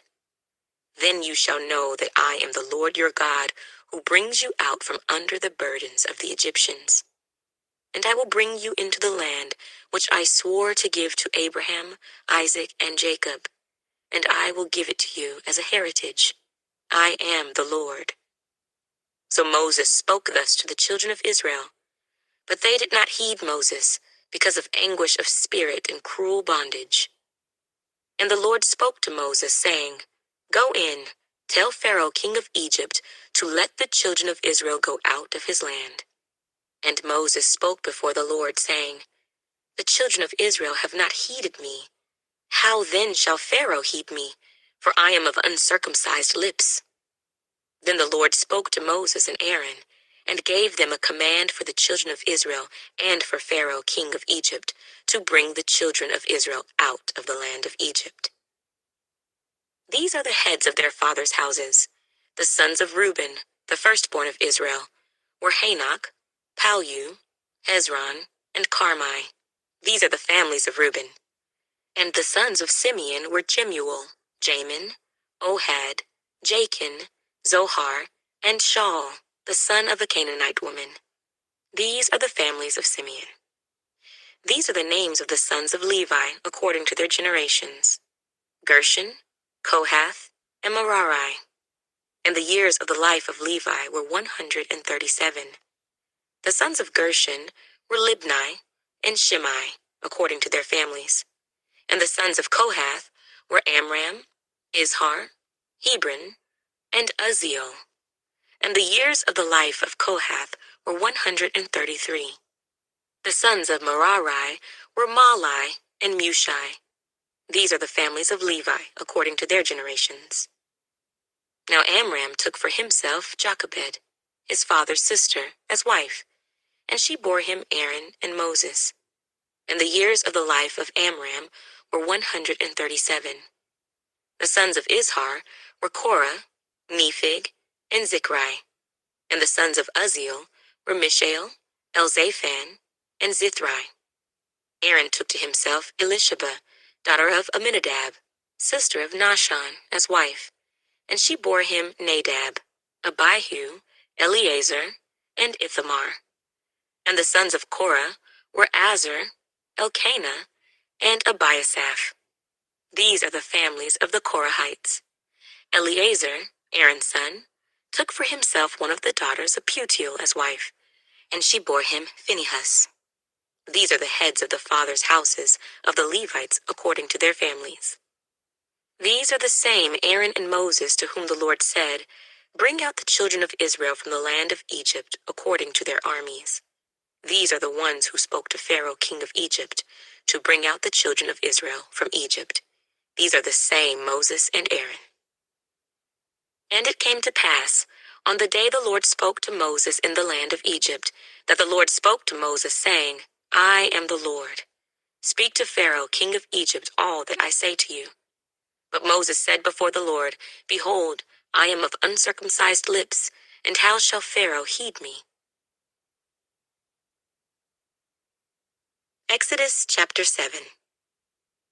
So the Lord said to Moses, See, I have made you as God to Pharaoh, and Aaron your brother shall be your prophet. You shall speak all that I command you, and Aaron your brother shall tell Pharaoh to send the children of Israel out of his land. And I will harden Pharaoh's heart, and multiply my signs and my wonders in the land of Egypt. But Pharaoh will not heed you, so that I may lay my hand on Egypt, and bring my armies and my people, the children of Israel, out of the land of Egypt by great judgments. And the Egyptians shall know that I am the Lord, when I stretch out my hand on Egypt, and bring out the children of Israel from among them. Then Moses and Aaron did so, just as the Lord commanded them, so they did. And Moses was 80 years old, and Aaron 83 years old, when they spoke to Pharaoh. Then the Lord spoke to Moses and Aaron, saying, When Pharaoh speaks to you, saying, Show a miracle for yourselves, then you shall say to Aaron, Take your rod and cast it before Pharaoh, and let it become a serpent. So Moses and Aaron went into Pharaoh, and they did so, just as the Lord commanded. And Aaron cast down his rod before Pharaoh, and before his servants, and it became a serpent. But Pharaoh also called the wise men and the sorcerers, so the magicians of Egypt, they also did in like manner with their enchantments. For every man threw down his rod, and they became serpents. But Aaron's rod swallowed up their rods. And Pharaoh's heart grew hard, and he did not heed them, as the Lord had said.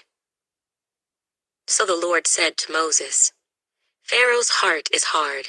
He refuses to let the people go. Go to Pharaoh in the morning, when he goes out to the water, and you shall stand by the river's bank to meet him.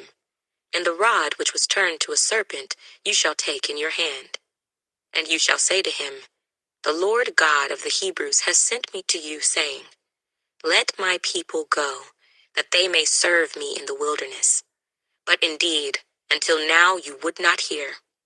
Thus says the Lord, By this you shall know that I am the Lord.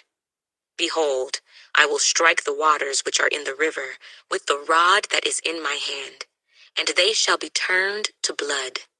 And the fish that are in the river shall die. The river shall stink, and the Egyptians will loathe to drink the water of the river. Then the Lord spoke to Moses, Say to Aaron, Take your rod and stretch out your hand over the waters of Egypt, over their streams, over their rivers, over their ponds, and over all their pools of water, that they may become blood. And there shall be blood throughout all the land of Egypt, both in buckets of wood and pitchers of stone. And Moses and Aaron did so, just as the Lord commanded. So he lifted up the rod and struck the waters that were in the river, in the sight of Pharaoh and in the sight of his servants. And all the waters that were in the river were turned to blood. The fish that were in the river died. The river stank, and the Egyptians could not drink the water of the river. So there was blood throughout all the land of Egypt. Then the magicians of Egypt did so with their enchantments, and Pharaoh's heart grew hard, and he did not heed them, as the Lord had said. And Pharaoh turned and went into his house, neither was his heart moved by this. So all the Egyptians dug all around the river for water to drink, because they could not drink the water of the river. And 7 days passed after the Lord had struck the river. Exodus chapter 8. And the Lord spoke to Moses, Go to Pharaoh and say to him, Thus says the Lord, Let my people go, that they may serve me. But if you refuse to let them go, behold, I will smite all your territory with frogs. So the river shall bring forth frogs abundantly, which shall go up and come into your house, into your bedroom, on your bed, into the houses of your servants, on your people, into your ovens, and into your kneading bowls. And the frogs shall come up on you, on your people, and on all your servants. Then the Lord spoke to Moses, Say to Aaron, Stretch out your hand with your rod over the streams, over the rivers, and over the ponds, and cause frogs to come up on the land of Egypt. So Aaron stretched out his hand over the waters of Egypt, and the frogs came up and covered the land of Egypt. And the magicians did so with their enchantments, and brought up frogs on the land of Egypt. Then Pharaoh called for Moses and Aaron and said, Entreat the Lord that he may take away the frogs from me and from my people, and I will let the people go, that they may sacrifice to the Lord. And Moses said to Pharaoh, Accept the honor of saying when I shall intercede for you, for your servants, and for your people, to destroy the frogs from you and your houses, that they may remain in the river only. So he said, Tomorrow. And he said, Let it be according to your word, that you may know that there is no one like the Lord our God. And the frogs shall depart from you, from your houses, from your servants, and from your people. They shall remain in the river only. Then Moses and Aaron went out from Pharaoh. And Moses cried out to the Lord concerning the frogs which he had brought against Pharaoh. So the Lord did according to the word of Moses. And the frogs died out of the houses, out of the courtyards, and out of the fields. They gathered them together in heaps, and the land stank. But when Pharaoh saw that there was relief, he hardened his heart and did not heed them as the Lord had said. So the Lord said to Moses, "Say to Aaron, stretch out your rod and strike the dust of the land, so that it may become lice throughout all the land of Egypt." And they did so. For Aaron stretched out his hand with his rod and struck the dust of the earth, and it became lice on man and beast. All the dust of the land became lice throughout all the land of Egypt. Now the magicians so worked with their enchantments to bring forth lice, but they could not. So there were lice on man and beast. Then the magician said to Pharaoh, "This is the finger of God." But Pharaoh's heart grew hard, and he did not heed them, just as the Lord had said. And the Lord said to Moses, "Rise early in the morning and stand before Pharaoh as he comes out to the water. Then say to him, 'Thus says the Lord, let my people go, that they may serve me. Or else, if you will not let my people go, behold, I will send swarms of flies on you and your servants, on your people, and into your houses. The houses of the Egyptians shall be full of swarms of flies, and also the ground on which they stand. And in that day I will set apart the land of Goshen, in which my people dwell, that no swarms of flies shall be there, in order that you may know that I am the Lord in the midst of the land. I will make a difference between my people and your people. Tomorrow this sign shall be." And the Lord did so. Thick swarms of flies came into the house of Pharaoh, into his servants' houses, and into all the land of Egypt. The land was corrupted because of the swarms of flies. Then Pharaoh called for Moses and Aaron and said, "Go, sacrifice to your God in the land." And Moses said, "It is not right to do so, for we would be sacrificing the abomination of the Egyptians to the Lord our God. If we sacrifice the abomination of the Egyptians before their eyes, then will they not stone us? We will go 3 days' journey into the wilderness and sacrifice to the Lord our God as he will command us." So Pharaoh said, "I will let you go, that you may sacrifice to the Lord your God in the wilderness. Only you shall not go very far away. Intercede for me." Then Moses said, "Indeed, I am going out from you, and I will entreat the Lord, that the swarms of flies may depart tomorrow from Pharaoh, from his servants, and from his people.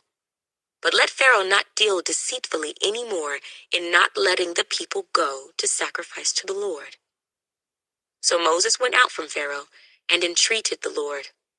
And the Lord did according to the word of Moses. He removed the swarms of flies from Pharaoh, from his servants, and from his people. Not one remained. But Pharaoh hardened his heart at this time also. Neither would he let the people go. Exodus chapter 9.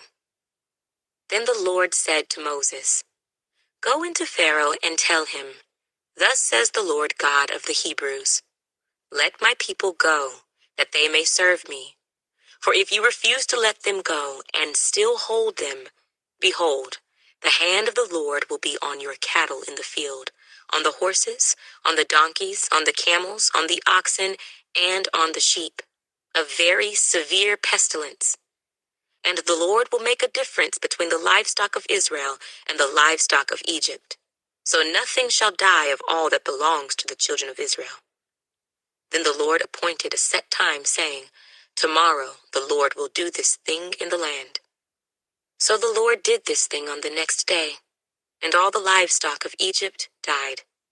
But of the livestock of the children of Israel, not one died. Then Pharaoh sent, and indeed not even one of the livestock of the Israelites was dead. But the heart of Pharaoh became hard, and he did not let the people go. So the Lord said to Moses and Aaron, 'Take for yourselves handfuls of ashes from a furnace, and let Moses scatter it toward the heavens in the sight of Pharaoh. And it will become fine dust in all the land of Egypt, and it will cause boils that break out in sores on man and beast throughout all the land of Egypt.' Then they took ashes from the furnace and stood before Pharaoh, and Moses scattered them toward heaven. And they caused boils that break out in sores on man and beast. And the magicians could not stand before Moses because of the boils, for the boils were on the magicians and on all the Egyptians. But the Lord hardened the heart of Pharaoh, and he did not heed them, just as the Lord had spoken to Moses. Then the Lord said to Moses, "Rise early in the morning and stand before Pharaoh and say to him, 'Thus says the Lord God of the Hebrews, let my people go, that they may serve me. For at this time I will send all my plagues to your very heart, and on your servants and on your people, that you may know that there is none like me in all the earth. Now if I had stretched out my hand and struck you and your people with pestilence, then you would have been cut off from the earth. But indeed for this purpose I have raised you up, that I may show my power in you, and that my name may be declared in all the earth. As yet you exalt yourself against my people, in that you will not let them go. Behold, tomorrow about this time I will cause very heavy hail to rain down, such as has not been in Egypt since its founding until now. Therefore, send now and gather your livestock and all that you have in the field, for the hail shall come down on every man and every animal which is found in the field and is not brought home, and they shall die. He who feared the word of the Lord among the servants of Pharaoh made his servants and his livestock flee to the houses. But he who did not regard the word of the Lord left his servants and his livestock in the field. Then the Lord said to Moses, "Stretch out your hand toward heaven, that there may be hail in all the land of Egypt, on man, on beast, and on every herb of the field, throughout the land of Egypt." And Moses stretched out his rod toward heaven, and the Lord sent thunder and hail, and fire darted to the ground. And the Lord rained hail on the land of Egypt. So there was hail, and fire mingled with the hail, so very heavy that there was none like it in all the land of Egypt since it became a nation. And the hail struck throughout the whole land of Egypt, all that was in the field, both man and beast. And the hail struck every herb of the field, and broke every tree of the field. Only in the land of Goshen, where the children of Israel were, there was no hail. And Pharaoh sent and called for Moses and Aaron and said to them, "I have sinned this time. The Lord is righteous, and my people and I are wicked. Entreat the Lord that there may be no more mighty thundering and hail, for it is enough. I will let you go, and you shall stay no longer." So Moses said to him, "As soon as I have gone out of the city, I will spread out my hands to the Lord. The thunder will cease, and there will be no more hail, that you may know that the earth is the Lord's. But as for you and your servants, I know that you will not yet fear the Lord God." Now the flax and the barley were struck, for the barley was in the head, and the flax was in bud. But the wheat and the spelt were not struck, for they are late crops. So Moses went out of the city from Pharaoh, and spread out his hands to the Lord. Then the thunder and the hail ceased, and the rain was not poured on the earth. And when Pharaoh saw that the rain, the hail, and the thunder had ceased, he sinned yet more, and he hardened his heart, he and his servants. So the heart of Pharaoh was hard, neither would he let the children of Israel go, as the Lord had spoken by Moses. Exodus chapter 10. Now the Lord said to Moses, "Go into Pharaoh, for I have hardened his heart and the hearts of his servants, that I may show these signs of mine before him, and that you may tell in the hearing of your son and your son's son the mighty things I have done in Egypt, and my signs which I have done among them, that you may know that I am the Lord." So Moses and Aaron came into Pharaoh and said to him, "Thus says the Lord God of the Hebrews, how long will you refuse to humble yourself before me? Let my people go, that they may serve me. Or else, if you refuse to let my people go, behold, tomorrow I will bring locusts into your territory, and they shall cover the face of the earth, so that no one will be able to see the earth, and they shall eat the residue of what is left, which remains to you from the hail, and they shall eat every tree which grows up for you out of the field. They shall fill your houses, the houses of all your servants, and the houses of all the Egyptians, which neither your fathers nor your fathers' fathers have seen, since the day that they were on the earth to this day. And he turned and went out from Pharaoh. Then Pharaoh's servants said to him, How long shall this man be a snare to us? Let the men go, that they may serve the Lord their God. Do you not yet know that Egypt is destroyed? So Moses and Aaron were brought again to Pharaoh, and he said to them, Go, serve the Lord your God. Who are the ones that are going? And Moses said, We will go with our young and our old, with our sons and our daughters, with our flocks and our herds we will go, for we must hold a feast to the Lord. Then he said to them, The Lord had better be with you when I let you and your little ones go. Beware, for evil is ahead of you. Not so. Go now, you who are men, and serve the Lord, for that is what you desired. And they were driven out from Pharaoh's presence. Then the Lord said to Moses, Stretch out your hand over the land of Egypt for the locusts, that they may come upon the land of Egypt, and eat every herb of the land, all that the hail has left. So Moses stretched out his rod over the land of Egypt, and the Lord brought an east wind on the land all that day and all that night. When it was morning, the east wind brought the locusts, and the locusts went up over all the land of Egypt and rested on all the territory of Egypt. They were very severe.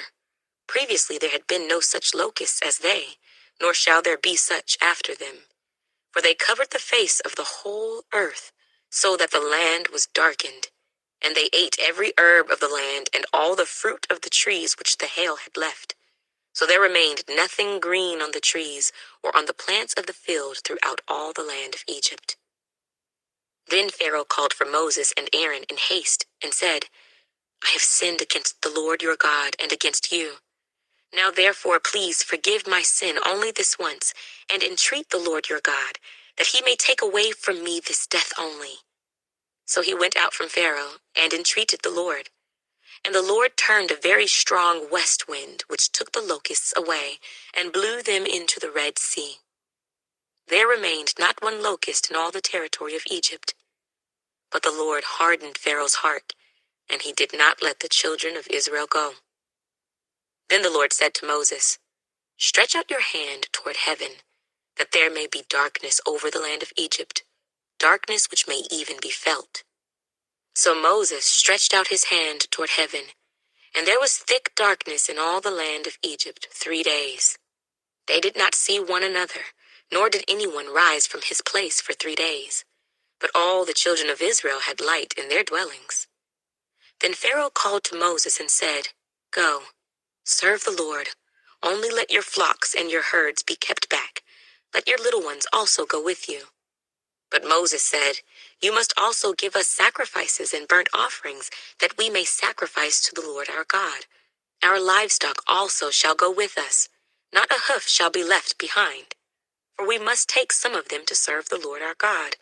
And even we do not know with what we must serve the Lord until we arrive there. But the Lord hardened Pharaoh's heart, and he would not let them go. Then Pharaoh said to him, Get away from me. Take heed to yourself and see my face no more, for in the day you see my face you shall die. So Moses said, You have spoken well. I will never see your face again. Exodus chapter 11. And the Lord said to Moses, I will bring one more plague on Pharaoh and on Egypt. Afterward he will let you go from here. When he lets you go, he will surely drive you out of here altogether. Speak now in the hearing of the people, and let every man ask from his neighbor, and every woman from her neighbor, articles of silver and articles of gold. And the Lord gave the people favor in the sight of the Egyptians. Moreover, the man Moses was very great in the land of Egypt, in the sight of Pharaoh's servants and in the sight of the people. Then Moses said, Thus says the Lord, About midnight I will go out into the midst of Egypt, and all the firstborn in the land of Egypt shall die. From the firstborn of Pharaoh who sits on his throne, even to the firstborn of the female servant who is behind the handmill, and all the firstborn of the animals. Then there shall be a great cry throughout all the land of Egypt, such as was not like it before, nor shall be like it again. But against none of the children of Israel shall a dog move its tongue, against man or beast, that you may know that the Lord does make a difference between the Egyptians and Israel. And all these your servants shall come down to me and bow down to me, saying, Get out, and all the people who follow you. After that I will go out. Then he went out from Pharaoh in great anger. But the Lord said to Moses, Pharaoh will not heed you, so that my wonders may be multiplied in the land of Egypt. So Moses and Aaron did all these wonders before Pharaoh, and the Lord hardened Pharaoh's heart, and he did not let the children of Israel go out of his land. Exodus chapter 12. Now the Lord spoke to Moses and Aaron in the land of Egypt, saying, This month shall be your beginning of months. It shall be the first month of the year to you. Speak to all the congregation of Israel, saying, On the 10th of this month every man shall take for himself a lamb, according to the house of his father, a lamb for a household. And if the household is too small for the lamb, let him and his neighbor next to his house take it according to the number of the persons. According to each man's need you shall make your count for the lamb. Your lamb shall be without blemish, a male of the first year. You may take it from the sheep or from the goats. Now you shall keep it until the 14th day of the same month. Then the whole assembly of the congregation of Israel shall kill it at twilight. And they shall take some of the blood, and put it on the 2 doorposts, and on the lintel of the houses where they eat it. Then they shall eat the flesh on that night, roasted in fire, with unleavened bread, and with bitter herbs they shall eat it. Do not eat it raw, nor boiled at all with water, but roasted in fire, its head with its legs and its entrails. You shall let none of it remain until morning, and what remains of it until morning you shall burn with fire. And thus you shall eat it, with a belt on your waist, your sandals on your feet, and your staff in your hand. So you shall eat it in haste. It is the Lord's Passover. For I will pass through the land of Egypt on that night, and will strike all the firstborn in the land of Egypt, both man and beast. And against all the gods of Egypt I will execute judgment. I am the Lord. Now the blood shall be a sign for you on the houses where you are. And when I see the blood, I will pass over you, and the plague shall not be on you to destroy you when I strike the land of Egypt. So this day shall be to you a memorial, and you shall keep it as a feast to the Lord throughout your generations. You shall keep it as a feast by an everlasting ordinance. 7 days you shall eat unleavened bread. On the first day you shall remove leaven from your houses. For whoever eats leavened bread from the first day until the 7th day, that person shall be cut off from Israel. On the first day there shall be a holy convocation, and on the 7th day there shall be a holy convocation for you. No manner of work shall be done on them, but that which everyone must eat, that only may be prepared by you. So you shall observe the feast of unleavened bread. For on this same day I will have brought your armies out of the land of Egypt. Therefore you shall observe this day throughout your generations as an everlasting ordinance. In the first month, on the 14th day of the month at evening, you shall eat unleavened bread, until the 21st day of the month at evening. For 7 days no leaven shall be found in your houses, since whoever eats what is leavened, that same person shall be cut off from the congregation of Israel, whether he is a stranger or a native of the land. You shall eat nothing leavened. In all your dwellings you shall eat unleavened bread. Then Moses called for all the elders of Israel and said to them, Pick out and take lambs for yourselves according to your families, and kill the Passover lamb. And you shall take a bunch of hyssop, dip it in the blood that is in the basin, and strike the lintel and the 2 doorposts with the blood that is in the basin. And none of you shall go out of the door of his house until morning. For the Lord will pass through to strike the Egyptians. And when he sees the blood on the lintel and on the 2 doorposts, the Lord will pass over the door and not allow the destroyer to come into your houses to strike you. And you shall observe this thing as an ordinance for you and your sons forever. It will come to pass when you come to the land which the Lord will give you, just as he promised, that you shall keep this service. And it shall be, when your children say to you, 'What do you mean by this service?' that you shall say, 'It is the Passover sacrifice of the Lord, who passed over the houses of the children of Israel in Egypt when he struck the Egyptians and delivered our households.'" So the people bowed their heads and worshipped. Then the children of Israel went away and did so.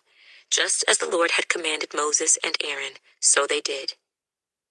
And it came to pass at midnight that the Lord struck all the firstborn in the land of Egypt, from the firstborn of Pharaoh who sat on his throne, to the firstborn of the captive who was in the dungeon, and all the firstborn of livestock.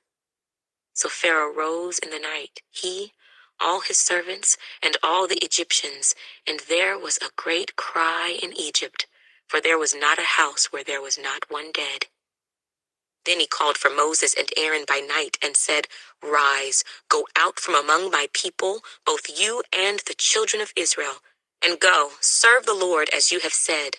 Also take your flocks and your herds as you have said, and be gone, and bless me also." And the Egyptians urged the people that they might send them out of the land in haste, for they said, "We shall all be dead." So the people took their dough before it was leavened, having their kneading bowls bound up in their clothes on their shoulders. Now the children of Israel had done according to the word of Moses, and they had asked from the Egyptians articles of silver, articles of gold, and clothing. And the Lord had given the people favor in the sight of the Egyptians, so that they granted them what they requested. Thus they plundered the Egyptians. Then the children of Israel journeyed from Ramesses to Succoth, about 600,000 men on foot, besides children. A mixed multitude went up with them also, and flocks and herds, a great deal of livestock. And they baked unleavened cakes of the dough which they had brought out of Egypt, for it was not leavened, because they were driven out of Egypt and could not wait, nor had they prepared provisions for themselves. Now the sojourn of the children of Israel who lived in Egypt was 430 years. And it came to pass at the end of the 430 years, on that very same day, it came to pass that all the armies of the Lord went out from the land of Egypt. It is a night of solemn observance to the Lord for bringing them out of the land of Egypt. This is that night of the Lord, a solemn observance for all the children of Israel throughout their generations. And the Lord said to Moses and Aaron, "This is the ordinance of the Passover. No foreigner shall eat it. But every man's servant who is bought for money, when you have circumcised him, then he may eat it. A sojourner and a hired servant shall not eat it. In one house it shall be eaten. You shall not carry any of the flesh outside the house, nor shall you break one of its bones. All the congregation of Israel shall keep it. And when a stranger dwells with you and wants to keep the Passover to the Lord, let all his males be circumcised, and then let him come near and keep it, and he shall be as a native of the land. For no uncircumcised person shall eat it. One law shall be for the native born, and for the stranger who dwells among you." Thus all the children of Israel did, as the Lord commanded Moses and Aaron, so they did. And it came to pass, on that very same day, that the Lord brought the children of Israel out of the land of Egypt according to their armies. Exodus chapter 13. Then the Lord spoke to Moses, saying, "Consecrate to me all the firstborn, whatever opens the womb among the children of Israel, both of man and beast, it is mine." And Moses said to the people, "Remember this day in which you went out of Egypt, out of the house of bondage, for by strength of hand the Lord brought you out of this place. No leavened bread shall be eaten. On this day you are going out, in the month Abib. And it shall be, when the Lord brings you into the land of the Canaanites, and the Hittites, and the Amorites, and the Hivites, and the Jebusites, which he swore to your fathers to give you, a land flowing with milk and honey, that you shall keep this service in this month. 7 days you shall eat unleavened bread, and on the 7th day there shall be a feast to the Lord. Unleavened bread shall be eaten 7 days, And no leavened bread shall be seen among you, nor shall leaven be seen among you in all your quarters. And you shall tell your son in that day, saying, This is done because of what the Lord did for me when I came up from Egypt. It shall be as a sign to you on your hand, and as a memorial between your eyes, that the Lord's law may be in your mouth. For with a strong hand the Lord has brought you out of Egypt. You shall therefore keep this ordinance in its season from year to year. And it shall be, when the Lord brings you into the land of the Canaanites, as he swore to you and your fathers, and gives it to you, that you shall set apart to the Lord all that open the womb, that is, every firstborn that comes from an animal which you have. The males shall be the Lord's. But every firstborn of a donkey you shall redeem with a lamb, and if you will not redeem it, then you shall break its neck. And all the firstborn of man among your sons you shall redeem. So it shall be, when your son asks you in time to come, saying, What is this? That you shall say to him, By strength of hand the Lord brought us out of Egypt, out of the house of bondage. And it came to pass, when Pharaoh was stubborn about letting us go, that the Lord killed all the firstborn in the land of Egypt, both the firstborn of man and the firstborn of beast. Therefore I sacrifice to the Lord all males that open the womb, but all the firstborn of my sons I redeem. It shall be as a sign on your hand, and as frontlets between your eyes, for by strength of hand the Lord brought us out of Egypt. Then it came to pass, when Pharaoh had let the people go, that God did not lead them by way of the land of the Philistines, although that was near. For God said, Lest perhaps the people change their minds when they see war, and return to Egypt. So God led the people around by way of the wilderness of the Red Sea. And the children of Israel went up in orderly ranks out of the land of Egypt. And Moses took the bones of Joseph with him, for he had placed the children of Israel under solemn oath, saying, God will surely visit you, and you shall carry up my bones from here with you. So they took their journey from Succoth, and camped in Etham at the edge of the wilderness. And the Lord went before them by day in a pillar of cloud to lead the way, and by night in a pillar of fire to give them light, so as to go by day and night. He did not take away the pillar of cloud by day, or the pillar of fire by night from before the people. Exodus chapter 14. Now the Lord spoke to Moses, saying, Speak to the children of Israel, that they turn and camp before Pi-hahiroth, between Migdol and the sea, opposite Baal-zephon. You shall camp before it by the sea. For Pharaoh will say of the children of Israel, They are bewildered by the land, the wilderness has closed them in. Then I will harden Pharaoh's heart, so that he will pursue them, and I will gain honor over Pharaoh and over all his army, that the Egyptians may know that I am the Lord. And they did so. Now it was told the king of Egypt that the people had fled, and the heart of Pharaoh and his servants was turned against the people. And they said, Why have we done this, that we have let Israel go from serving us? So he made ready his chariot, and took his people with him. Also he took 600 choice chariots, and all the chariots of Egypt with captains over every one of them. And the Lord hardened the heart of Pharaoh, king of Egypt, and he pursued the children of Israel, and the children of Israel went out with boldness. So the Egyptians pursued them, all the horses and chariots of Pharaoh, his horsemen and his army, and overtook them camping by the sea beside Pi-hahiroth, before Baal-zephon. And when Pharaoh drew near, the children of Israel lifted their eyes, and behold, the Egyptians marched after them. So they were very afraid, and the children of Israel cried out to the Lord. Then they said to Moses, Because there were no graves in Egypt, have you taken us away to die in the wilderness? Why have you so dealt with us, to bring us up out of Egypt? Is this not the word that we told you in Egypt, saying, Let us alone that we may serve the Egyptians? For it would have been better for us to serve the Egyptians than that we should die in the wilderness. And Moses said to the people, Do not be afraid. Stand still and see the salvation of the Lord, which he will accomplish for you today. For the Egyptians whom you see today, you shall see again no more forever. The Lord will fight for you, and you shall hold your peace."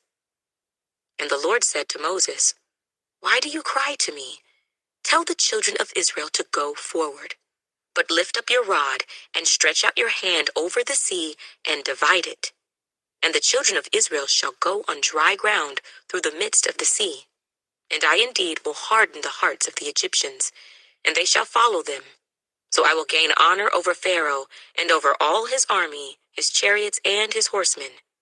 Then the Egyptians shall know that I am the Lord, when I have gained honor for myself over Pharaoh, his chariots, and his horsemen." And the angel of God, who went before the camp of Israel, moved and went behind them, and the pillar of cloud went from before them and stood behind them. So it came between the camp of the Egyptians and the camp of Israel. Thus it was a cloud and darkness to the one, and it gave light by night to the other, so that the one did not come near the other all that night. Then Moses stretched out his hand over the sea, and the Lord caused the sea to go back by a strong east wind all that night, and made the sea into dry land, and the waters were divided. So the children of Israel went into the midst of the sea on the dry ground, and the waters were a wall to them on their right hand and on their left. And the Egyptians pursued and went after them into the midst of the sea, all Pharaoh's horses, his chariots, and his horsemen. Now it came to pass, in the morning watch, that the Lord looked down upon the army of the Egyptians through the pillar of fire and cloud, and he troubled the army of the Egyptians. And he took off their chariot wheels, so that they drove them with difficulty. And the Egyptians said, "Let us flee from the face of Israel, for the Lord fights for them against the Egyptians." Then the Lord said to Moses, "Stretch out your hand over the sea, that the waters may come back upon the Egyptians, on their chariots, and on their horsemen." And Moses stretched out his hand over the sea.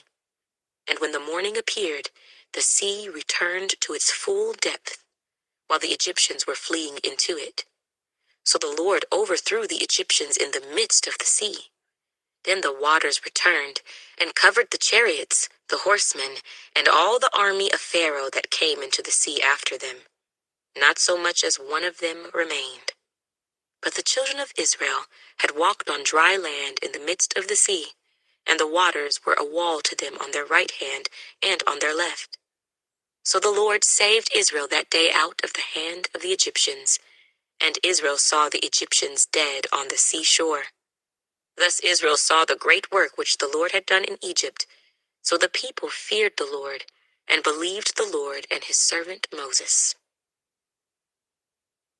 Exodus chapter 15.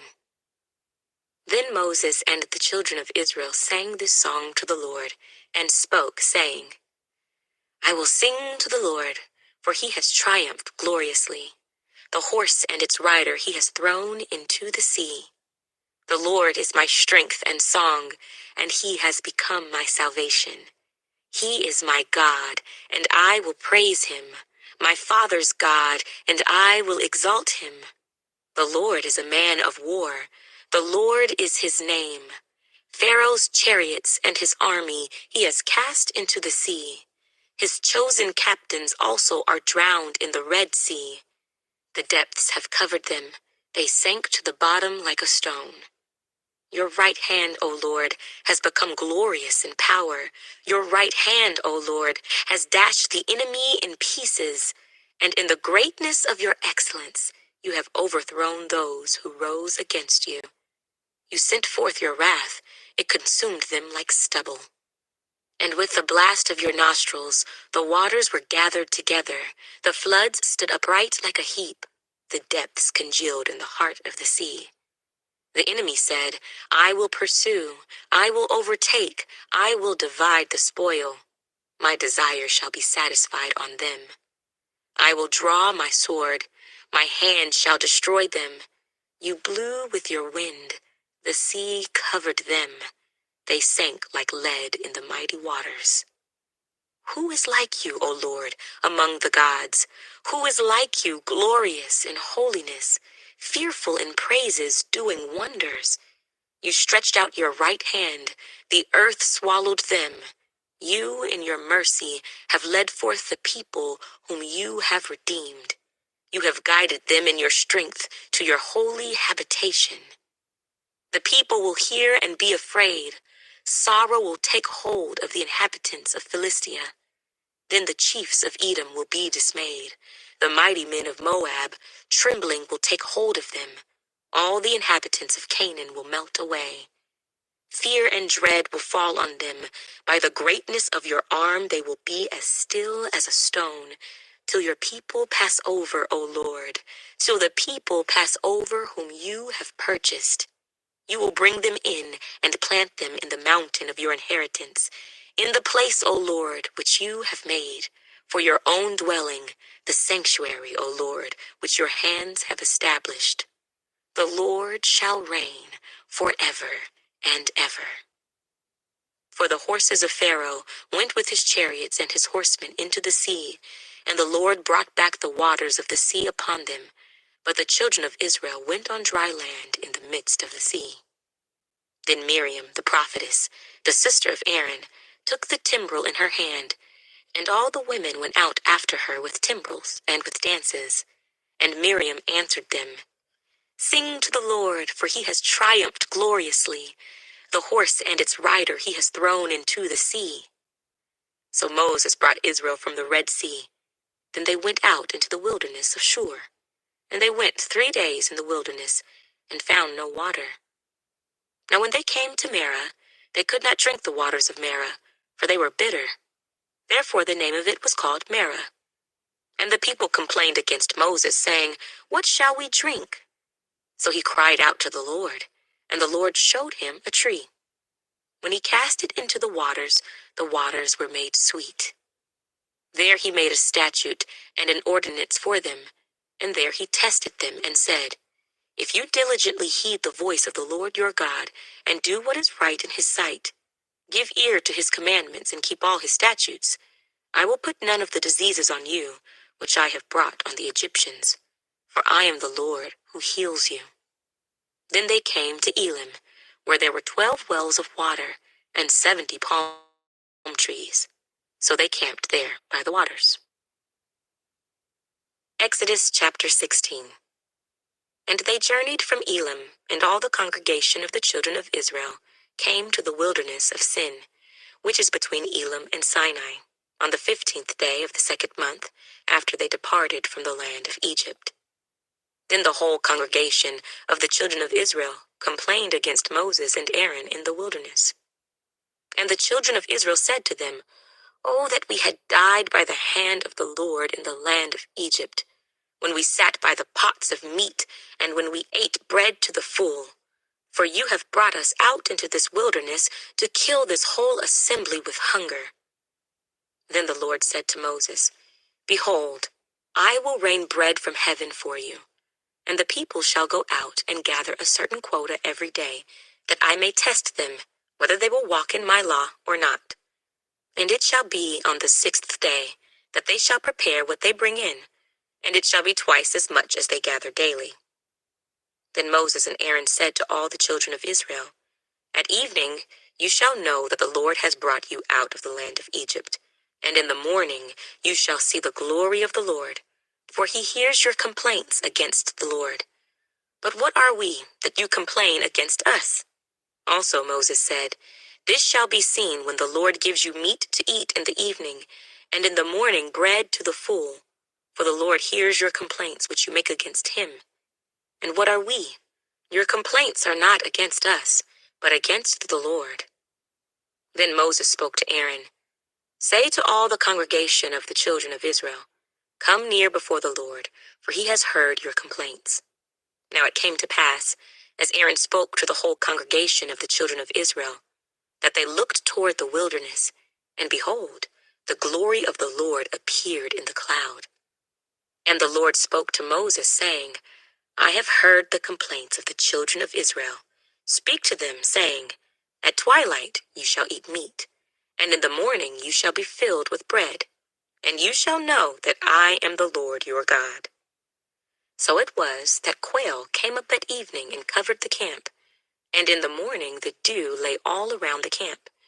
And when the layer of dew lifted, there on the surface of the wilderness was a small round substance, as fine as frost on the ground. So when the children of Israel saw it, they said to one another, "What is it?" For they did not know what it was. And Moses said to them, "This is the bread which the Lord has given you to eat. This is the thing which the Lord has commanded. Let every man gather it according to each one's need, 1 omer for each person, according to the number of persons. Let every man take for those who are in his tent." Then the children of Israel did so and gathered, some more, some less. So when they measured it by omers, he who gathered much had nothing left over, and he who gathered little had no lack. Every man had gathered according to each one's need. And Moses said, "Let no one leave any of it till morning." Notwithstanding, they did not heed Moses, but some of them left part of it until morning, and it bred worms and stank. And Moses was angry with them. So they gathered it every morning, every man according to his need. And when the sun became hot, it melted. And so it was, on the 6th day, that they gathered twice as much bread, 2 omers for each one. And all the rulers of the congregation came and told Moses. Then he said to them, "This is what the Lord has said. Tomorrow is a Sabbath rest, a holy Sabbath to the Lord. Bake what you will bake today, and boil what you will boil, and lay up for yourselves all that remains, to be kept until morning." So they laid it up till morning, as Moses commanded. And it did not stink, nor were there any worms in it. Then Moses said, "Eat that today, for today is a Sabbath to the Lord. Today you will not find it in the field. 6 days you shall gather it, but on the 7th day, the Sabbath, there will be none." Now it happened that some of the people went out on the 7th day to gather, but they found none. And the Lord said to Moses, "How long do you refuse to keep my commandments and my laws? See, for the Lord has given you the Sabbath. Therefore he gives you on the 6th day bread for 2 days. Let every man remain in his place. Let no man go out of his place on the 7th day." So the people rested on the 7th day. And the house of Israel called its name manna. And it was like white coriander seed, and the taste of it was like wafers made with honey. Then Moses said, "This is the thing which the Lord has commanded. Fill an omer with it, to be kept for your generations, that they may see the bread with which I fed you in the wilderness, when I brought you out of the land of Egypt." And Moses said to Aaron, "Take a pot and put an omer of manna in it, and lay it up before the Lord, to be kept for your generations." As the Lord commanded Moses, so Aaron laid it up before the testimony, to be kept. And the children of Israel ate manna 40 years, until they came to an inhabited land. They ate manna until they came to the border of the land of Canaan. Now an omer is 1/10 of an ephah. Exodus chapter 17. Then all the congregation of the children of Israel set out on their journey from the wilderness of Sin, according to the commandment of the Lord, and camped in Rephidim. But there was no water for the people to drink. Therefore the people contended with Moses and said, "Give us water that we may drink." So Moses said to them, "Why do you contend with me? Why do you tempt the Lord?" And the people thirsted there for water. And the people complained against Moses and said, "Why is it you have brought us up out of Egypt to kill us and our children and our livestock with thirst?" So Moses cried out to the Lord, saying, "What shall I do with this people? They are almost ready to stone me." And the Lord said to Moses, "Go on before the people, and take with you some of the elders of Israel. Also take in your hand your rod with which you struck the river, and go. Behold, I will stand before you there on the rock in Horeb, and you shall strike the rock, and water will come out of it, that the people may drink." And Moses did so in the sight of the elders of Israel. So he called the name of the place Massah in Meribah, because of the contention of the children of Israel, and because they tempted the Lord, saying, Is the Lord among us or not? Now Amalek came and fought with Israel in Rephidim. And Moses said to Joshua, Choose us some men and go out, fight with Amalek. Tomorrow I will stand on the top of the hill with the rod of God in my hand. So Joshua did as Moses said to him, and fought with Amalek. And Moses, Aaron, and Hur went up to the top of the hill. And so it was, when Moses held up his hand, that Israel prevailed. And when he let down his hand, Amalek prevailed. But Moses' hands became heavy, so they took a stone and put it under him, and he sat on it. And Aaron and Hur supported his hands, one on one side and the other on the other side, and his hands were steady until the going down of the sun. So Joshua defeated Amalek and his people with the edge of the sword. Then the Lord said to Moses, Write this for a memorial in the book, and recount it in the hearing of Joshua, that I will utterly blot out the remembrance of Amalek from under heaven. And Moses built an altar and called its name, The Lord is my banner. For he said, Because the Lord has sworn, the Lord will have war with Amalek from generation to generation. Exodus chapter 18. And Jethro, the priest of Midian, Moses' father-in-law, heard of all that God had done for Moses and for Israel his people, that the Lord had brought Israel out of Egypt. Then Jethro, Moses' father-in-law, took Zipporah, Moses' wife, after he had sent her back with her 2 sons, of whom the name of one was Gershom. For he said, I have been a stranger in a foreign land. And the name of the other was Eleazar. For he said, The God of my father was my help, and delivered me from the sword of Pharaoh. And Jethro, Moses' father-in-law, came with his sons and his wife to Moses in the wilderness, where he was encamped at the mountain of God. Now he had said to Moses, I, your father-in-law Jethro, am coming to you with your wife and her 2 sons with her. So Moses went out to meet his father-in-law, bowed down and kissed him. And they asked each other about their well-being, and they went into the tent. And Moses told his father-in-law all that the Lord had done to Pharaoh and to the Egyptians for Israel's sake, all the hardship that had come upon them on the way, and how the Lord had delivered them. Then Jethro rejoiced for all the good which the Lord had done for Israel, whom he had delivered out of the hand of the Egyptians. And Jethro said, Blessed be the Lord, who has delivered you out of the hand of the Egyptians, and out of the hand of Pharaoh, and who has delivered the people from under the hand of the Egyptians. Now I know that the Lord is greater than all the gods, for in the very thing in which they behaved proudly, he was above them. Then Jethro, Moses' father-in-law, took a burnt offering and other sacrifices to offer to God. And Aaron came with all the elders of Israel to eat bread with Moses' father-in-law before God. And so it was, on the next day, that Moses sat to judge the people, and the people stood before Moses from morning until evening. So when Moses' father-in-law saw all that he did for the people, he said, What is this thing that you are doing for the people? Why do you alone sit, and all the people stand before you from morning until evening? And Moses said to his father-in-law, Because the people come to me to inquire of God. When they have a difficulty, they come to me, and I judge between one and another, and I make known the statutes of God and his laws. So Moses' father-in-law said to him, The thing that you do is not good. Both you and these people who are with you will surely wear yourselves out, for this thing is too much for you. You are not able to perform it by yourself. Listen now to my voice. I will give you counsel, and God will be with you. Stand before God for the people, so that you may bring the difficulties to God. And you shall teach them the statutes and the laws, and show them the way in which they must walk, and the work they must do.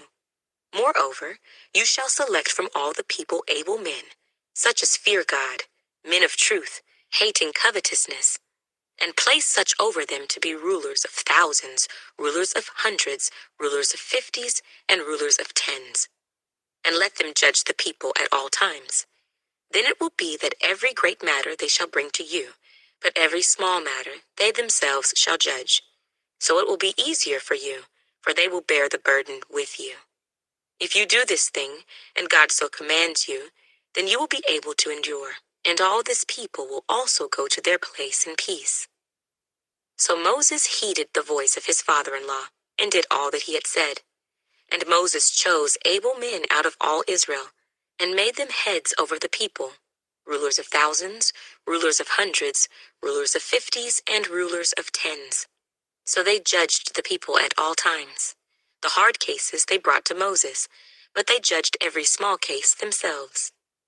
Then Moses let his father-in-law depart, and he went his way to his own land.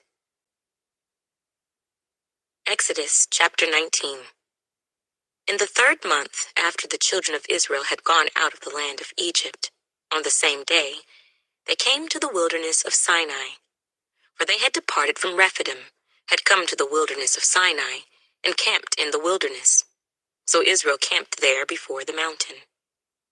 And Moses went up to God, and the Lord called to him from the mountain, saying, Thus you shall say to the house of Jacob, and tell the children of Israel, You have seen what I did to the Egyptians, and how I bore you on eagle's wings and brought you to myself.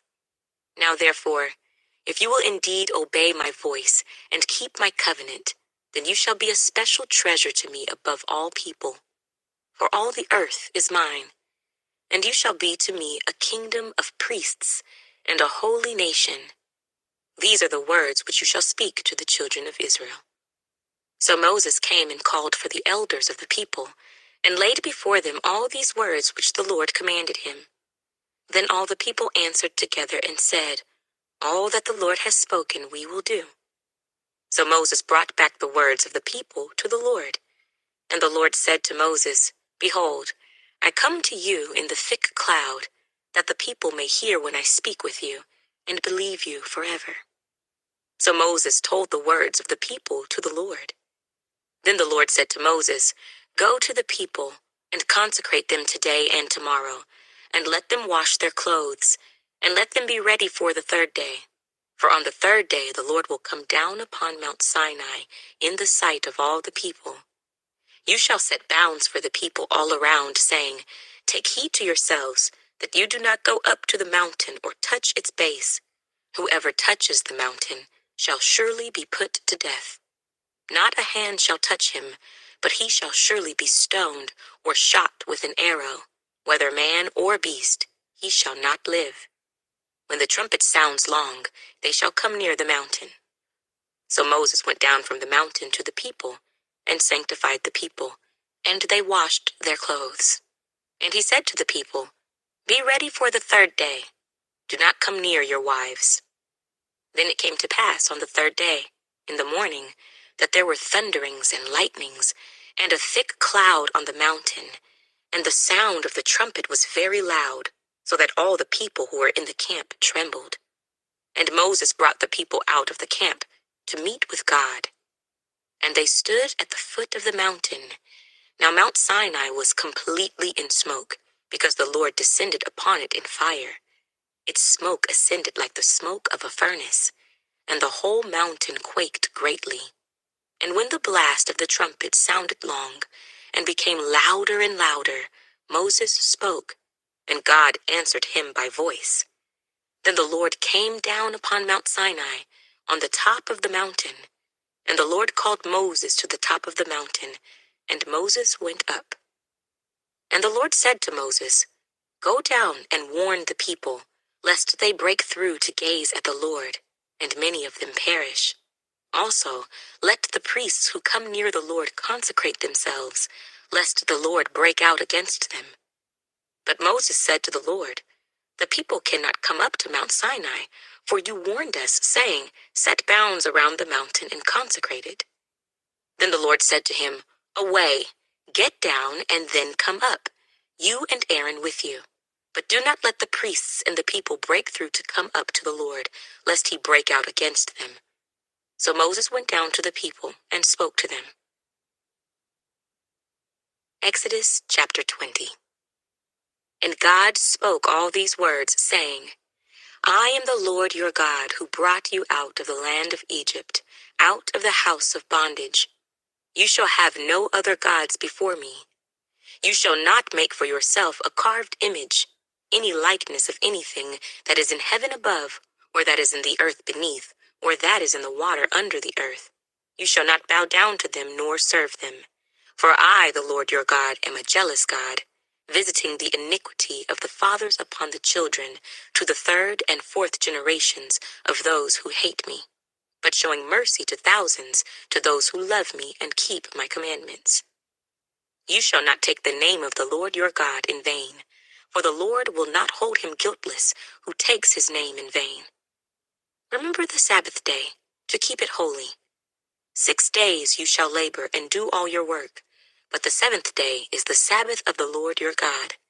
In it you shall do no work, you, nor your son, nor your daughter, nor your male servant, nor your female servant, nor your cattle, nor your stranger who is within your gates. For in 6 days the Lord made the heavens and the earth, the sea and all that is in them, and rested the seventh day. Therefore the Lord blessed the Sabbath day and hallowed it. Honor your father and your mother, that your days may be long upon the land which the Lord your God is giving you. You shall not murder. You shall not commit adultery. You shall not steal. You shall not bear false witness against your neighbor. You shall not covet your neighbor's house. You shall not covet your neighbor's wife, nor his male servant, nor his female servant, nor his ox, nor his donkey, nor anything that is your neighbor's. Now all the people witnessed the thunderings, the lightning flashes, the sound of the trumpet, and the mountain smoking. And when the people saw it, they trembled and stood afar off. Then they said to Moses, You speak with us, and we will hear, but let not God speak with us, lest we die. And Moses said to the people, Do not fear, for God has come to test you, and that his fear may be before you, so that you may not sin. So the people stood afar off, but Moses drew near the thick darkness where God was. Then the Lord said to Moses, Thus you shall say to the children of Israel, You have seen that I have talked with you from heaven. You shall not make anything to be with me. Gods of silver or gods of gold you shall not make for yourselves. An altar of earth you shall make for me, and you shall sacrifice on it your burnt offerings and your peace offerings, your sheep and your oxen. In every place where I record my name, I will come to you, and I will bless you. And if you make me an altar of stone, you shall not build it of hewn stone, for if you use your tool on it, you have profaned it. Nor shall you go up by steps to my altar, that your nakedness may not be exposed on it. Exodus chapter 21. Now these are the judgments which you shall set before them. If you buy a Hebrew servant, he shall serve 6 years, and in the 7th he shall go out free and pay nothing. If he comes in by himself, he shall go out by himself. If he comes in married, then his wife shall go out with him. If his master has given him a wife, and she has borne him sons or daughters, the wife and her children shall be her master's, and he shall go out by himself. But if the servant plainly says, I love my master, my wife, and my children, I will not go out free, then his master shall bring him to the judges. He shall also bring him to the door or to the doorpost, and his master shall pierce his ear with an awl, and he shall serve him forever. And if a man sells his daughter to be a female slave, she shall not go out as the male slaves do. If she does not please her master, who has betrothed her to himself, then he shall let her be redeemed. He shall have no right to sell her to a foreign people, since he has dealt deceitfully with her. And if he has betrothed her to his son, he shall deal with her according to the custom of daughters. If he takes another wife, he shall not diminish her food, her clothing, and her marriage rights. And if he does not do these 3 for her, then she shall go out free without paying money. He who strikes a man so that he dies shall surely be put to death. However, if he did not lie in wait, but God delivered him into his hand, then I will appoint for you a place where he may flee. But if a man acts with premeditation against his neighbor to kill him by treachery, you shall take him from my altar, that he may die. and he who strikes his father or his mother shall surely be put to death. He who kidnaps a man and sells him, or if he is found in his hand, shall surely be put to death. And he who curses his father or his mother shall surely be put to death.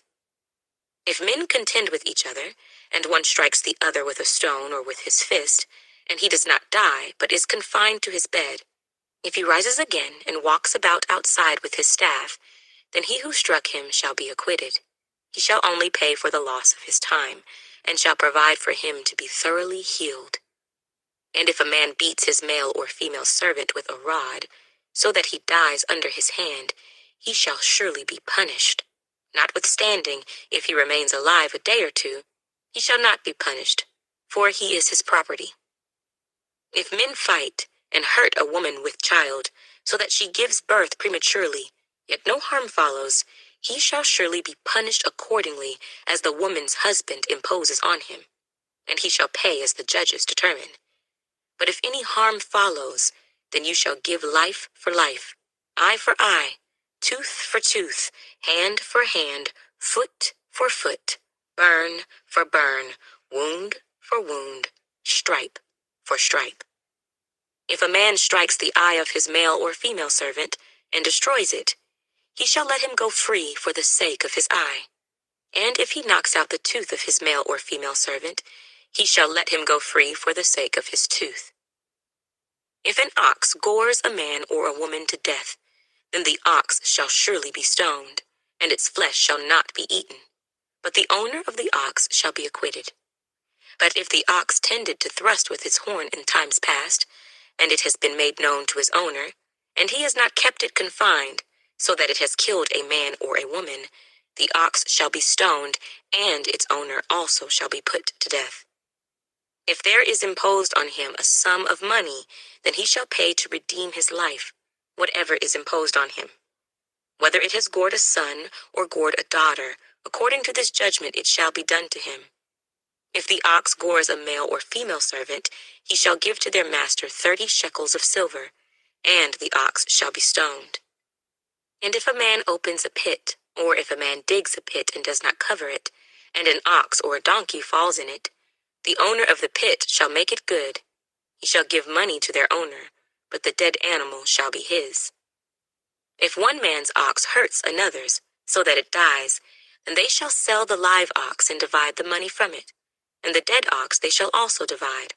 Or if it was known that the ox tended to thrust in time past, and its owner has not kept it confined, he shall surely pay ox for ox, and the dead animal shall be his own. Exodus chapter 22. If a man steals an ox or a sheep, and slaughters it or sells it, he shall restore 5 oxen for an ox, and 4 sheep for a sheep. If the thief is found breaking in, and he is struck so that he dies, there shall be no guilt for his bloodshed. If the sun has risen on him, there shall be guilt for his bloodshed. He should make full restitution. If he has nothing, then he shall be sold for his theft. If the theft is certainly found alive in his hand, whether it is an ox or donkey or sheep, he shall restore double.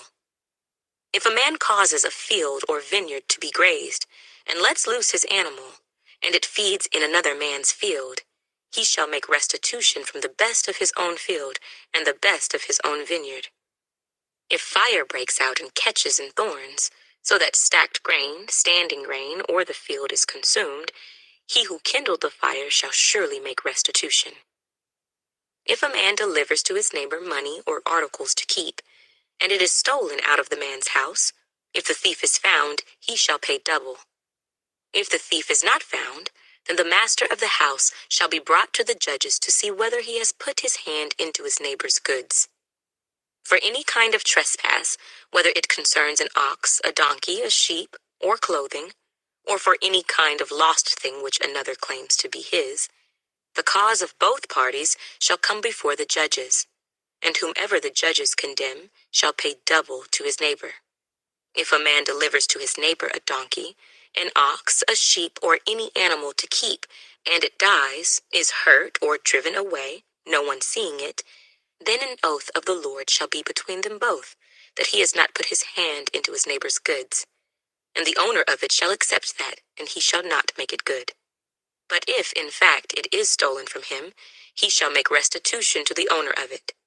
If it is torn to pieces by a beast, then he shall bring it as evidence, and he shall not make good what was torn. And if a man borrows anything from his neighbor, and it becomes injured or dies, the owner of it not being with it, he shall surely make it good. If its owner was with it, he shall not make it good. If it was hired, it came for its hire. If a man entices a virgin who is not betrothed, and lies with her, he shall surely pay the bride price for her to be his wife. If her father utterly refuses to give her to him, he shall pay money according to the bride price of virgins. You shall not permit a sorceress to live. Whoever lies with an animal shall surely be put to death. He who sacrifices to any god, except to the Lord only, he shall be utterly destroyed. You shall neither mistreat a stranger nor oppress him, for you were strangers in the land of Egypt. You shall not afflict any widow or fatherless child. If you afflict them in any way, and they cry at all to me, I will surely hear their cry, and my wrath will become hot, and I will kill you with the sword. Your wives shall be widows, and your children fatherless. If you lend money to any of my people who are poor among you, you shall not be like a moneylender to him. You shall not charge him interest. If you ever take your neighbor's garment as a pledge, you shall return it to him before the sun goes down, for that is his only covering. It is his garment for his skin. What will he sleep in? And it will be that when he cries to me, I will hear, for I am gracious. You shall not revile God, nor curse a ruler of your people. You shall not delay to offer the first of your ripe produce and your juices. The firstborn of your sons you shall give to me. Likewise, you shall do with your oxen and your sheep. It shall be with its mother 7 days. On the 8th day you shall give it to me. And you shall be holy men to me. You shall not eat meat torn by beasts in the field. You shall throw it to the dogs. Exodus chapter 23. You shall not circulate a false report. Do not put your hand with the wicked to be an unrighteous witness. You shall not follow a crowd to do evil, nor shall you testify in a dispute so as to turn aside after many to pervert justice. You shall not show partiality to a poor man in his dispute. If you meet your enemy's ox or his donkey going astray, you shall surely bring it back to him again. If you see the donkey of one who hates you lying under its burden, and you would refrain from helping it, you shall surely help him with it. You shall not pervert the judgment of your poor in his dispute. Keep yourself far from a false matter. Do not kill the innocent and righteous, for I will not justify the wicked. And you shall take no bribe, for a bribe blinds the discerning and perverts the words of the righteous. Also, you shall not oppress a stranger, for you know the heart of a stranger, because you were strangers in the land of Egypt. 6 years you shall sow your land and gather in its produce, but the 7th year you shall let it rest and lie fallow, that the poor of your people may eat, and what they leave, the beasts of the field may eat. In like manner you shall do with your vineyard and your olive grove. 6 days you shall do your work, and on the 7th day you shall rest, that your ox and your donkey may rest, and the son of your female servant and the stranger may be refreshed. And in all that I have said to you, be circumspect, and make no mention of the name of other gods, nor let it be heard from your mouth. 3 times you shall keep a feast to me in the year. You shall keep the feast of unleavened bread. You shall eat unleavened bread 7 days, as I commanded you, at the time appointed in the month of Abib, for in it you came out of Egypt. None shall appear before me empty. And the feast of harvest, the firstfruits of your labors which you have sown in the field, and the feast of ingathering at the end of the year, when you have gathered in the fruit of your labors from the field. 3 times in the year all your males shall appear before the Lord God. You shall not offer the blood of my sacrifice with leavened bread, nor shall the fat of my sacrifice remain until morning. The first of the firstfruits of your land you shall bring into the house of the Lord your God. You shall not boil a young goat in its mother's milk. Behold, I send an angel before you to keep you in the way and to bring you into the place which I have prepared. Beware of him and obey his voice. Do not provoke him, for he will not pardon your transgressions, for my name is in him. But if you indeed obey his voice and do all that I speak, then I will be an enemy to your enemies and an adversary to your adversaries. For my angel will go before you and bring you into the Amorites, and the Hittites, and the Perizzites, and the Canaanites, and the Hivites, and the Jebusites, and I will cut them off. You shall not bow down to their gods, nor serve them, nor do according to their works, but you shall utterly overthrow them and completely break down their sacred pillars. So you shall serve the Lord your God, and he will bless your bread and your water. And I will take sickness away from the midst of you. No one shall suffer miscarriage or be barren in your land. I will fulfill the number of your days. I will send my fear before you.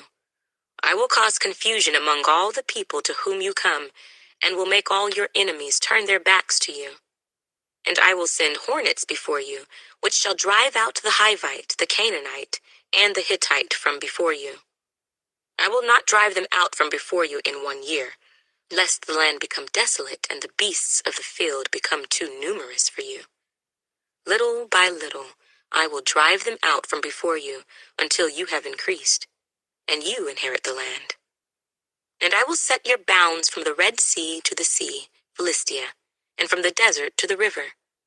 For I will deliver the inhabitants of the land into your hand, and you shall drive them out before you. You shall make no covenant with them, nor with their gods. They shall not dwell in your land, lest they make you sin against me. For if you serve their gods, it will surely be a snare to you. Exodus chapter 24. Now he said to Moses, Come up to the Lord, you and Aaron, Nadab and Abihu, and 70 of the elders of Israel, and worship from afar. And Moses alone shall come near the Lord, but they shall not come near, nor shall the people go up with him. So Moses came and told the people all the words of the Lord and all the judgments. And all the people answered with one voice and said, All the words which the Lord has said we will do. And Moses wrote all the words of the Lord. And he rose early in the morning and built an altar at the foot of the mountain, and 12 pillars according to the 12 tribes of Israel. Then he sent young men of the children of Israel, who offered burnt offerings and sacrificed peace offerings of oxen to the Lord. And Moses took half the blood and put it in basins, and half the blood he sprinkled on the altar. Then he took the book of the covenant and read in the hearing of the people. And they said, All that the Lord has said we will do, and be obedient. And Moses took the blood, sprinkled it on the people, and said, This is the blood of the covenant which the Lord has made with you according to all these words. Then Moses went up, also Aaron, Nadab, and Abihu, and 70 of the elders of Israel, and they saw the God of Israel. And there was under his feet, as it were, a paved work of sapphire stone, and it was like the very heavens in its clarity. But on the nobles of the children of Israel he did not lay his hand. So they saw God, and they ate and drank. Then the Lord said to Moses, Come up to me on the mountain and be there, and I will give you tablets of stone, and the law and commandments which I have written, that you may teach them. So Moses arose with his assistant Joshua, and Moses went up to the mountain of God. And he said to the elders, Wait here for us until we come back to you. Indeed, Aaron and Hur are with you. If any man has a difficulty, let him go to them. Then Moses went up into the mountain, and a cloud covered the mountain. Now the glory of the Lord rested on Mount Sinai, and the cloud covered it 6 days. And on the 7th day he called to Moses out of the midst of the cloud. The sight of the glory of the Lord was like a consuming fire on the top of the mountain in the eyes of the children of Israel. So Moses went into the midst of the cloud and went up into the mountain. And Moses was on the mountain 40 days and 40 nights. Exodus chapter 25. Then the Lord spoke to Moses, saying, Speak to the children of Israel, that they bring me an offering. From everyone who gives it willingly with his heart, you shall take my offering. And this is the offering which you shall take from them: gold, silver, and bronze, blue, purple, and scarlet thread, fine linen, and goat's hair, ram skins dyed red, badger skins, and acacia wood, oil for the light, and spices for the anointing oil and for the sweet incense, onyx stones, and stones to be set in the ephod and in the breastplate. And let them make me a sanctuary, that I may dwell among them, according to all that I show you, that is, the pattern of the tabernacle and the pattern of all its furnishings, just so you shall make it. And they shall make an ark of acacia wood. 2.5 cubits shall be its length, 1.5 cubits its width, and 1.5 cubits its height. And you shall overlay it with pure gold, inside and out you shall overlay it, and shall make on it a molding of gold all around. You shall cast 4 rings of gold for it, and put them in its 4 corners. 2 rings shall be on one side, and 2 rings on the other side. And you shall make poles of acacia wood, and overlay them with gold. You shall put the poles into the rings on the sides of the ark, that the ark may be carried by them. The poles shall be in the rings of the ark, they shall not be taken from it. And you shall put into the ark the testimony which I will give you. You shall make a mercy seat of pure gold. 2.5 cubits shall be its length, and 1.5 cubits its width. And you shall make 2 cherubim of gold. Of hammered work you shall make them at the 2 ends of the mercy seat. Make 1 cherub at one end, and the other cherub at the other end. You shall make the cherubim at the 2 ends of it of one piece with the mercy seat. And the cherubim shall stretch out their wings above, covering the mercy seat with their wings, and they shall face one another. The faces of the cherubim shall be toward the mercy seat. You shall put the mercy seat on top of the ark, and in the ark you shall put the testimony that I will give you. And there I will meet with you, and I will speak with you from above the mercy seat, from between the 2 cherubim which are on the ark of the testimony, about everything which I will give you in commandment to the children of Israel. You shall also make a table of acacia wood. 2 cubits shall be its length, 1 cubit its width, and 1.5 cubits its height. And you shall overlay it with pure gold, and make a molding of gold all around. You shall make for it a frame of a handbreadth all around, and you shall make a gold molding for the frame all around. And you shall make for it 4 rings of gold, and put the rings on the 4 corners that are at its 4 legs. The rings shall be close to the frame, as holders for the poles to bear the table. And you shall make the poles of acacia wood, and overlay them with gold, that the table may be carried with them. You shall make its dishes, its pans, its pitchers, and its bowls for pouring. You shall make them of pure gold, and you shall set the showbread on the table before me always. You shall also make a lampstand of pure gold. The lampstand shall be of hammered work. Its shaft, its branches, its bowls, its ornamental knobs, and flowers shall be of one piece. And 6 branches shall come out of its sides, 3 branches of the lampstand out of one side, and 3 branches of the lampstand out of the other side. 3 bowls shall be made like almond blossoms on one branch, with an ornamental knob and a flower, and 3 bowls made like almond blossoms on the other branch, with an ornamental knob and a flower. And so for the 6 branches that come out of the lampstand. On the lampstand itself, 4 bowls shall be made like almond blossoms, each with its ornamental knob and flower. And there shall be a knob under the first 2 branches of the same, a knob under the second 2 branches of the same, and a knob under the third 2 branches of the same, according to the 6 branches that extend from the lampstand. Their knobs and their branches shall be of one piece.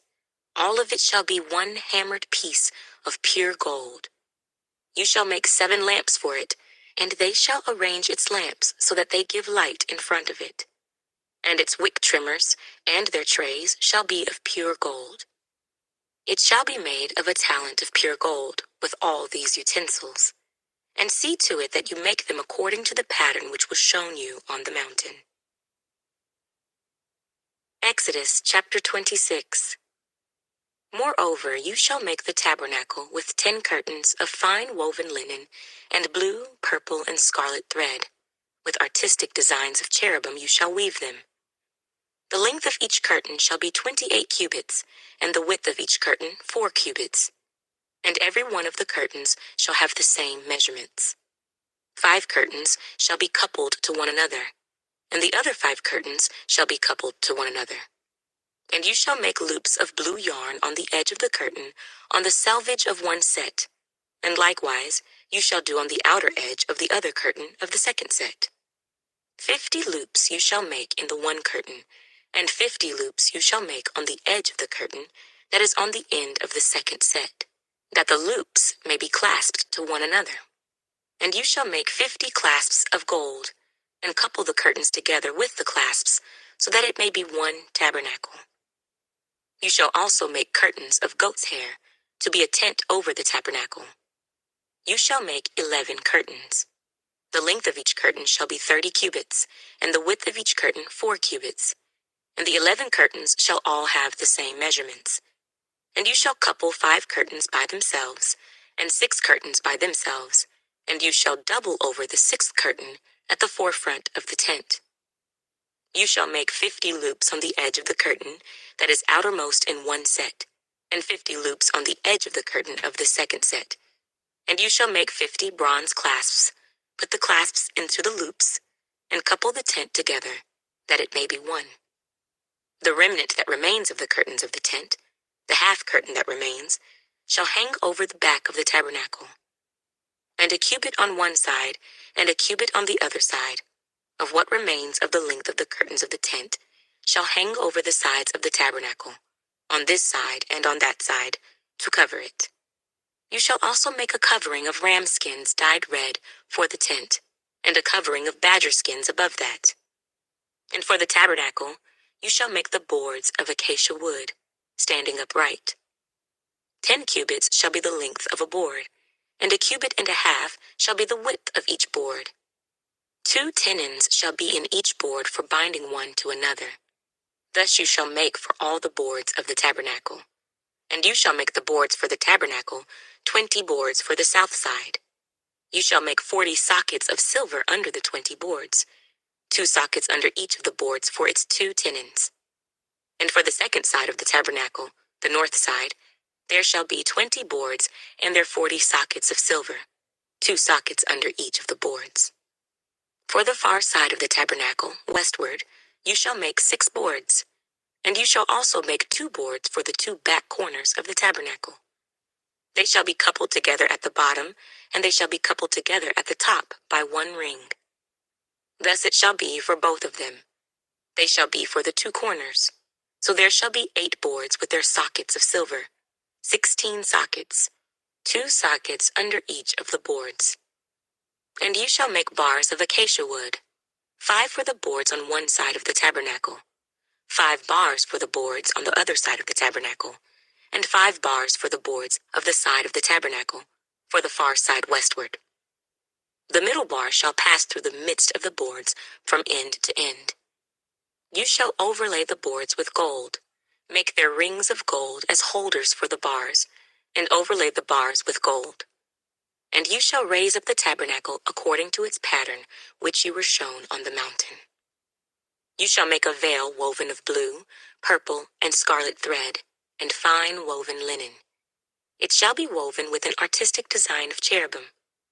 You shall hang it upon the 4 pillars of acacia wood overlaid with gold. Their hooks shall be gold, upon 4 sockets of silver, and you shall hang the veil from the clasps. Then you shall bring the ark of the testimony in there, behind the veil. The veil shall be a divider for you between the holy place and the most holy. You shall put the mercy seat upon the ark of the testimony in the most holy. You shall set the table outside the veil, and the lampstand across from the table on the side of the tabernacle toward the south. And you shall put the table on the north side. You shall make a screen for the door of the tabernacle, woven of blue, purple, and scarlet thread, and fine woven linen made by a weaver. And you shall make for the screen 5 pillars of acacia wood, and overlay them with gold. Their hooks shall be gold, and you shall cast 5 sockets of bronze for them. Exodus chapter 27. You shall make an altar of acacia wood, 5 cubits long, and 5 cubits wide. The altar shall be square, and its height shall be 3 cubits. You shall make its horns on its 4 corners. Its horns shall be of one piece with it, and you shall overlay it with bronze. Also you shall make its pans to receive its ashes, and its shovels and its basins and its forks and its fire pans. You shall make all its utensils of bronze. You shall make a grate for it, a network of bronze. And on the network you shall make 4 bronze rings at its 4 corners. You shall put it under the rim of the altar beneath, that the network may be midway up the altar.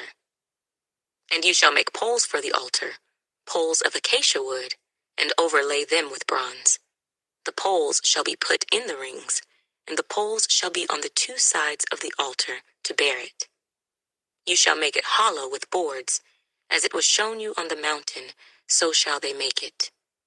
You shall also make the court of the tabernacle. For the south side there shall be hangings for the court made of fine woven linen, 100 cubits long for one side.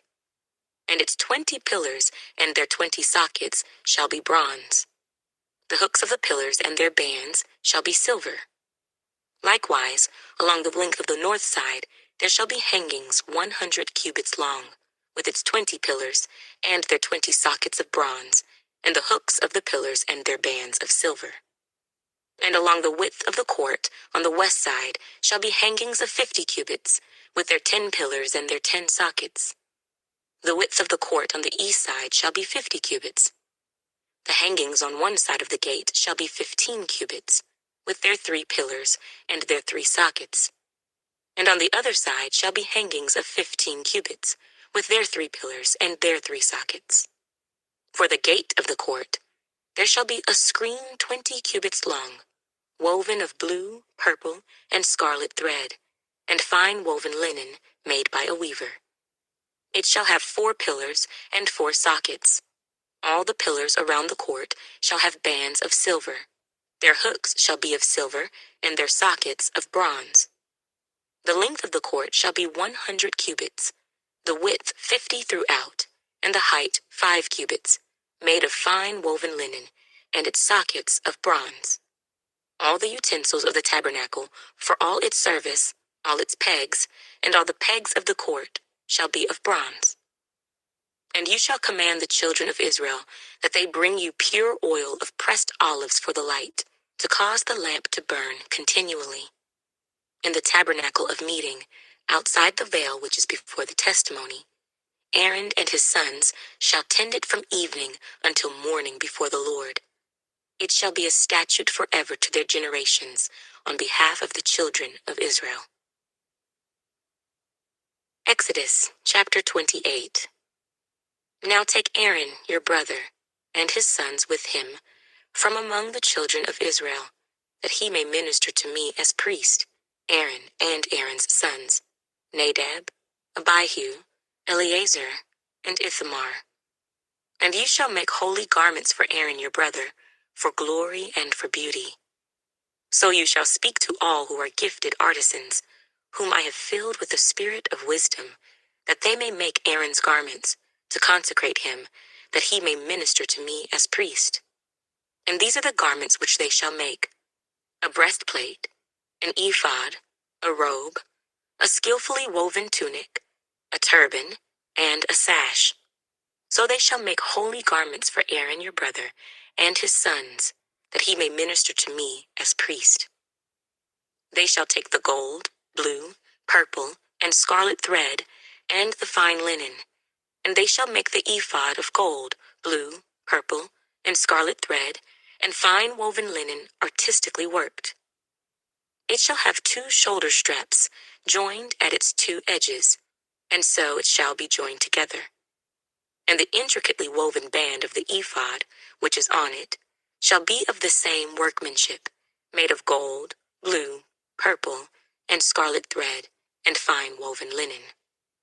Then you shall take 2 onyx stones, and engrave on them the names of the sons of Israel, 6 of their names on one stone, and 6 names on the other stone, in order of their birth. With the work of an engraver in stone, like the engravings of a signet, you shall engrave the 2 stones with the names of the sons of Israel. You shall set them in settings of gold, and you shall put the 2 stones on the shoulders of the ephod as memorial stones for the sons of Israel. So Aaron shall bear their names before the Lord on his 2 shoulders as a memorial. You shall also make settings of gold, and you shall make 2 chains of pure gold, like braided cords, and fasten the braided chains to the settings. You shall make the breastplate of judgment, artistically woven according to the workmanship of the ephod you shall make it, of gold, blue, purple, and scarlet thread, and fine woven linen you shall make it.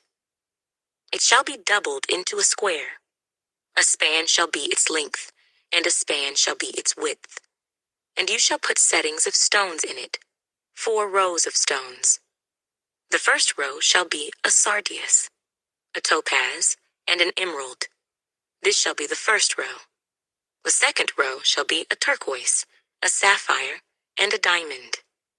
The third row, a jacinth, an agate, and an amethyst.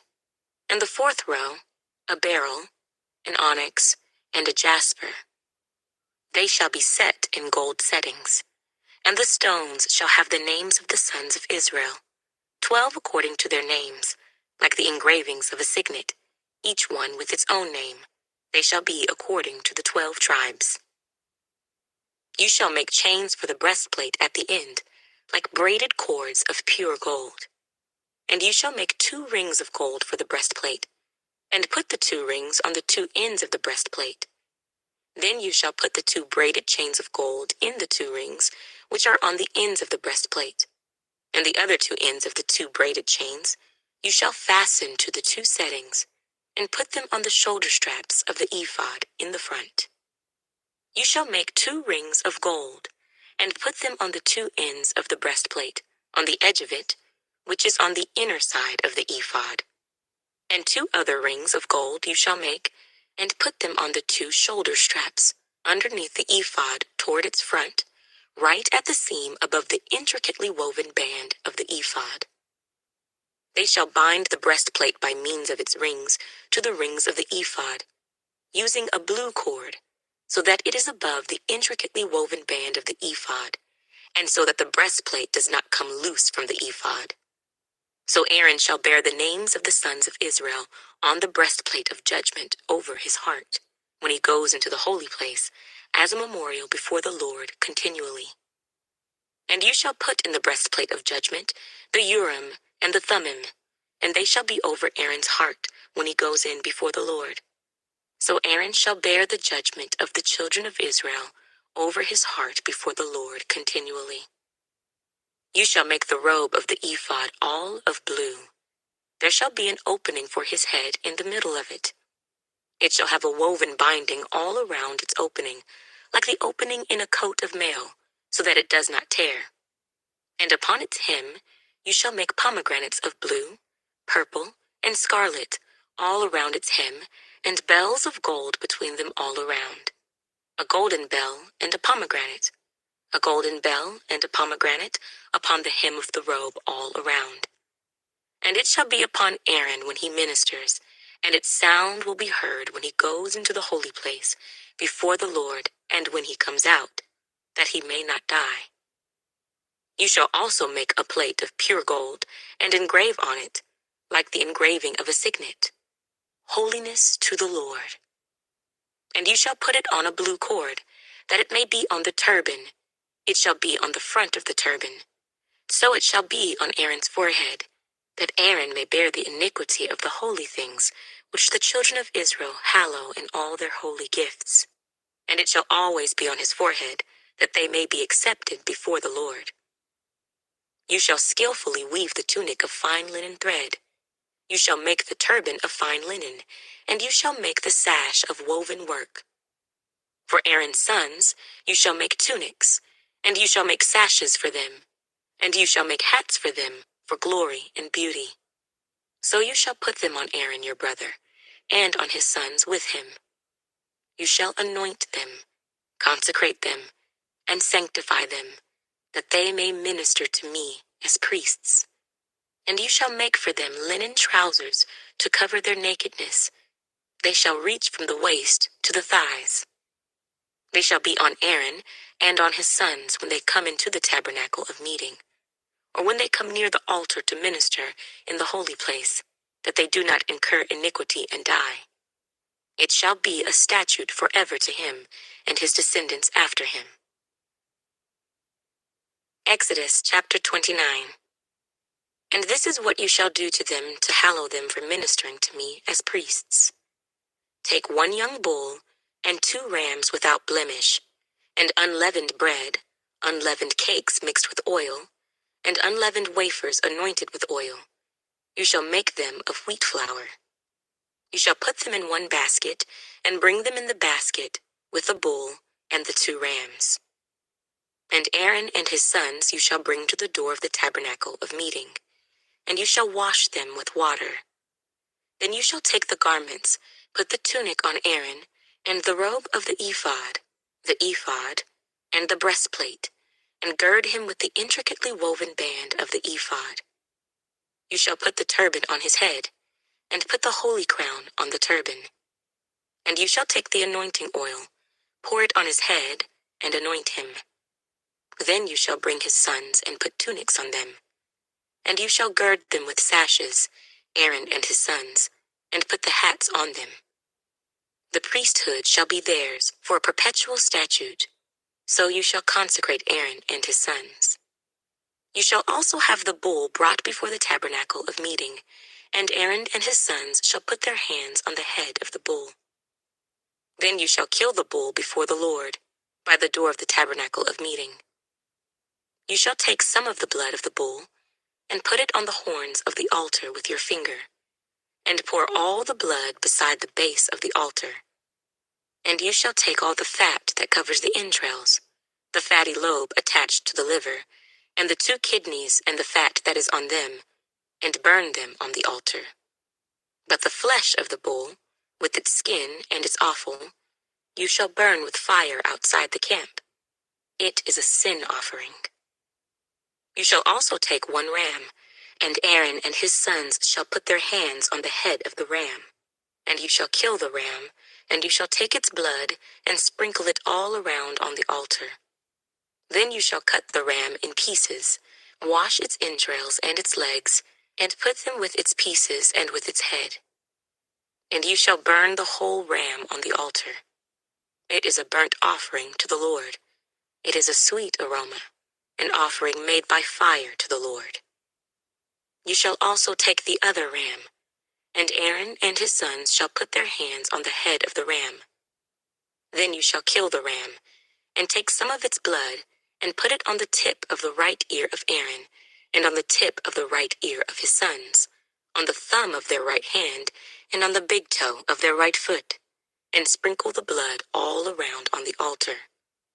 And you shall take some of the blood that is on the altar, and some of the anointing oil, and sprinkle it on Aaron and on his garments, on his sons, and on the garments of his sons with him.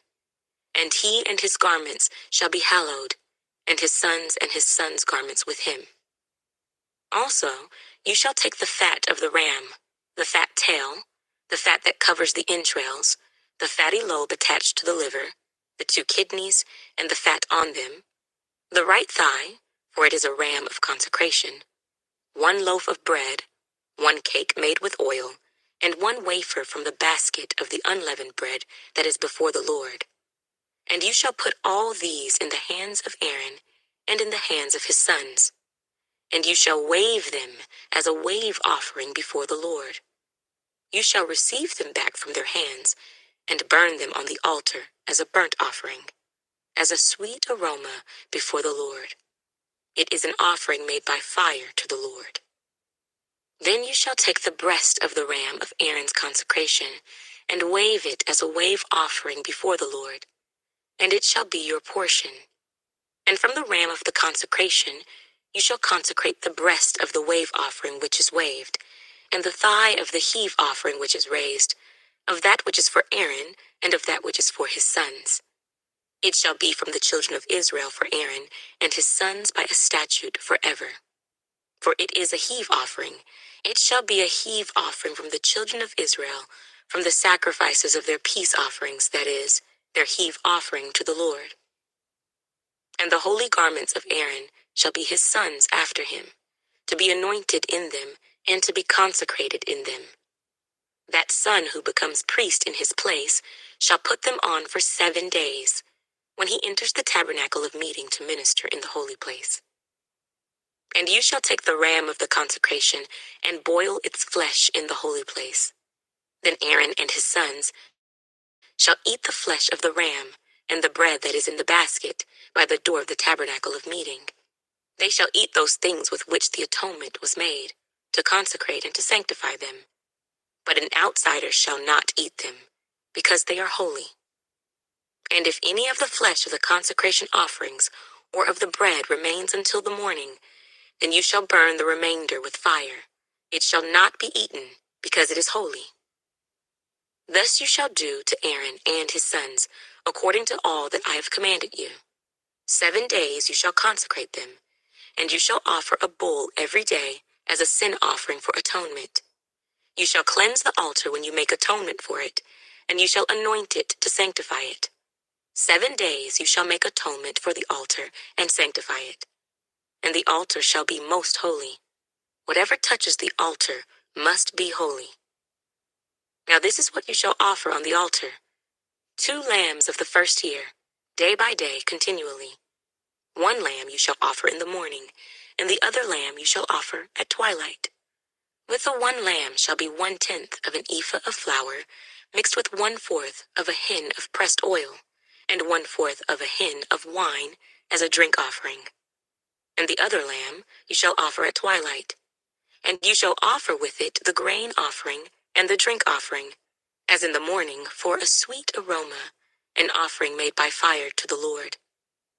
This shall be a continual burnt offering throughout your generations, at the door of the tabernacle of meeting before the Lord, where I will meet you to speak with you. And there I will meet with the children of Israel, and the tabernacle shall be sanctified by my glory.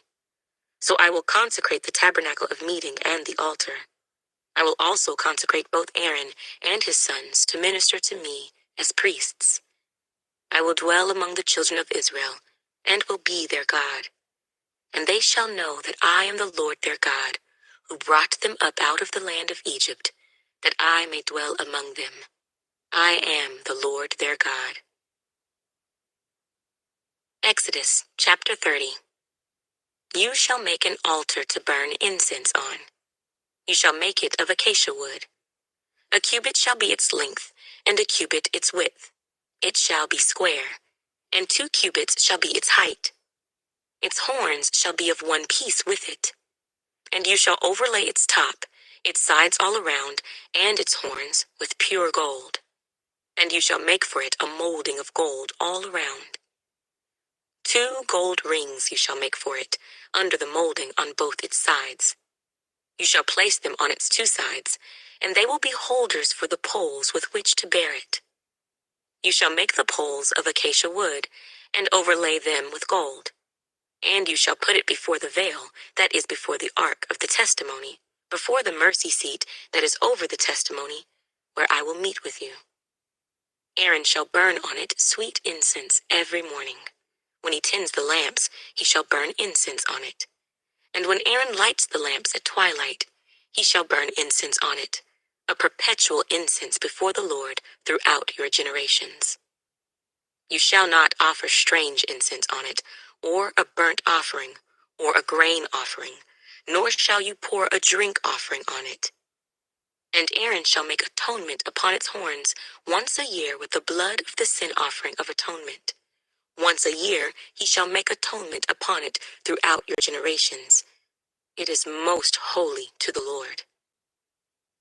Then the Lord spoke to Moses, saying, When you take the census of the children of Israel for their number, then every man shall give a ransom for himself to the Lord when you number them, that there may be no plague among them when you number them. This is what everyone among those who are numbered shall give: half a shekel, according to the shekel of the sanctuary. A shekel is 20 gerahs. The half shekel shall be an offering to the Lord.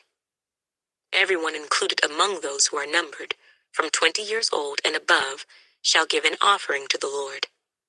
The rich shall not give more, and the poor shall not give less than half a shekel, when you give an offering to the Lord, to make atonement for yourselves. And you shall take the atonement money of the children of Israel, and shall appoint it for the service of the tabernacle of meeting, that it may be a memorial for the children of Israel before the Lord, to make atonement for yourselves. Then the Lord spoke to Moses, saying, You shall also make a laver of bronze, with its base also of bronze, for washing. You shall put it between the tabernacle of meeting and the altar, and you shall put water in it, for Aaron and his sons shall wash their hands and their feet in water from it. When they go into the tabernacle of meeting, or when they come near the altar to minister, to burn an offering made by fire to the Lord, they shall wash with water, lest they die. So they shall wash their hands and their feet, lest they die. And it shall be a statute forever to them, to him and his descendants throughout their generations. Moreover, the Lord spoke to Moses, saying, Also take for yourself quality spices, 500 shekels of liquid myrrh, half as much sweet-smelling cinnamon, 250 shekels, 250 shekels of sweet-smelling cane, 500 shekels of cassia, according to the shekel of the sanctuary, and a hin of olive oil. And you shall make from these a holy anointing oil, an ointment compounded according to the art of the perfumer. It shall be a holy anointing oil. With it you shall anoint the tabernacle of meeting and the ark of the testimony, the table and all its utensils, the lampstand and its utensils, and the altar of incense, the altar of burnt offering with all its utensils, and the laver and its base. You shall consecrate them, that they may be most holy. Whatever touches them must be holy. And you shall anoint Aaron and his sons, and consecrate them, that they may minister to me as priests. And you shall speak to the children of Israel, saying, This shall be a holy anointing oil to me throughout your generations. It shall not be poured on man's flesh, nor shall you make any other like it, according to its composition. It is holy, and it shall be holy to you. Whoever compounds any like it, or whoever puts any of it on an outsider, shall be cut off from his people. And the Lord said to Moses, Take sweet spices, stacte, and onycha, and galbanum, and pure frankincense with these sweet spices. There shall be equal amounts of each. You shall make of these an incense, a compound according to the art of the perfumer, salted, pure, and holy. And you shall beat some of it very fine, and put some of it before the testimony in the tabernacle of meeting, where I will meet with you. It shall be most holy to you. But as for the incense which you shall make, you shall not make any for yourselves according to its composition. It shall be to you holy for the Lord. Whoever makes any like it, to smell it, he shall be cut off from his people. Exodus chapter 31. Then the Lord spoke to Moses, saying, See, I have called by name Bezalel the son of Uri, the son of Hur, of the tribe of Judah, and I have filled him with the Spirit of God, in wisdom, in understanding, in knowledge, and in all manner of workmanship, to design artistic works, to work in gold, in silver, in bronze, in cutting jewels for setting, in carving wood, and to work in all manner of workmanship. And I, indeed I, have appointed with him Aholiab the son of Ahisamach, of the tribe of Dan. And I have put wisdom in the hearts of all the gifted artisans, that they may make all that I have commanded you: the tabernacle of meeting, the ark of the testimony, and the mercy seat that is on it, and all the furniture of the tabernacle, the table and its utensils, the pure gold lampstand with all its utensils, the altar of incense, the altar of burnt offering with all its utensils, and the laver and its base, the garments of ministry, the holy garments for Aaron the priest, and the garments of his sons to minister as priests, and the anointing oil and sweet incense for the holy place. According to all that I have commanded you, they shall do.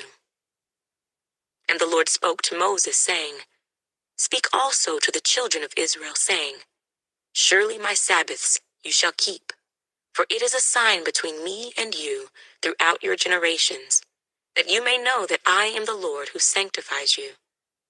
You shall keep the Sabbath, therefore, for it is holy to you. Everyone who profanes it shall surely be put to death.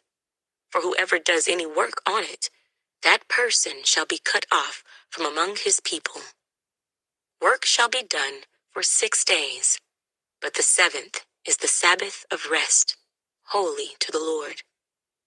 Whoever does any work on the Sabbath day, he shall surely be put to death. Therefore the children of Israel shall keep the Sabbath, to observe the Sabbath throughout their generations as a perpetual covenant. It is a sign between me and the children of Israel forever. For in 6 days the Lord made the heavens and the earth, and on the seventh day he rested and was refreshed. And when he had made an end of speaking with him on Mount Sinai, he gave Moses 2 tablets of the testimony, tablets of stone, written with the finger of God. Exodus chapter 32. Now when the people saw that Moses delayed coming down from the mountain, the people gathered together to Aaron and said to him, Come, make us gods that shall go before us. For as for this Moses, the man who brought us up out of the land of Egypt, we do not know what has become of him. And Aaron said to them, Break off the golden earrings which are in the ears of your wives, your sons, and your daughters, and bring them to me. So all the people broke off the golden earrings which were in their ears, and brought them to Aaron. And he received the gold from their hand, and he fashioned it with an engraving tool, and made a molded calf. Then they said, This is your God, O Israel, that brought you out of the land of Egypt. So when Aaron saw it, he built an altar before it. And Aaron made a proclamation and said, Tomorrow is a feast to the Lord. Then they rose early on the next day, offered burnt offerings, and brought peace offerings, and the people sat down to eat and drink, and rose up to play. And the Lord said to Moses, Go, get down, for your people whom you brought out of the land of Egypt have corrupted themselves. They have turned aside quickly out of the way which I commanded them. They have made themselves a molded calf, and worshipped it, and sacrificed to it, and said, This is your God, O Israel, that brought you out of the land of Egypt. And the Lord said to Moses, I have seen this people, and indeed it is a stiff-necked people. Now therefore, let me alone, that my wrath may burn hot against them, and I may consume them, and I will make of you a great nation. Then Moses pleaded with the Lord his God and said, Lord, why does your wrath burn hot against your people, whom you have brought out of the land of Egypt with great power and with a mighty hand? Why should the Egyptians speak and say, He brought them out to harm them, to kill them in the mountains, and to consume them from the face of the earth? Turn from your fierce wrath, and relent from this harm to your people. Remember Abraham, Isaac, and Israel, your servants, to whom you swore by your own self, and said to them, I will multiply your descendants as the stars of heaven, and all this land that I have spoken of I give to your descendants, and they shall inherit it forever. So the Lord relented from the harm which he said he would do to his people. And Moses turned and went down from the mountain, and the 2 tablets of the testimony were in his hand. The tablets were written on both sides. On the one side and on the other they were written. Now the tablets were the work of God, and the writing was the writing of God engraved on the tablets. And when Joshua heard the noise of the people as they shouted, he said to Moses, "There is a noise of war in the camp." But he said, "It is not the noise of the shout of victory, nor the noise of the cry of defeat, but the sound of singing I hear." So it was, as soon as he came near the camp, that he saw the calf and the dancing. So Moses' anger became hot, and he cast the tablets out of his hands and broke them at the foot of the mountain. Then he took the calf which they had made, burned it in the fire, and ground it to powder, and he scattered it on the water and made the children of Israel drink it. And Moses said to Aaron, "What did this people do to you, that you have brought so great a sin upon them?" So Aaron said, "Do not let the anger of my Lord become hot. You know the people, that they are set on evil. For they said to me, 'Make us gods that shall go before us.' As for this Moses, the man who brought us out of the land of Egypt, we do not know what has become of him." And I said to them, "Whoever has any gold, let them break it off." So they gave it to me, and I cast it into the fire, and this calf came out. Now when Moses saw that the people were unrestrained, for Aaron had not restrained them, to their shame among their enemies, then Moses stood in the entrance of the camp and said, "Whoever is on the Lord's side, come to me." And all the sons of Levi gathered themselves together to him. And he said to them, "Thus says the Lord God of Israel, let every man put his sword on his side, and go in and out from entrance to entrance throughout the camp. And let every man kill his brother, every man his companion, and every man his neighbor." So the sons of Levi did according to the word of Moses, and about 3,000 men of the people fell that day. Then Moses said, "Consecrate yourselves today to the Lord, that he may bestow on you a blessing this day, for every man has opposed his son and his brother." Now it came to pass on the next day that Moses said to the people, "You have committed a great sin. So now I will go up to the Lord. Perhaps I can make atonement for your sin." Then Moses returned to the Lord and said, "Oh, these people have committed a great sin, and have made for themselves a god of gold. Yet now, if you will forgive their sin, but if not, I pray, blot me out of your book which you have written." And the Lord said to Moses, "Whoever has sinned against me, I will blot him out of my book. Now therefore, go lead the people to the place of which I have spoken to you. Behold, my angel shall go before you. Nevertheless, in the day when I visit for punishment, I will visit punishment upon them for their sin." So the Lord plagued the people because of what they did with the calf which Aaron made. Exodus chapter 33. Then the Lord said to Moses, "Depart and go up from here, you and the people whom you have brought out of the land of Egypt, to the land of which I swore to Abraham, Isaac, and Jacob, saying, 'To your descendants I will give it.' And I will send my angel before you, and I will drive out the Canaanite and the Amorite, and the Hittite and the Perizzite, and the Hivite and the Jebusite. Go up to a land flowing with milk and honey, for I will not go up in your midst, lest I consume you on the way, for you are a stiff-necked people." And when the people heard this bad news, they mourned, and no one put on his ornaments. For the Lord had said to Moses, "Say to the children of Israel, 'You are a stiff-necked people. I could come up into your midst in one moment and consume you. Now therefore, take off your ornaments, that I may know what to do to you.'" So the children of Israel stripped themselves of their ornaments by Mount Horeb. Moses took his tent and pitched it outside the camp, far from the camp, and called it the tabernacle of meeting. And it came to pass that everyone who sought the Lord went out to the tabernacle of meeting, which was outside the camp. So it was, whenever Moses went out to the tabernacle, that all the people rose, and each man stood at his tent door and watched Moses until he had gone into the tabernacle. And it came to pass, when Moses entered the tabernacle, that the pillar of cloud descended and stood at the door of the tabernacle. And the Lord talked with Moses. All the people saw the pillar of cloud standing at the tabernacle door, and all the people rose and worshipped, each man in his tent door. So the Lord spoke to Moses face to face, as a man speaks to his friend. And he would return to the camp, but his servant Joshua, the son of Nun, a young man, did not depart from the tabernacle. Then Moses said to the Lord, "See, you say to me, 'Bring up this people,' but you have not let me know whom you will send with me. Yet you have said, 'I know you by name, and you have also found grace in my sight.'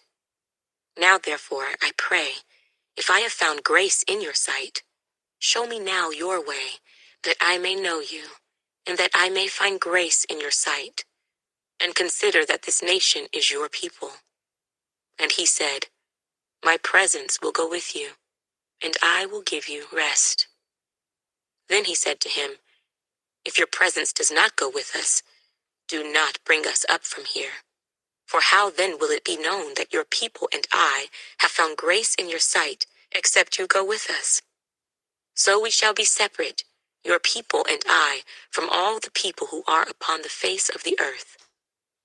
So the Lord said to Moses, "I will also do this thing that you have spoken, for you have found grace in my sight, and I know you by name." And he said, "Please, show me your glory." Then he said, "I will make all my goodness pass before you, and I will proclaim the name of the Lord before you. I will be gracious to whom I will be gracious, and I will have compassion on whom I will have compassion." But he said, "You cannot see my face, for no man shall see me and live." And the Lord said, "Here is a place by me, and you shall stand on the rock. So it shall be, while my glory passes by, that I will put you in the cleft of the rock, and will cover you with my hand while I pass by. Then I will take away my hand, and you shall see my back, but my face shall not be seen." Exodus chapter 34. And the Lord said to Moses, "Cut 2 tablets of stone like the first ones, and I will write on these tablets the words that were on the first tablets which you broke. So be ready in the morning, and come up in the morning to Mount Sinai, and present yourself to me there on the top of the mountain. And no man shall come up with you, and let no man be seen throughout all the mountain. Let neither flocks nor herds feed before that mountain." So he cut 2 tablets of stone like the first ones. Then Moses rose early in the morning and went up Mount Sinai, as the Lord had commanded him, and he took in his hand the 2 tablets of stone. Now the Lord descended in the cloud and stood with him there, and proclaimed the name of the Lord. And the Lord passed before him and proclaimed, the Lord God, merciful and gracious, long-suffering, and abounding in goodness and truth, keeping mercy for thousands, forgiving iniquity and transgression and sin, by no means clearing the guilty, visiting the iniquity of the fathers upon the children, and the children's children to the 3rd and the 4th generation. So Moses made haste, and bowed his head toward the earth, and worshipped. Then he said, "If now I have found grace in your sight, O Lord, let my Lord, I pray, go among us, even though we are a stiff-necked people, and pardon our iniquity and our sin, and take us as your inheritance." And he said, "Behold, I make a covenant. Before all your people I will do marvels such as have not been done in all the earth, nor in any nation. And all the people among whom you are shall see the work of the Lord. For it is an awesome thing that I will do with you. Observe what I command you this day. Behold, I am driving out from before you the Amorite, and the Canaanite, and the Hittite, and the Perizzite, and the Hivite, and the Jebusite. Take heed to yourself, lest you make a covenant with the inhabitants of the land where you are going, lest it be a snare in your midst. But you shall destroy their altars, break their sacred pillars, and cut down their wooden images. For you shall worship no other God, for the Lord, whose name is jealous, is a jealous God. Lest you make a covenant with the inhabitants of the land, and they play the harlot with their gods, and make sacrifice to their gods. And one of them invites you, and you eat of his sacrifice, and you take of his daughters for your sons, and his daughters play the harlot with their gods, and make your sons play the harlot with their gods. You shall make no molded gods for yourselves. The feast of unleavened bread you shall keep. 7 days you shall eat unleavened bread, as I commanded you, in the appointed time of the month of Abib, for in the month of Abib you came out from Egypt. All that open the womb are mine, and every male firstborn among your livestock, whether ox or sheep. But the firstborn of a donkey you shall redeem with a lamb. And if you will not redeem him, then you shall break his neck. All the firstborn of your sons you shall redeem. And none shall appear before me empty-handed. 6 days you shall work, but on the 7th day you shall rest. In plowing time and in harvest you shall rest. And you shall observe the feast of weeks, of the first fruits of wheat harvest, and the feast of ingathering at the year's end. 3 times in the year all your men shall appear before the Lord God of Israel. For I will cast out the nations before you, and enlarge your borders. Neither will any man covet your land, when you go up to appear before the Lord your God 3 times in the year. You shall not offer the blood of my sacrifice with leaven, nor shall the sacrifice of the feast of the Passover be left until morning. The first of the first fruits of your land you shall bring to the house of the Lord your God. You shall not boil a young goat in its mother's milk. Then the Lord said to Moses, Write these words, for according to the tenor of these words I have made a covenant with you and with Israel. So he was there with the Lord 40 days and 40 nights. He neither ate bread nor drank water. And he wrote on the tablets the words of the covenant, the 10 commandments. Now it was so, when Moses came down from Mount Sinai, and the 2 tablets of the testimony were in Moses' hand when he came down from the mountain, that Moses did not know that the skin of his face shone while he talked with him. So when Aaron and all the children of Israel saw Moses, behold, the skin of his face shone, and they were afraid to come near him. Then Moses called to them, and Aaron and all the rulers of the congregation returned to him, and Moses talked with them. Afterward, all the children of Israel came near, and he gave them as commandments all that the Lord had spoken with him on Mount Sinai. And when Moses had finished speaking with them, he put a veil on his face. But whenever Moses went in before the Lord to speak with him, he would take the veil off until he came out. And he would come out and speak to the children of Israel whatever he had been commanded. And whenever the children of Israel saw the face of Moses, that the skin of Moses' face shone, then Moses would put the veil on his face again, until he went in to speak with him. Exodus chapter 35. Then Moses gathered all the congregation of the children of Israel together, and said to them, These are the words which the Lord has commanded you to do. Work shall be done for 6 days, but the 7th day shall be a holy day for you, a Sabbath of rest to the Lord. Whoever does any work on it shall be put to death. You shall kindle no fire throughout your dwellings on the Sabbath day. And Moses spoke to all the congregation of the children of Israel, saying, This is the thing which the Lord commanded, saying, Take from among you an offering to the Lord.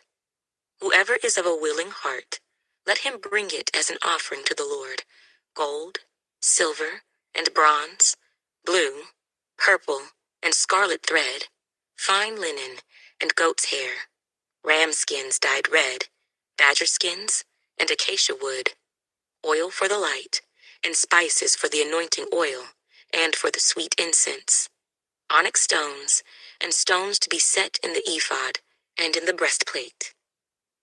All who are gifted artisans among you shall come and make all that the Lord has commanded: the tabernacle, its tent, its covering, its clasps, its boards, its bars, its pillars, and its sockets, the ark and its poles, with the mercy seat, and the veil of the covering, the table and its poles, all its utensils, and the showbread, also the lampstand for the light, its utensils, its lamps, and the oil for the light, the incense altar, its poles, the anointing oil, the sweet incense, and the screen for the door at the entrance of the tabernacle, the altar of burnt offering with its bronze grating, its poles, all its utensils, and the laver and its base, the hangings of the court, its pillars, their sockets, and the screen for the gate of the court,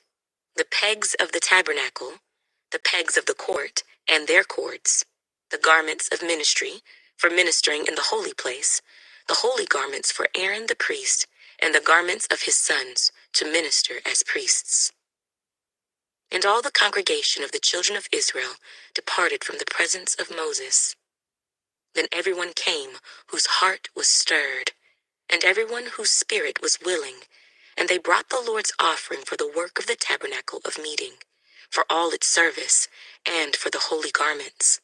They came, both men and women, as many as had a willing heart, and brought earrings and nose rings, rings and necklaces, all jewelry of gold, that is, every man who made an offering of gold to the Lord.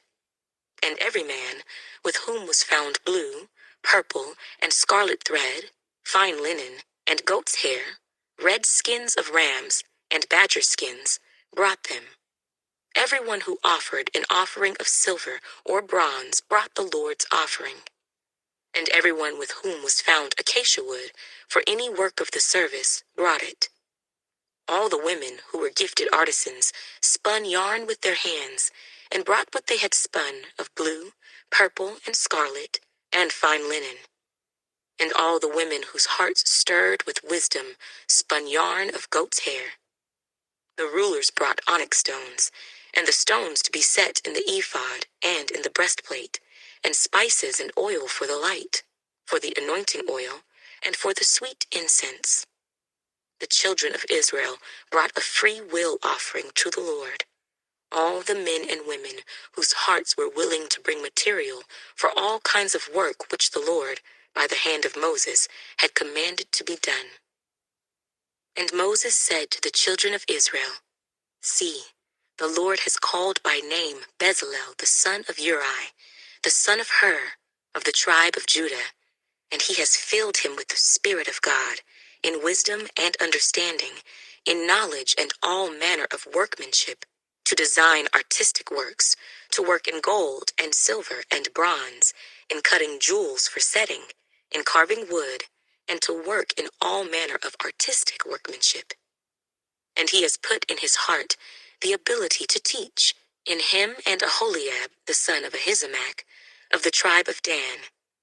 He has filled them with skill to do all manner of work of the engraver, and the designer, and the tapestry maker, in blue, purple, and scarlet thread, and fine linen, and of the weaver, those who do every work and those who design artistic works." Exodus chapter 36.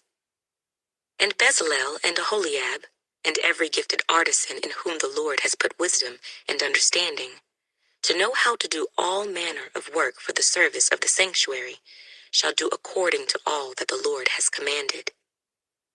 Then Moses called Bezalel and Aholiab, and every gifted artisan in whose heart the Lord had put wisdom, everyone whose heart was stirred, to come and do the work. And they received from Moses all the offering which the children of Israel had brought for the work of the service of making the sanctuary. So they continued bringing to him free will offerings every morning. Then all the craftsmen who were doing all the work of the sanctuary came, each from the work he was doing. And they spoke to Moses, saying, "The people bring much more than enough for the service of the work which the Lord commanded us to do."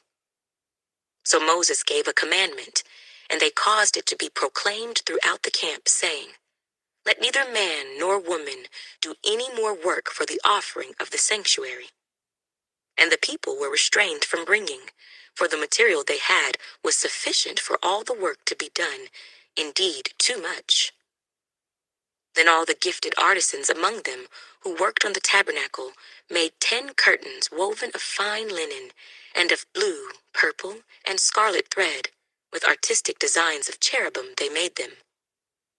The length of each curtain was 28 cubits, and the width of each curtain 4 cubits. The curtains were all the same size. And he coupled 5 curtains to one another, and the other 5 curtains he coupled to one another. He made loops of blue yarn on the edge of the curtain on the selvage of one set. Likewise he did on the outer edge of the other curtain of the second set. 50 loops he made on one curtain, and 50 loops he made on the edge of the curtain on the end of the second set. The loops held one curtain to another. And he made 50 clasps of gold, and coupled the curtains to one another with the clasps, that it might be one tabernacle. He made curtains of goat's hair for the tent over the tabernacle. He made 11 curtains. The length of each curtain was 30 cubits, and the width of each curtain 4 cubits. The 11 curtains were the same size. He coupled 5 curtains by themselves, and 6 curtains by themselves. And he made 50 loops on the edge of the curtain that is outermost in one set, and 50 loops he made on the edge of the curtain of the second set. He also made 50 bronze clasps to couple the tent together, that it might be one. Then he made a covering for the tent of ram skins dyed red, and a covering of badger skins above that. For the tabernacle, he made boards of acacia wood, standing upright. The length of each board was 10 cubits, and the width of each board 1.5 cubits. Each board had 2 tenons for binding one to another. Thus he made for all the boards of the tabernacle. And he made boards for the tabernacle, 20 boards for the south side. 40 sockets of silver he made to go under the 20 boards, 2 sockets under each of the boards for its 2 tenons. And for the other side of the tabernacle, the north side, he made 20 boards and their 40 sockets of silver, 2 sockets under each of the boards. For the west side of the tabernacle, he made 6 boards. He also made 2 boards for the 2 back corners of the tabernacle, and they were coupled at the bottom and coupled together at the top by 1 ring. Thus he made both of them for the 2 corners. So there were 8 boards and their sockets, 16 sockets of silver, 2 sockets under each of the boards. And he made bars of acacia wood, 5 for the boards on one side of the tabernacle, 5 bars for the boards on the other side of the tabernacle, and 5 bars for the boards of the tabernacle on the far side westward. And he made the middle bar to pass through the boards from one end to the other. He overlaid the boards with gold, made their rings of gold to be holders for the bars, and overlaid the bars with gold. And he made a veil of blue, purple, and scarlet thread, and fine woven linen. It was worked with an artistic design of cherubim. He made for it 4 pillars of acacia wood, and overlaid them with gold, with their hooks of gold, and he cast 4 sockets of silver for them. He also made a screen for the tabernacle door, of blue, purple, and scarlet thread, and fine woven linen, made by a weaver, and its 5 pillars with their hooks. And he overlaid their capitals and their rings with gold, but their 5 sockets were bronze. Exodus chapter 37. Then Bezalel made the ark of acacia wood. 2.5 cubits was its length, 1.5 cubits its width, and 1.5 cubits its height. He overlaid it with pure gold inside and outside, and made a molding of gold all around it. And he cast for it 4 rings of gold to be set in its 4 corners, 2 rings on one side, and 2 rings on the other side of it. He made poles of acacia wood, and overlaid them with gold. And he put the poles into the rings at the sides of the ark, to bear the ark. He also made the mercy seat of pure gold. 2.5 cubits was its length, and 1.5 cubits its width. He made 2 cherubim of beaten gold. He made them of one piece at the 2 ends of the mercy seat, 1 cherub at one end on this side, and the other cherub at the other end on that side. He made the cherubim at the 2 ends of one piece with the mercy seat. The cherubim spread out their wings above and covered the mercy seat with their wings. They faced one another. The faces of the cherubim were toward the mercy seat. He made the table of acacia wood. 2 cubits was its length, 1 cubit its width, and 1.5 cubits its height. And he overlaid it with pure gold, and made a molding of gold all around it. Also, he made a frame of a handbreadth all around it, and made a molding of gold for the frame all around it. And he cast for it 4 rings of gold, and put the rings on the 4 corners that were at its 4 legs. The rings were close to the frame, as holders for the poles to bear the table. And he made the poles of acacia wood to bear the table, and overlaid them with gold. He made of pure gold the utensils which were on the table, its dishes, its cups, its bowls, and its pitchers for pouring. He also made the lampstand of pure gold. Of hammered work he made the lampstand. Its shaft, its branches, its bowls, its ornamental knobs, and its flowers were of the same piece. And 6 branches came out of its sides, 3 branches of the lampstand out of one side, and 3 branches of the lampstand out of the other side. There were 3 bowls made like almond blossoms on one branch, with an ornamental knob and a flower, and 3 bowls made like almond blossoms on the other branch, with an ornamental knob and a flower. And so for the 6 branches coming out of the lampstand. And on the lampstand itself were 4 bowls made like almond blossoms, each with its ornamental knob and flower. There was a knob under the first 2 branches of the same, a knob under the second 2 branches of the same, and a knob under the third 2 branches of the same, according to the 6 branches extending from it. Their knobs and their branches were of one piece. All of it was one hammered piece of pure gold. And he made it 7 lamps, its wick trimmers, and its trays of pure gold. Of a talent of pure gold he made it, with all its utensils. He made the incense altar of acacia wood. Its length was 1 cubit, and its width 1 cubit. It was square, and 2 cubits was its height. Its horns were of one piece with it, and he overlaid it with pure gold, its top, its sides all around, and its horns. He also made for it a molding of gold all around it. He made 2 rings of gold for it under its molding, by its 2 corners on both sides, as holders for the poles with which to bear it. And he made the poles of acacia wood, and overlaid them with gold. He also made the holy anointing oil, and the pure incense of sweet spices, according to the work of the perfumer. Exodus chapter 38. He made the altar of burnt offering of acacia wood. 5 cubits was its length, and 5 cubits its width. It was square, and its height was 3 cubits. He made its horns on its 4 corners. The horns were of one piece with it, and he overlaid it with bronze. He made all the utensils for the altar, the pans, the shovels, the basins, the forks, and the fire pans. All its utensils he made of bronze. And he made a grate of bronze network for the altar, under its rim, midway from the bottom. He cast 4 rings for the 4 corners of the bronze grating, as holders for the poles. And he made the poles of acacia wood, and overlaid them with bronze. Then he put the poles into the rings on the sides of the altar with which to bear it. He made the altar hollow with boards. He made the laver of bronze and its base of bronze, from the bronze mirrors of the serving women who assembled at the door of the tabernacle of meeting. Then he made the court on the south side. The hangings of the court were of fine woven linen, 100 cubits long.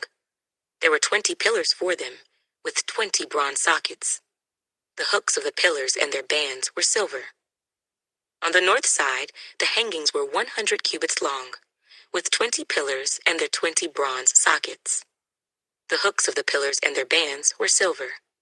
And on the west side, there were hangings of 50 cubits, with 10 pillars and their 10 sockets. The hooks of the pillars and their bands were silver. For the east side, the hangings were 50 cubits. The hangings of one side of the gate were 15 cubits long, with their 3 pillars and their 3 sockets, and the same for the other side of the court gate.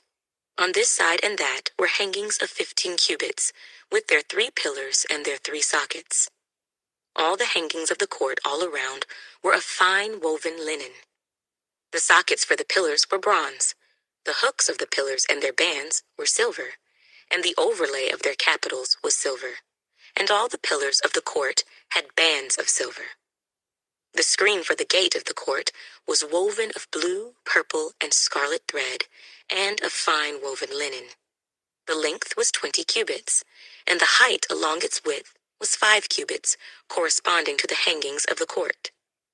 And there were 4 pillars with their 4 sockets of bronze. Their hooks were silver, and the overlay of their capitals and their bands was silver. All the pegs of the tabernacle and of the court all around were bronze. This is the inventory of the tabernacle of the testimony, which was counted according to the commandment of Moses for the service of the Levites by the hand of Ithamar, son of Aaron the priest. Bezalel, the son of Uri, the son of Hur, of the tribe of Judah, made all that the Lord had commanded Moses. And with him was Aholiab, the son of Ahisamach, of the tribe of Dan, an engraver and designer, a weaver of blue, purple, and scarlet thread, and of fine linen. All the gold that was used in all the work of the holy place, that is, the gold of the offering, was 29 talents and 730 shekels, according to the shekel of the sanctuary. And the silver from those who were numbered of the congregation was 100 talents and 1,775 shekels, according to the shekel of the sanctuary. A beka for each man, that is, half a shekel, according to the shekel of the sanctuary, for everyone included in the numbering from 20 years old and above, for 603,550 men. And from the 100 talents of silver were cast the sockets of the sanctuary and the bases of the veil. 100 sockets from the 100 talents, 1 talent for each socket. Then from the 1,775 shekels, he made hooks for the pillars, overlaid their capitals, and made bands for them. The offering of bronze was 70 talents and 2,400 shekels. And with it he made the sockets for the door of the tabernacle of meeting, the bronze altar, the bronze grating for it, and all the utensils for the altar. The sockets for the court all around, the bases for the court gate, all the pegs for the tabernacle, and all the pegs for the court all around. Exodus chapter 39. Of the blue, purple, and scarlet thread they made garments of ministry for ministering in the holy place, and made the holy garments for Aaron, as the Lord had commanded Moses. He made the ephod of gold, blue, purple, and scarlet thread, and of fine woven linen. And they beat the gold into thin sheets and cut it into threads to work it in with the blue, purple, and scarlet thread, and the fine linen into artistic designs. They made shoulder straps for it to couple it together. It was coupled together at its 2 edges. And the intricately woven band of his ephod that was on it was of the same workmanship, woven of gold, blue, purple, and scarlet thread, and of fine woven linen, as the Lord had commanded Moses. And they set onyx stones, enclosed in settings of gold. They were engraved, as signets are engraved, with the names of the sons of Israel. He put them on the shoulders of the ephod as memorial stones for the sons of Israel, as the Lord had commanded Moses. And he made the breastplate, artistically woven like the workmanship of the ephod, of gold, blue, purple and scarlet thread, and of fine woven linen. They made the breastplate square by doubling it. A span was its length, and a span its width when doubled. And they set in it 4 rows of stones. A row with a sardius, a topaz, and an emerald was the first row. The second row, a turquoise, a sapphire, and a diamond. The third row, a jacinth, an agate, and an amethyst. The fourth row, a beryl, an onyx, and a jasper. They were enclosed in settings of gold in their mountings. There were 12 stones, according to the names of the sons of Israel, according to their names, engraved like a signet, each one with its own name according to the 12 tribes. And they made chains for the breastplate at the ends, like braided cords of pure gold.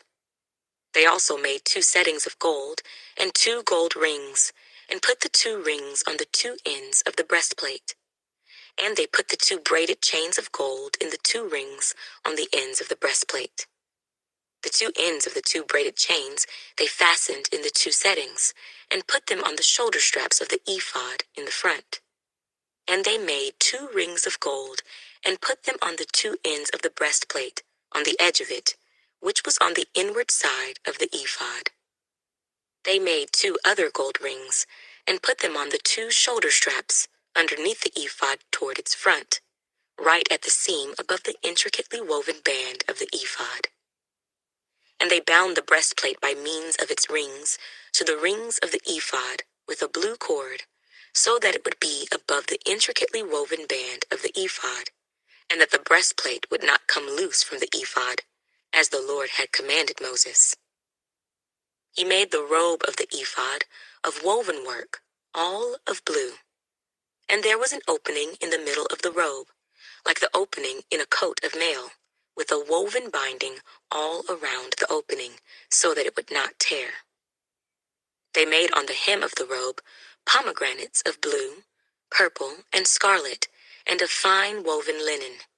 And they made bells of pure gold, and put the bells between the pomegranates on the hem of the robe, all around between the pomegranates. A bell and a pomegranate, a bell and a pomegranate, all around the hem of the robe to minister in, as the Lord had commanded Moses.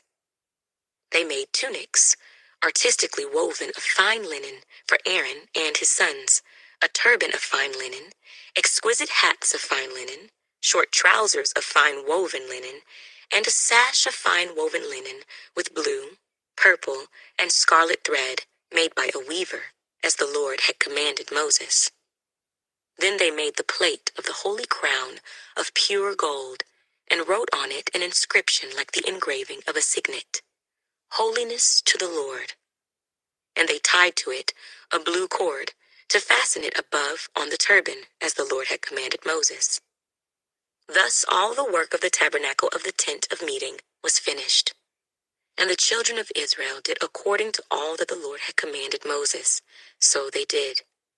And they brought the tabernacle to Moses, the tent and all its furnishings, its clasps, its boards, its bars, its pillars and its sockets, the covering of ram skins dyed red, the covering of badger skins and the veil of the covering, the ark of the testimony with its poles, and the mercy seat, the table, all its utensils, and the showbread, the pure gold lampstand with its lamps, the lamps set in order, all its utensils, and the oil for light, the gold altar, the anointing oil, and the sweet incense, the screen for the tabernacle door, the bronze altar, its grate of bronze, its poles, and all its utensils, the laver with its base, the hangings of the court, its pillars and its sockets, the screen for the court gate, its cords and its pegs, all the utensils for the service of the tabernacle, for the tent of meeting, and the garments of ministry, to minister in the holy place, the holy garments for Aaron the priest, and his sons' garments, to minister as priests. According to all that the Lord had commanded Moses, so the children of Israel did all the work. Then Moses looked over all the work, and indeed they had done it, as the Lord had commanded, just so they had done it. And Moses blessed them. Exodus chapter 40. Then the Lord spoke to Moses, saying, On the first day of the first month, you shall set up the tabernacle of the tent of meeting. You shall put in it the ark of the testimony, and partition off the ark with the veil. You shall bring in the table, and arrange the things that are to be set in order on it. And you shall bring in the lampstand, and light its lamps. You shall also set the altar of gold for the incense before the ark of the testimony, and put up the screen for the door of the tabernacle. Then you shall set the altar of the burnt offering before the door of the tabernacle of the tent of meeting. And you shall set the laver between the tabernacle of meeting and the altar, and put water in it. You shall set up the court all around, and hang up the screen at the court gate. And you shall take the anointing oil, and anoint the tabernacle and all that is in it. And you shall hallow it, and all its utensils, and it shall be holy. You shall anoint the altar of the burnt offering, and all its utensils, and consecrate the altar. The altar shall be most holy. And you shall anoint the laver and its base, and consecrate it. Then you shall bring Aaron and his sons to the door of the tabernacle of meeting, and wash them with water. You shall put the holy garments on Aaron, and anoint him and consecrate him, that he may minister to me as priest. And you shall bring his sons, and clothe them with tunics. You shall anoint them, as you anointed their father, that they may minister to me as priests. For their anointing shall surely be an everlasting priesthood throughout their generations. Thus Moses did, according to all that the Lord had commanded him, so he did. And it came to pass, in the first month of the second year, on the first day of the month, that the tabernacle was raised up. So Moses raised up the tabernacle, fastened its sockets, set up its boards, put in its bars, and raised up its pillars. And he spread out the tent over the tabernacle, and put the covering of the tent on top of it, as the Lord had commanded Moses. He took the testimony, and put it into the ark, inserted the poles through the rings of the ark, and put the mercy seat on top of the ark. And he brought the ark into the tabernacle, hung up the veil of the covering, and partitioned off the ark of the testimony, as the Lord had commanded Moses. He put the table in the tabernacle of meeting, on the north side of the tabernacle, outside the veil.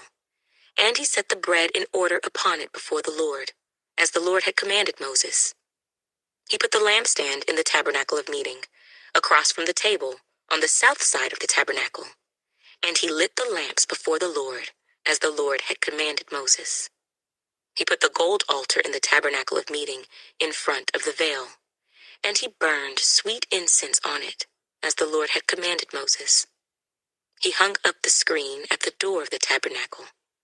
And he put the altar of burnt offering before the door of the tabernacle of the tent of meeting, and offered upon it the burnt offering and the grain offering, as the Lord had commanded Moses. He set the laver between the tabernacle of meeting and the altar, and put water there for washing.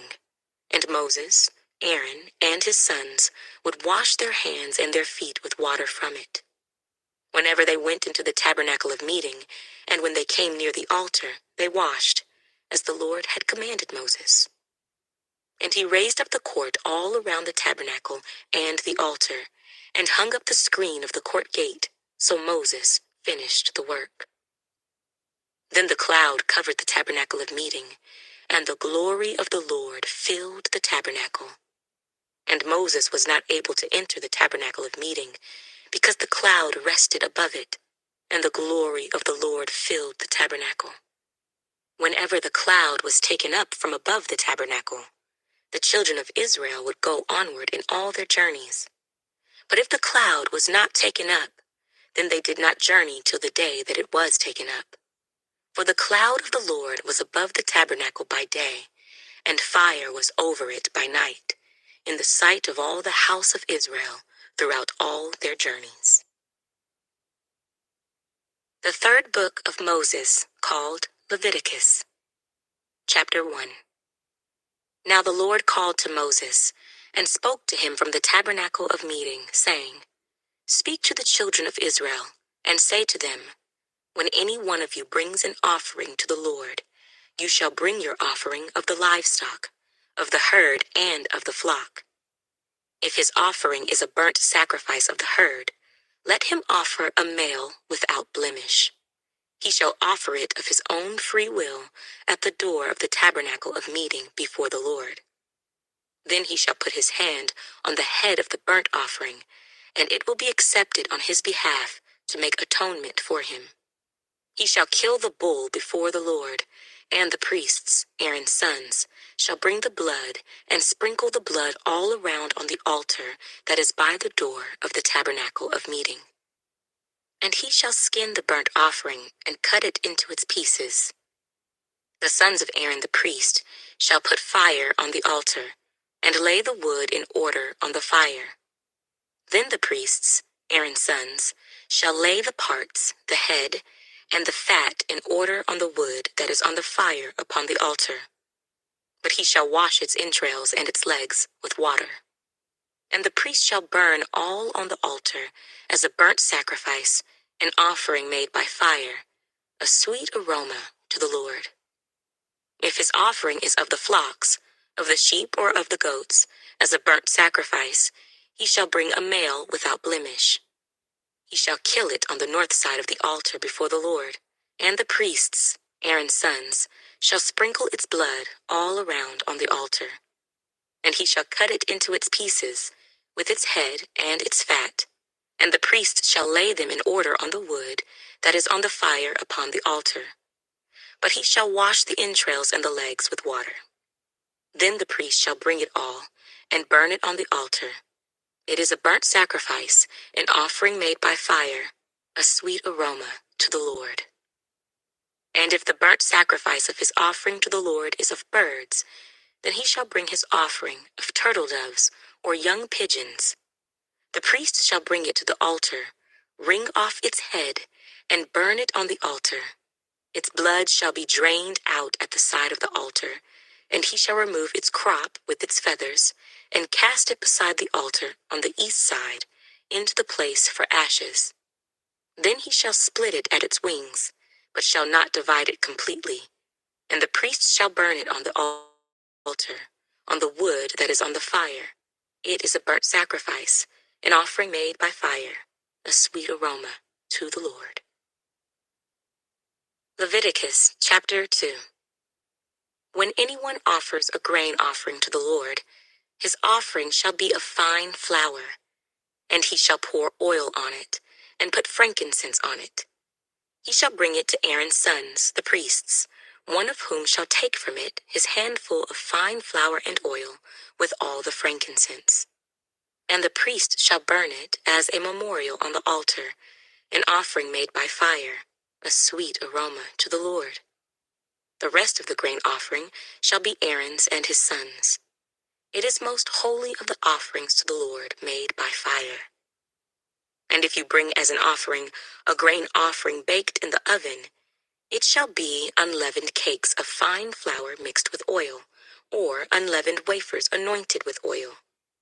But if your offering is a grain offering baked in a pan, it shall be of fine flour, unleavened, mixed with oil. You shall break it in pieces and pour oil on it. It is a grain offering. If your offering is a grain offering baked in a covered pan, it shall be made of fine flour with oil. You shall bring the grain offering that is made of these things to the Lord. And when it is presented to the priest, he shall bring it to the altar. Then the priest shall take from the grain offering a memorial portion and burn it on the altar. It is an offering made by fire, a sweet aroma to the Lord. And what is left of the grain offering shall be Aaron's and his sons. It is most holy of the offerings to the Lord made by fire. No grain offering which you bring to the Lord shall be made with leaven, for you shall burn no leaven nor any honey in any offering to the Lord made by fire. As for the offering of the firstfruits, you shall offer them to the Lord, but they shall not be burned on the altar for a sweet aroma. And every offering of your grain offering you shall season with salt. You shall not allow the salt of the covenant of your God to be lacking from your grain offering. With all your offerings you shall offer salt. If you offer a grain offering of your firstfruits to the Lord, you shall offer for the grain offering of your firstfruits green heads of grain roasted on the fire, grain beaten from full heads.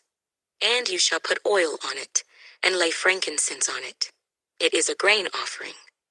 Then the priest shall burn the memorial portion, part of its beaten grain and part of its oil, with all the frankincense, as an offering made by fire to the Lord. Leviticus chapter 3.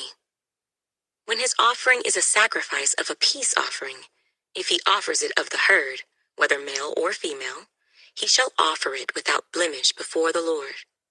And he shall lay his hand on the head of his offering, and kill it at the door of the tabernacle of meeting. And Aaron's sons, the priests, shall sprinkle the blood all around on the altar. Then he shall offer from the sacrifice of the peace offering an offering made by fire to the Lord. The fat that covers the entrails, and all the fat that is on the entrails, the 2 kidneys, and the fat that is on them by the flanks, and the fatty lobe attached to the liver above the kidneys, he shall remove.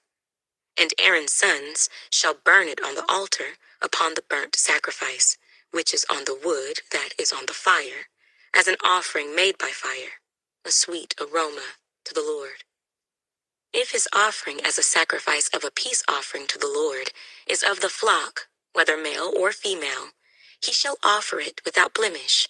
If he offers a lamb as his offering, then he shall offer it before the Lord. And he shall lay his hand on the head of his offering, and kill it before the tabernacle of meeting.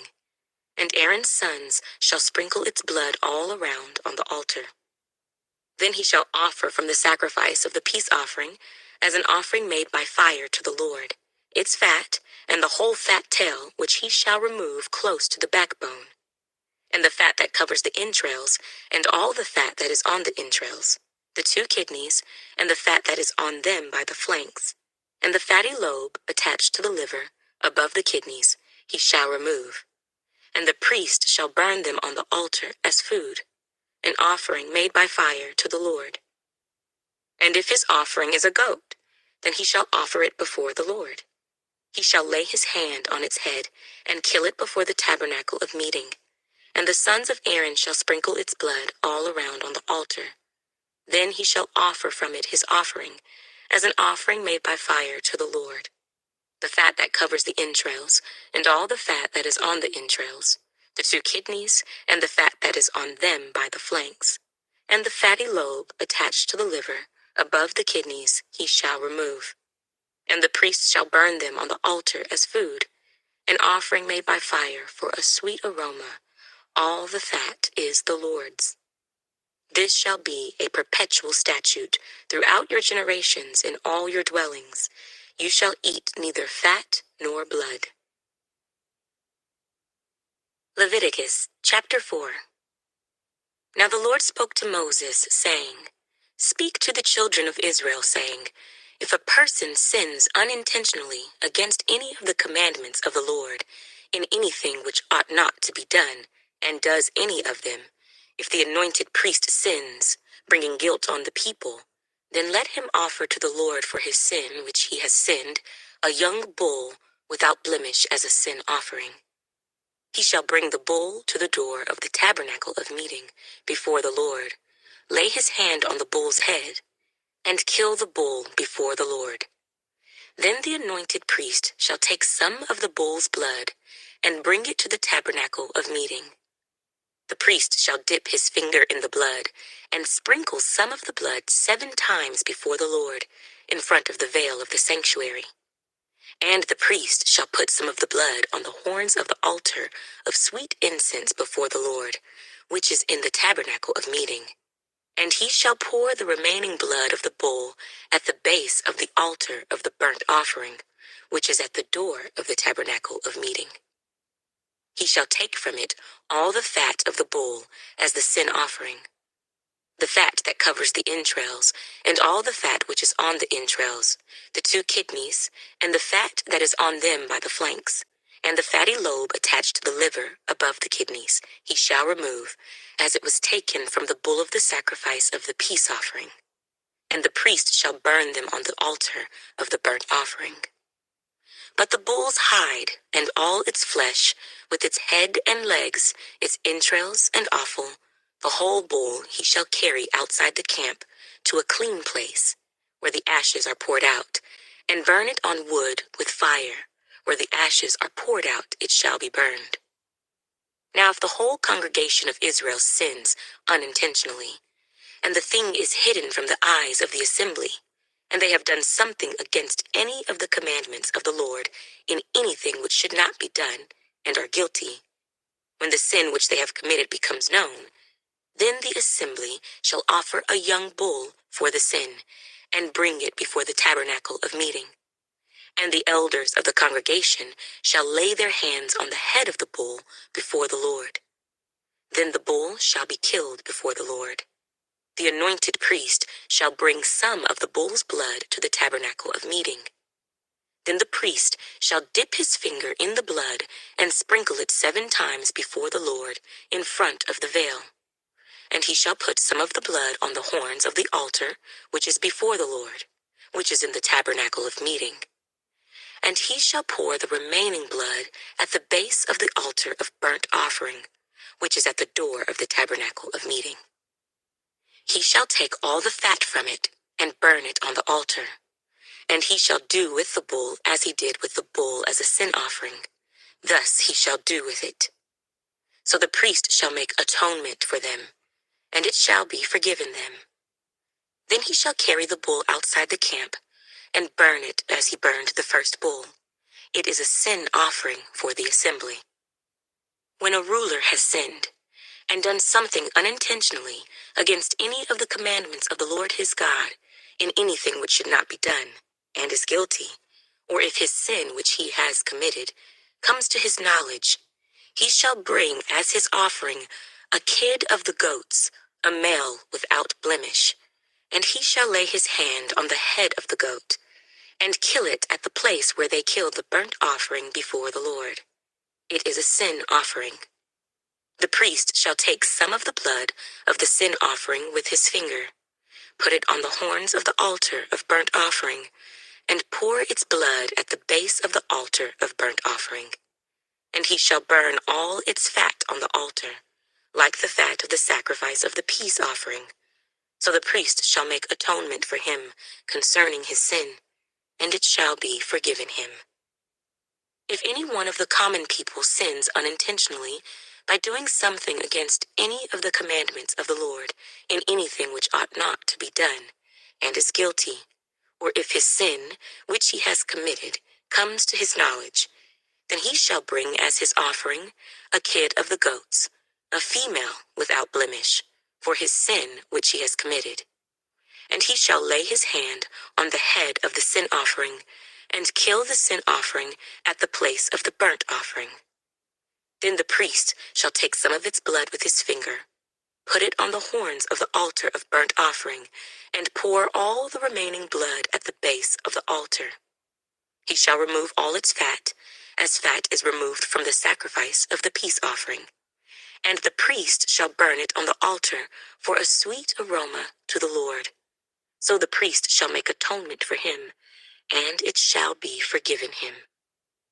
If he brings a lamb as his sin offering, he shall bring a female without blemish. Then he shall lay his hand on the head of the sin offering, and kill it as a sin offering at the place where they killed the burnt offering. The priest shall take some of the blood of the sin offering with his finger, put it on the horns of the altar of burnt offering, and pour all the remaining blood at the base of the altar. He shall remove all its fat, as the fat of the lamb is removed from the sacrifice of the peace offering. Then the priest shall burn it on the altar, according to the offerings made by fire to the Lord. So the priest shall make atonement for his sin that he has committed, and it shall be forgiven him. Leviticus chapter 5. If a person sins in hearing the utterance of an oath, and is a witness, whether he has seen or known of the matter, if he does not tell it, he bears guilt. Or if a person touches any unclean thing, whether it is the carcass of an unclean beast, or the carcass of unclean livestock, or the carcass of unclean creeping things, and he is unaware of it, he also shall be unclean and guilty. Or if he touches human uncleanness, whatever uncleanness with which a man may be defiled, and he is unaware of it, when he realizes it, then he shall be guilty. Or if a person swears, speaking thoughtlessly with his lips to do evil or to do good, whatever it is that a man may pronounce by an oath, and he is unaware of it, when he realizes it, then he shall be guilty in any of these matters. And it shall be, when he is guilty in any of these matters, that he shall confess that he has sinned in that thing, and he shall bring his trespass offering to the Lord for his sin which he has committed, a female from the flock, a lamb or a kid of the goats, as a sin offering. So the priest shall make atonement for him concerning his sin. If he is not able to bring a lamb, then he shall bring to the Lord for his trespass which he has committed 2 turtle doves or 2 young pigeons, one as a sin offering and the other as a burnt offering. And he shall bring them to the priest, who shall offer that which is for the sin offering first, and wring off its head from its neck, but shall not divide it completely. Then he shall sprinkle some of the blood of the sin offering on the side of the altar, and the rest of the blood shall be drained out at the base of the altar. It is a sin offering. And he shall offer the second as a burnt offering according to the prescribed manner. So the priest shall make atonement on his behalf for his sin which he has committed, and it shall be forgiven him. But if he is not able to bring 2 turtle doves or 2 young pigeons, then he who sinned shall bring for his offering 1/10 of an ephah of fine flour as a sin offering. He shall put no oil on it, nor shall he put frankincense on it, for it is a sin offering. Then he shall bring it to the priest, and the priest shall take his handful of it as a memorial portion, and burn it on the altar according to the offerings made by fire to the Lord. It is a sin offering. The priest shall make atonement for him, for his sin that he has committed in any of these matters, and it shall be forgiven him. The rest shall be the priest's as a grain offering.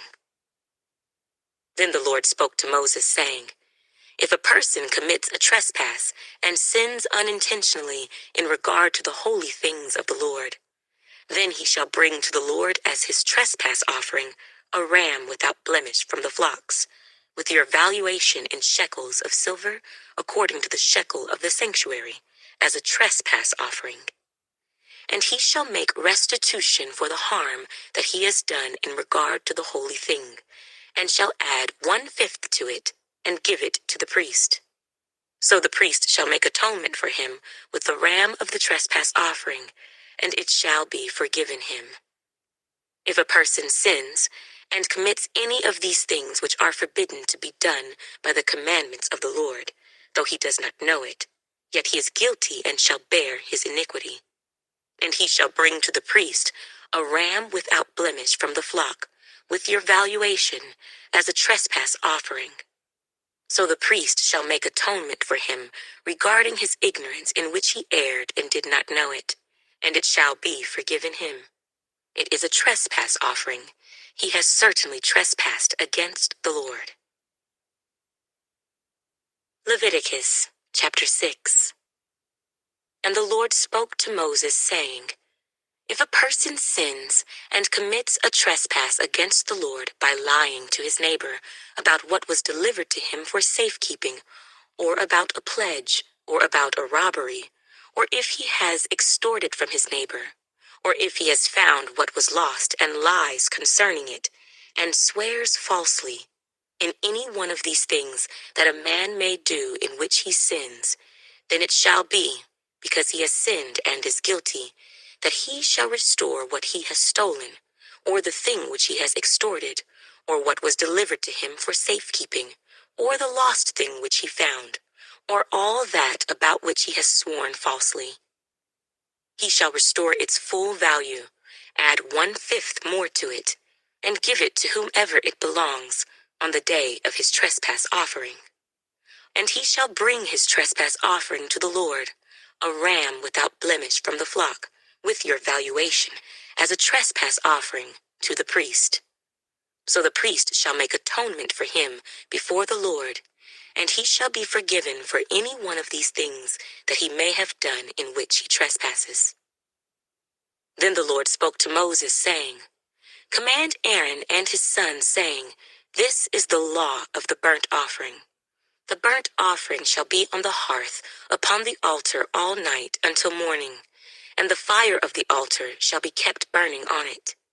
And the priest shall put on his linen garment, and his linen trousers he shall put on his body, and take up the ashes of the burnt offering which the fire has consumed on the altar, and he shall put them beside the altar.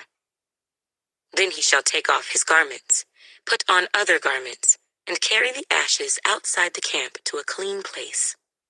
And the fire on the altar shall be kept burning on it. It shall not be put out. And the priest shall burn wood on it every morning, and lay the burnt offering in order on it. And he shall burn on it the fat of the peace offerings. A fire shall always be burning on the altar. It shall never go out. This is the law of the grain offering. The sons of Aaron shall offer it on the altar before the Lord. He shall take from it his handful of the fine flour of the grain offering, with its oil, and all the frankincense which is on the grain offering, and shall burn it on the altar for a sweet aroma, as a memorial to the Lord. And the remainder of it Aaron and his sons shall eat. With unleavened bread it shall be eaten in a holy place. In the court of the tabernacle of meeting they shall eat it. It shall not be baked with leaven. I have given it as their portion of my offerings made by fire. It is most holy, like the sin offering and the trespass offering. All the males among the children of Aaron may eat it. It shall be a statute forever in your generations concerning the offerings made by fire to the Lord. Everyone who touches them must be holy. And the Lord spoke to Moses, saying, This is the offering of Aaron and his sons, which they shall offer to the Lord, beginning on the day when he is anointed. 1/10 of an ephah of fine flour as a daily grain offering, half of it in the morning and half of it at night. It shall be made in a pan with oil. When it is mixed, you shall bring it in. The baked pieces of the grain offering you shall offer for a sweet aroma to the Lord. The priest from among his sons, who is anointed in his place, shall offer it. It is a statute forever to the Lord. It shall be wholly burned. For every grain offering for the priest shall be wholly burned. It shall not be eaten. Also the Lord spoke to Moses, saying, Speak to Aaron and to his sons, saying, This is the law of the sin offering. In the place where the burnt offering is killed, the sin offering shall be killed before the Lord. It is most holy. The priest who offers it for sin shall eat it. In a holy place it shall be eaten, in the court of the tabernacle of meeting. Everyone who touches its flesh must be holy. And when its blood is sprinkled on any garment, you shall wash that on which it was sprinkled, in a holy place. But the earthen vessel in which it is boiled shall be broken. And if it is boiled in a bronze pot, it shall be both scoured and rinsed in water. All the males among the priests may eat it. It is most holy. But no sin offering from which any of the blood is brought into the tabernacle of meeting, to make atonement in the holy place, shall be eaten. It shall be burned in the fire. Leviticus chapter 7. Likewise, this is the law of the trespass offering. It is most holy. In the place where they kill the burnt offering, they shall kill the trespass offering. And its blood he shall sprinkle all around on the altar. And he shall offer from it all its fat, the fat tail, and the fat that covers the entrails, the 2 kidneys, and the fat that is on them by the flanks, and the fatty lobe attached to the liver above the kidneys. he shall remove, and the priest shall burn them on the altar as an offering made by fire to the Lord. It is a trespass offering. Every male among the priests may eat it. It shall be eaten in a holy place. It is most holy. The trespass offering is like the sin offering. There is one law for them both. The priest who makes atonement with it shall have it.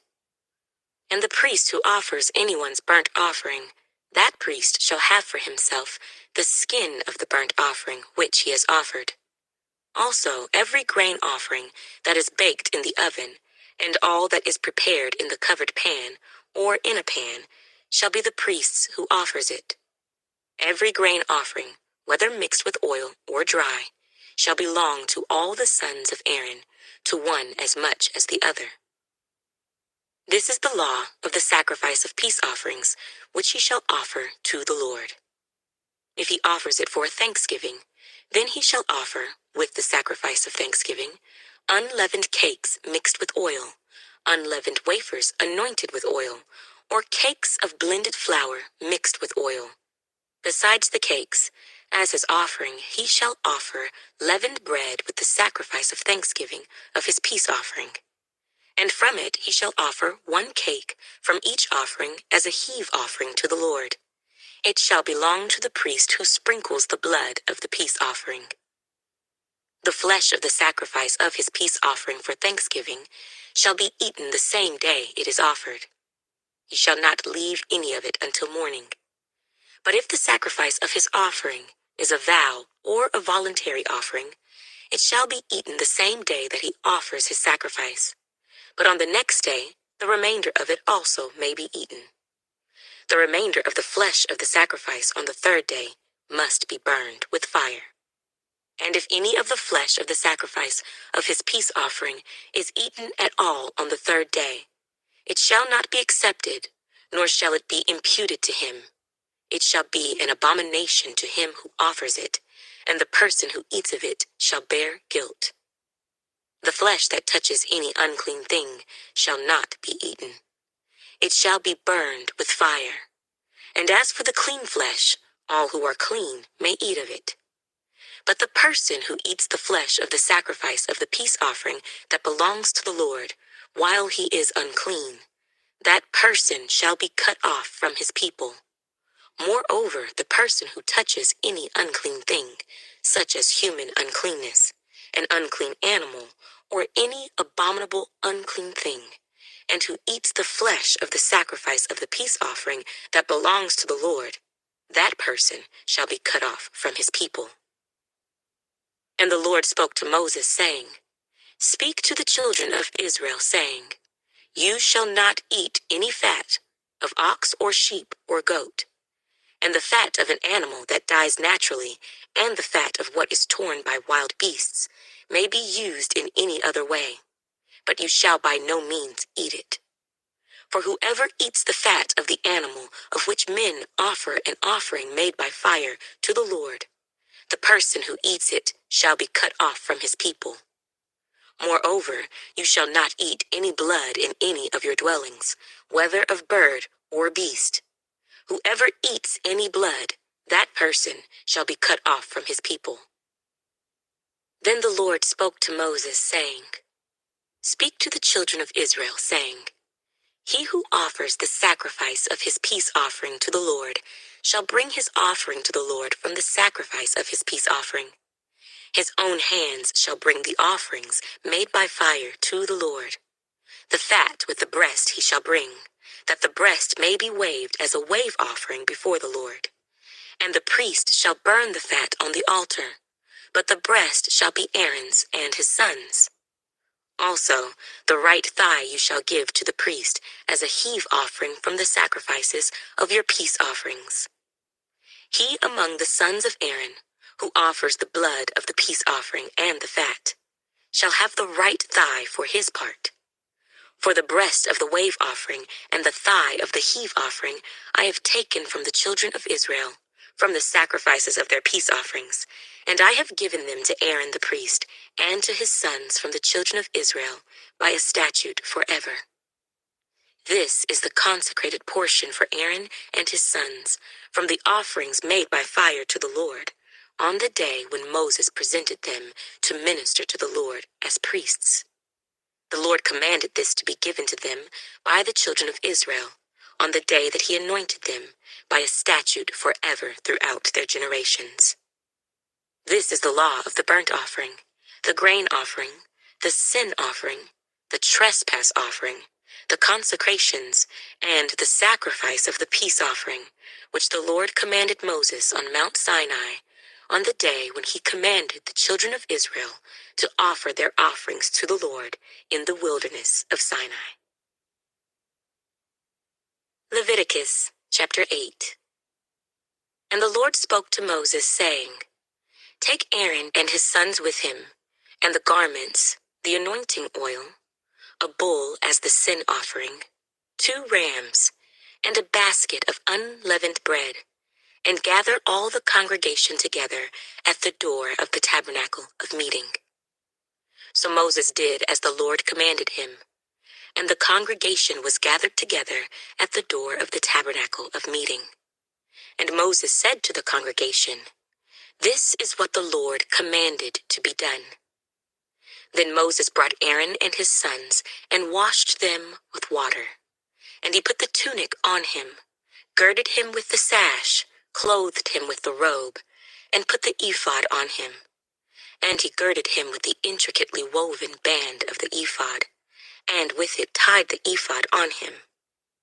Then he put the breastplate on him, and he put the Urim and the Thummim in the breastplate, and he put the turban on his head. Also on the turban, on its front, he put the golden plate, the holy crown, as the Lord had commanded Moses. Also Moses took the anointing oil, and anointed the tabernacle and all that was in it, and consecrated them.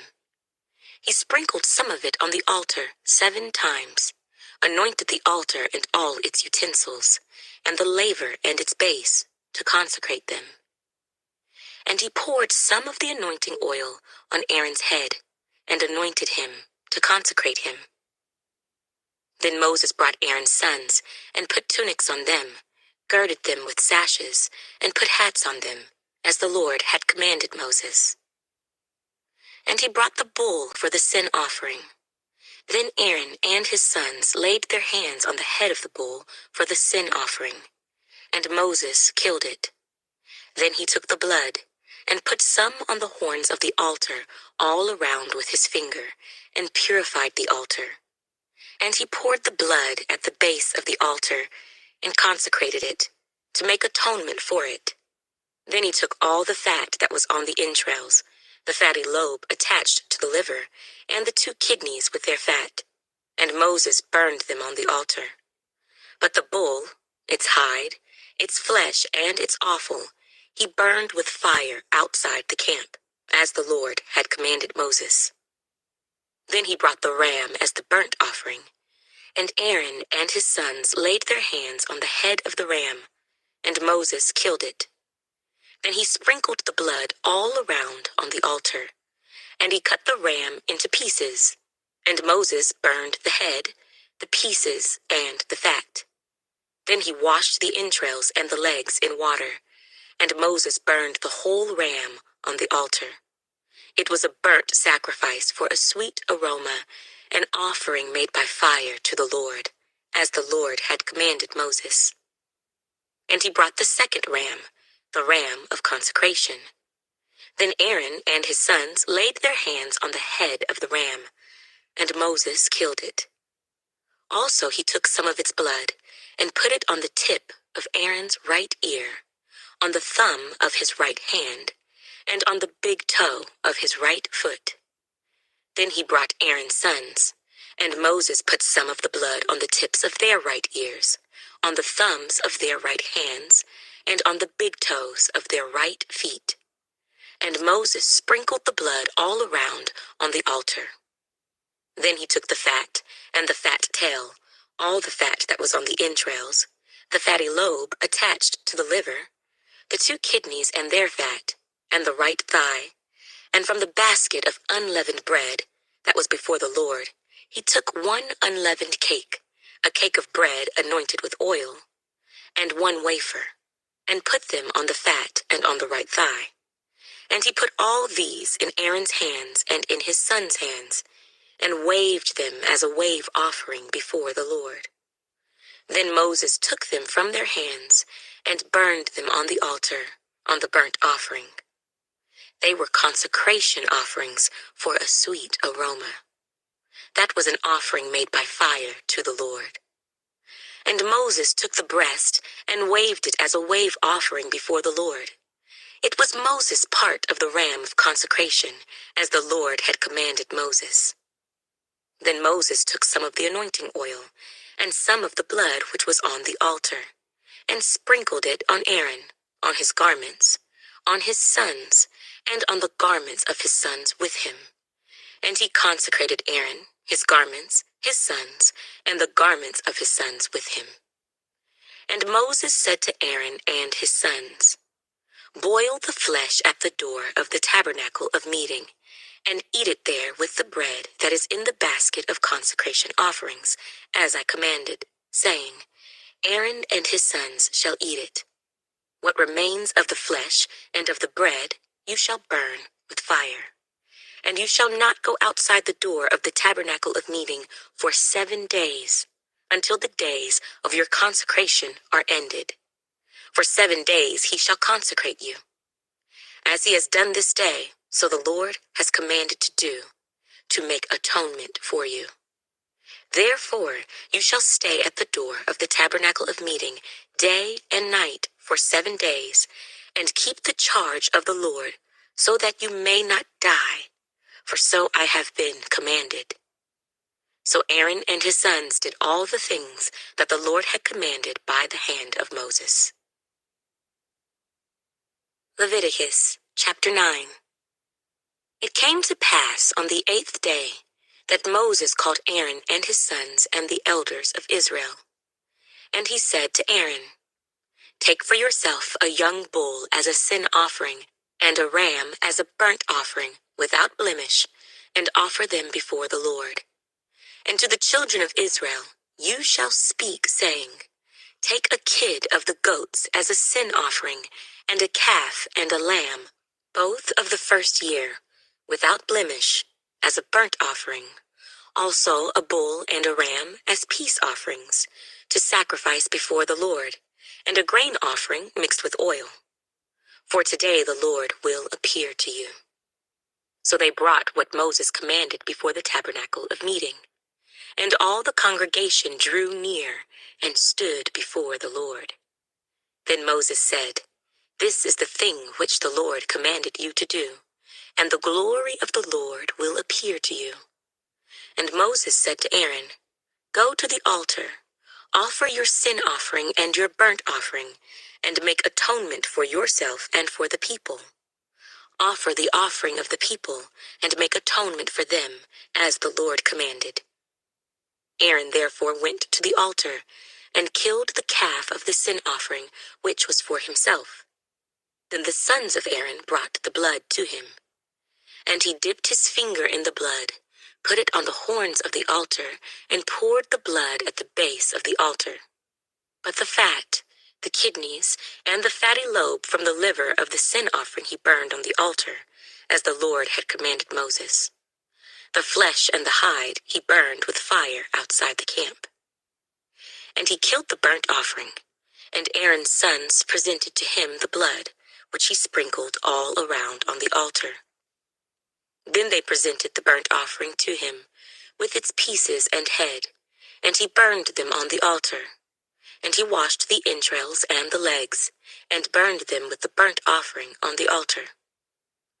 Then he brought the people's offering, and took the goat, which was the sin offering for the people, and killed it, and offered it for sin, like the first one. And he brought the burnt offering, and offered it according to the prescribed manner. Then he brought the grain offering, took a handful of it, and burned it on the altar, besides the burnt sacrifice of the morning. He also killed the bull and the ram as sacrifices of peace offerings, which were for the people. And Aaron's sons presented to him the blood, which he sprinkled all around on the altar, and the fat from the bull and the ram, the fatty tail, what covers the entrails and the kidneys, and the fatty lobe attached to the liver. And they put the fat on the breasts. Then he burned the fat on the altar.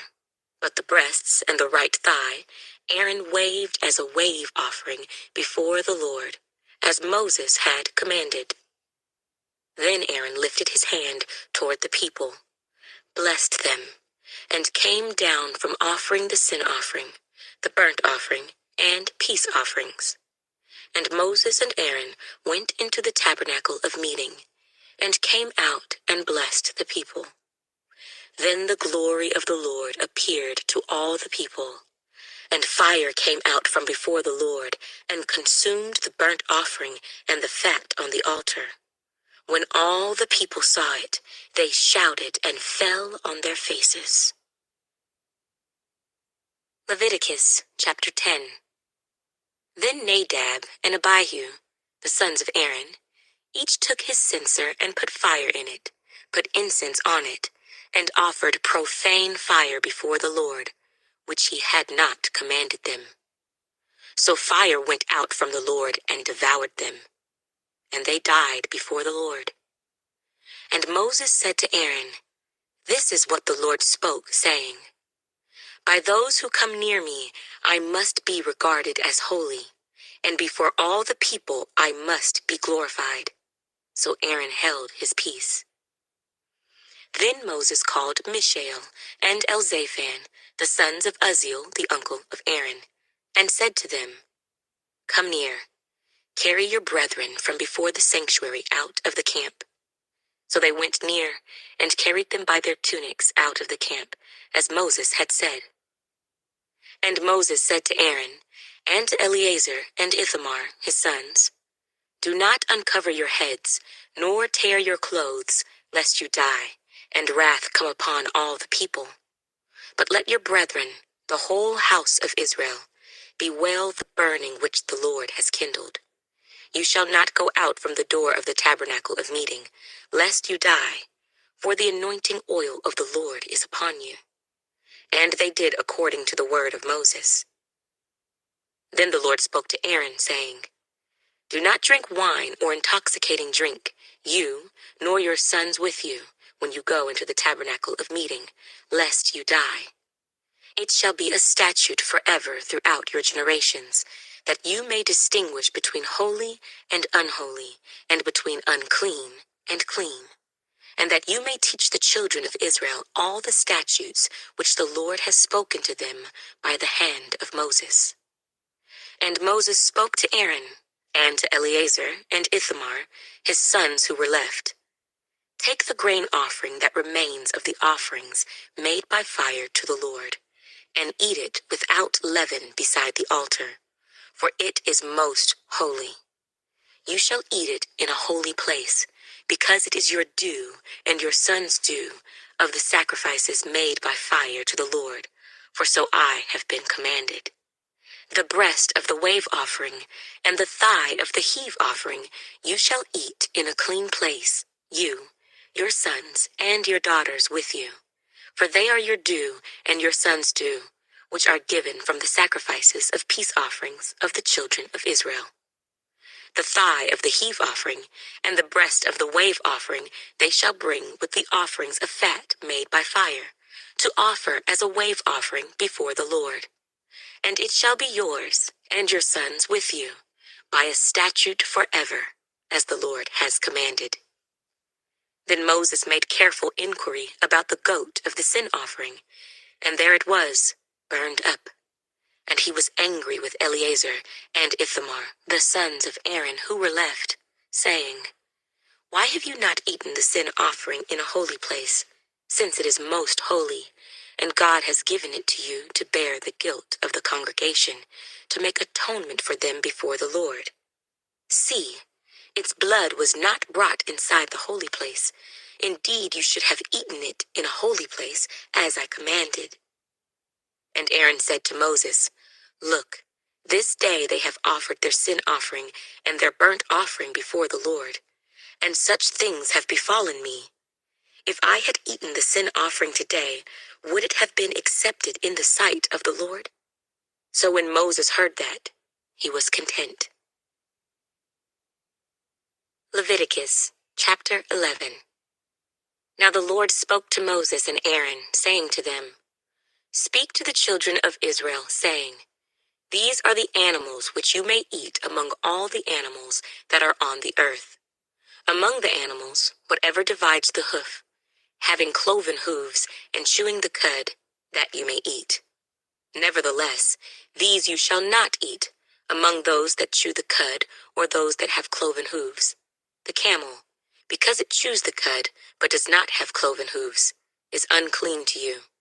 The rock hyrax, because it chews the cud but does not have cloven hooves, is unclean to you. The hare, because it chews the cud but does not have cloven hooves, is unclean to you. And the swine, though it divides the hoof, having cloven hooves, yet does not chew the cud, is unclean to you. Their flesh you shall not eat, and their carcasses you shall not touch. They are unclean to you. These you may eat of all that are in the water. Whatever in the water has fins and scales, whether in the seas or in the rivers, that you may eat. But all in the seas or in the rivers that do not have fins and scales, all that move in the water or any living thing which is in the water, they are an abomination to you. They shall be an abomination to you. You shall not eat their flesh, but you shall regard their carcasses as an abomination. Whatever in the water does not have fins or scales, that shall be an abomination to you. And these you shall regard as an abomination among the birds. They shall be an abomination: the eagle, the vulture, the buzzard, the kite, and the falcon after its kind, every raven after its kind, the ostrich, the short-eared owl, the seagull, and the hawk after its kind, the little owl, the fisher owl, and the screech owl, the white owl, the jackdaw, and the carrion vulture, the stork, the heron after its kind, the hoopoe, and the bat. All flying insects that creep on all fours shall be an abomination to you. Yet these you may eat, of every flying insect that creeps on all fours, those which have jointed legs above their feet, with which to leap on the earth. These you may eat: the locust after its kind, the destroying locust after its kind, the cricket after its kind, and the grasshopper after its kind. But all other flying insects which have 4 feet shall be an abomination to you. By these you shall become unclean. Whoever touches the carcass of any of them shall be unclean until evening. Whoever carries part of the carcass of any of them shall wash his clothes and be unclean until evening. The carcass of any animal which divides the foot, but is not cloven-hoofed, or does not chew the cud, is unclean to you. Everyone who touches it shall be unclean. And whatever goes on its paws, among all kinds of animals that go on all fours, those are unclean to you. Whoever touches any such carcass shall be unclean until evening. Whoever carries any such carcass shall wash his clothes and be unclean until evening.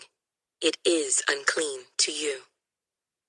These also shall be unclean to you among the creeping things that creep on the earth: the mole, the mouse, and the large lizard after its kind, the gecko, the monitor lizard, the sand reptile, the sand lizard, and the chameleon. These are unclean to you among all that creep. Whoever touches them when they are dead shall be unclean until evening. Anything on which any of them falls, when they are dead, shall be unclean, whether it is any item of wood or clothing or skin or sack, whatever item it is in which any work is done, it must be put in water, and it shall be unclean until evening. Then it shall be clean.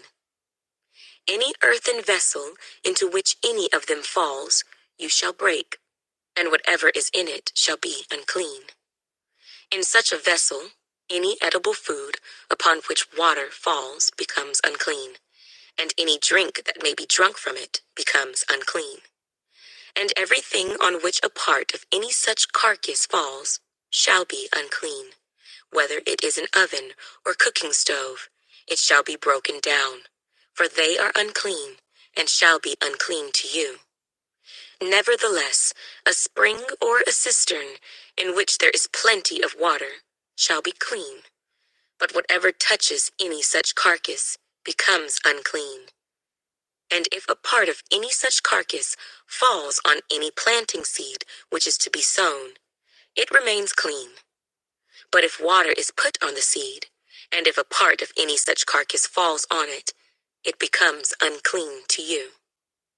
And if any animal which you may eat dies, he who touches its carcass shall be unclean until evening. He who eats of its carcass shall wash his clothes and be unclean until evening. He also who carries its carcass shall wash his clothes and be unclean until evening.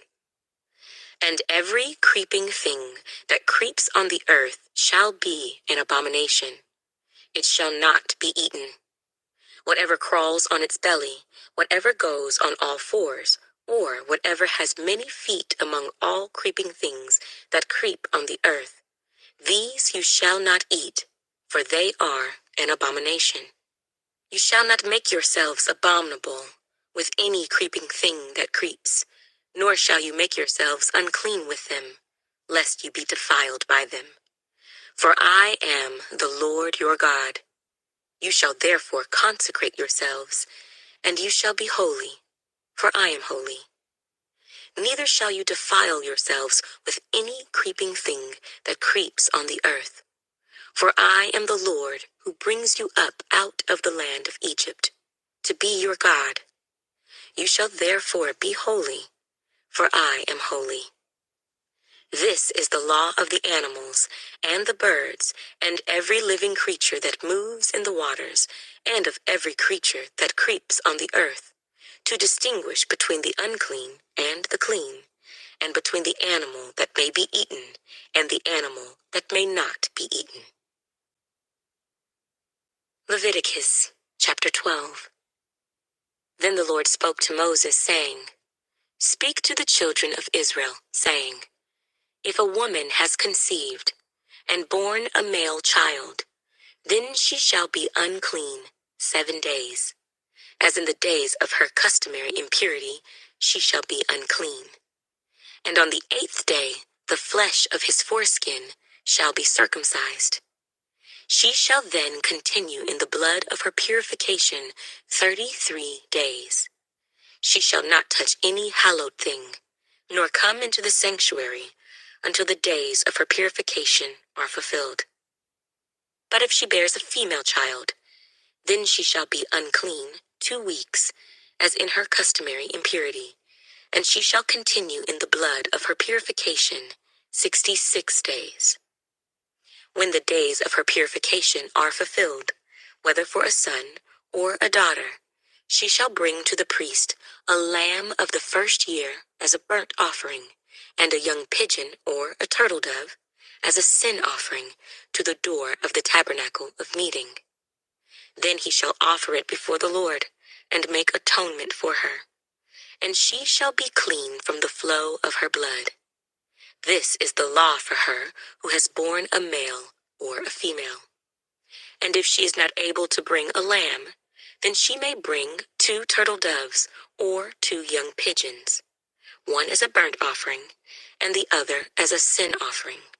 So the priest shall make atonement for her, and she will be clean. Leviticus chapter 13.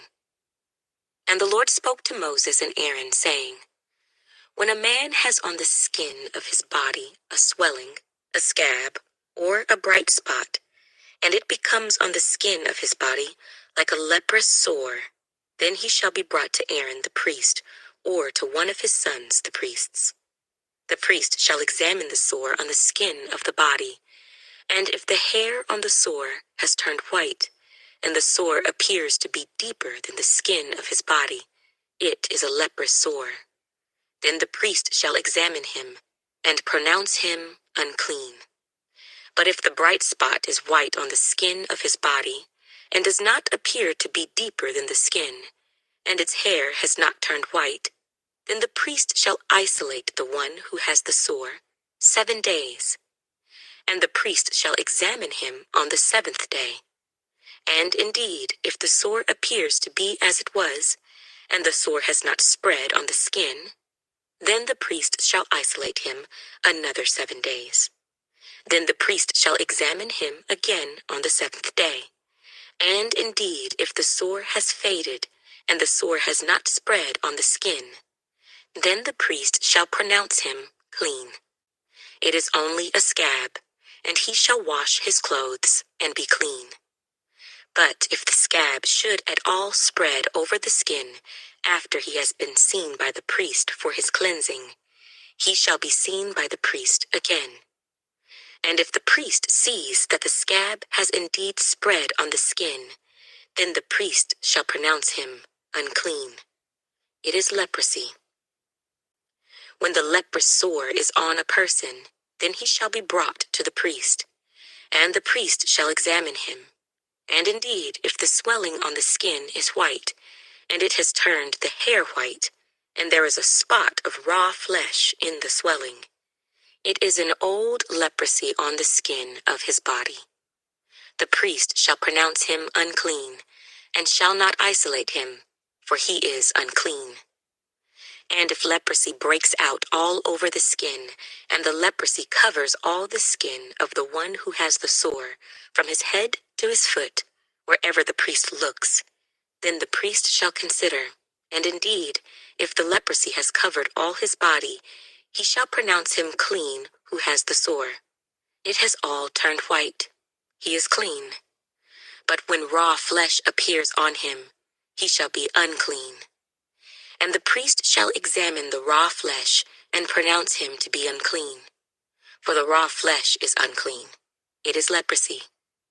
Or if the raw flesh changes and turns white again, he shall come to the priest, and the priest shall examine him. And indeed, if the sore has turned white, then the priest shall pronounce him clean who has the sore. He is clean.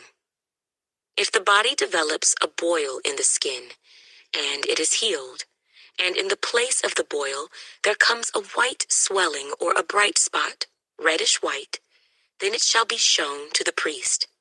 And if, when the priest sees it, it indeed appears deeper than the skin, and its hair has turned white, the priest shall pronounce him unclean.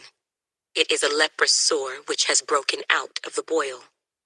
But if the priest examines it, and indeed there are no white hairs in it, and it is not deeper than the skin, but has faded, then the priest shall isolate him 7 days.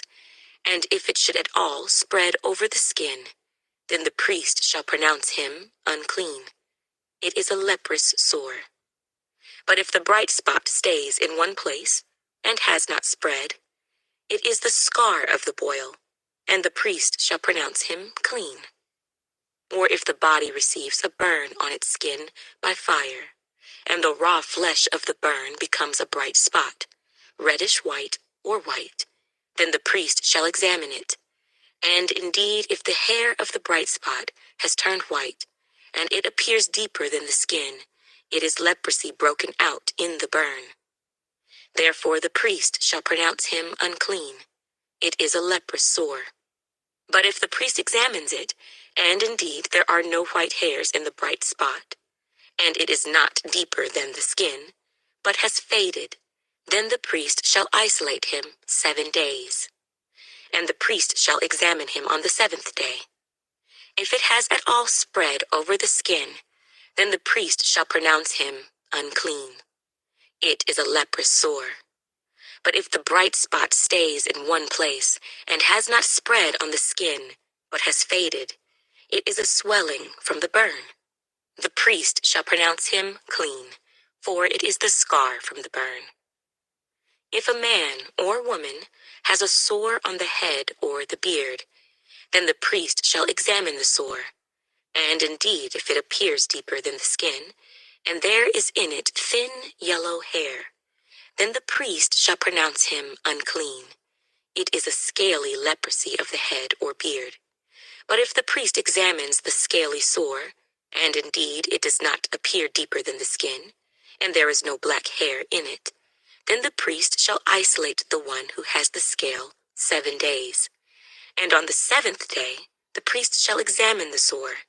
And indeed, if the scale has not spread, and there is no yellow hair in it, and the scale does not appear deeper than the skin, he shall shave himself, but the scale he shall not shave. And the priest shall isolate the one who has the scale another 7 days. On the 7th day, the priest shall examine the scale, and indeed, if the scale has not spread over the skin, and does not appear deeper than the skin, then the priest shall pronounce him clean. He shall wash his clothes and be clean. But if the scale should at all spread over the skin after his cleansing, then the priest shall examine him. And indeed, if the scale has spread over the skin, the priest need not seek for yellow hair. He is unclean. But if the scale appears to be at a standstill, and there is black hair grown up in it, the scale has healed. He is clean, and the priest shall pronounce him clean. If a man or a woman has bright spots on the skin of the body, specifically white bright spots, then the priest shall look. And indeed, if the bright spots on the skin of the body are dull white, it is a white spot that grows on the skin. He is clean. As for the man whose hair has fallen from his head, he is bald, but he is clean. He whose hair has fallen from his forehead, he is bald on the forehead, but he is clean. And if there is on the bald head or bald forehead a reddish-white sore, it is leprosy breaking out on his bald head or his bald forehead. Then the priest shall examine it. And indeed, if the swelling of the sore is reddish-white on his bald head or on his bald forehead, as the appearance of leprosy on the skin of the body, he is a leprous man. He is unclean. The priest shall surely pronounce him unclean. His sore is on his head.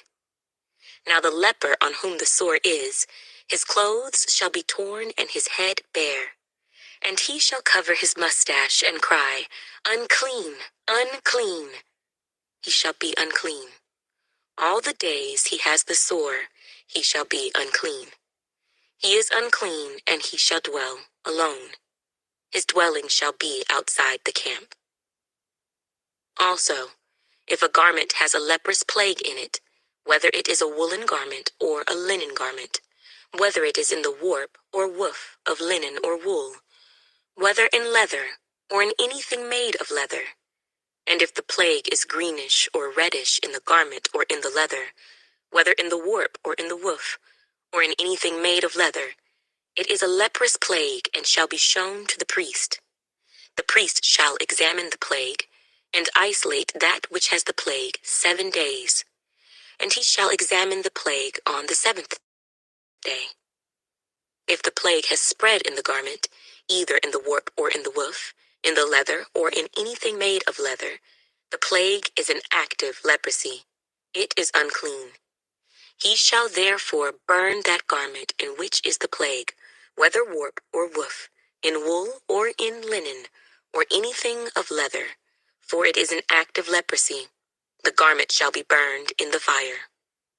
But if the priest examines it, and indeed the plague has not spread in the garment, either in the warp or in the woof, or in anything made of leather, then the priest shall command that they wash the thing in which is the plague, and he shall isolate it another 7 days. Then the priest shall examine the plague after it has been washed. And indeed, if the plague has not changed its color, though the plague has not spread, it is unclean, and you shall burn it in the fire. It continues eating away, whether the damage is outside or inside. If the priest examines it, and indeed the plague has faded after washing it, then he shall tear it out of the garment, whether out of the warp or out of the woof, or out of the leather. But if it appears again in the garment, either in the warp or in the woof, or in anything made of leather, it is a spreading plague. You shall burn with fire that in which is the plague.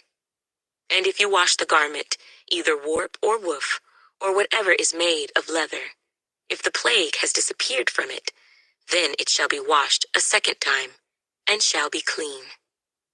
This is the law of the leprous plague in a garment of wool or linen, either in the warp or woof, or in anything made of leather, to pronounce it clean or to pronounce it unclean.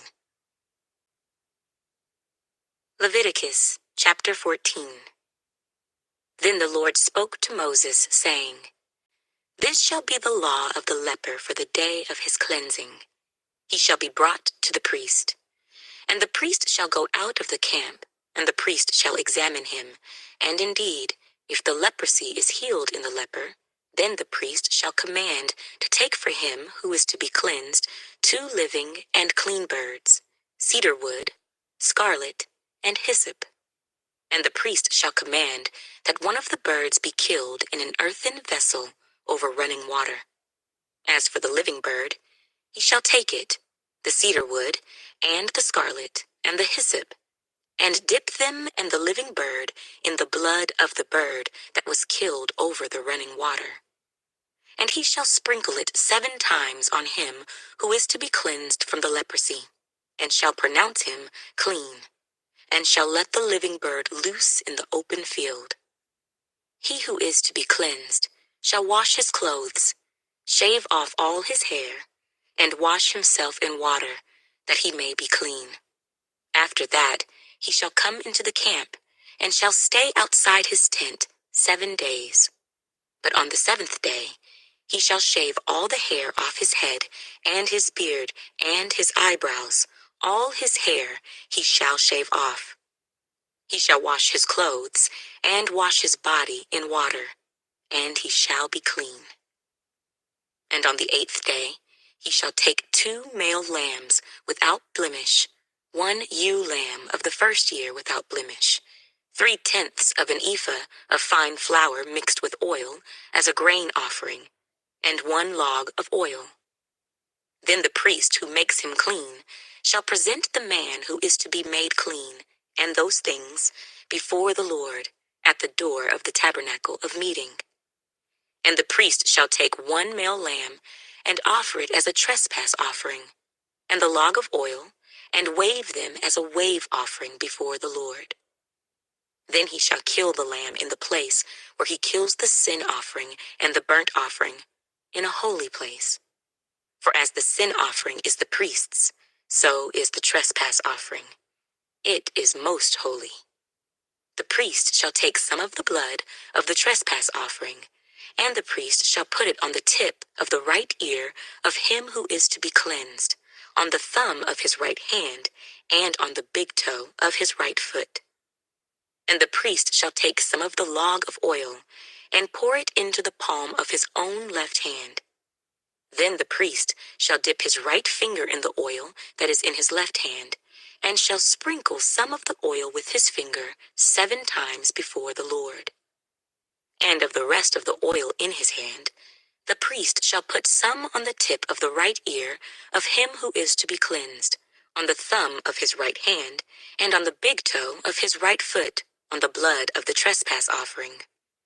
The rest of the oil that is in the priest's hand he shall put on the head of him who is to be cleansed, so the priest shall make atonement for him before the Lord. Then the priest shall offer the sin offering, and make atonement for him who is to be cleansed from his uncleanness. Afterward he shall kill the burnt offering, and the priest shall offer the burnt offering and the grain offering on the altar. So the priest shall make atonement for him, and he shall be clean. But if he is poor and cannot afford it, then he shall take 1 male lamb as a trespass offering to be waved, to make atonement for him, 1/10 of an ephah of fine flour mixed with oil as a grain offering, a log of oil, and 2 turtle doves or 2 young pigeons, such as he is able to afford. One shall be a sin offering, and the other a burnt offering. He shall bring them to the priest on the 8th day for his cleansing, to the door of the tabernacle of meeting before the Lord.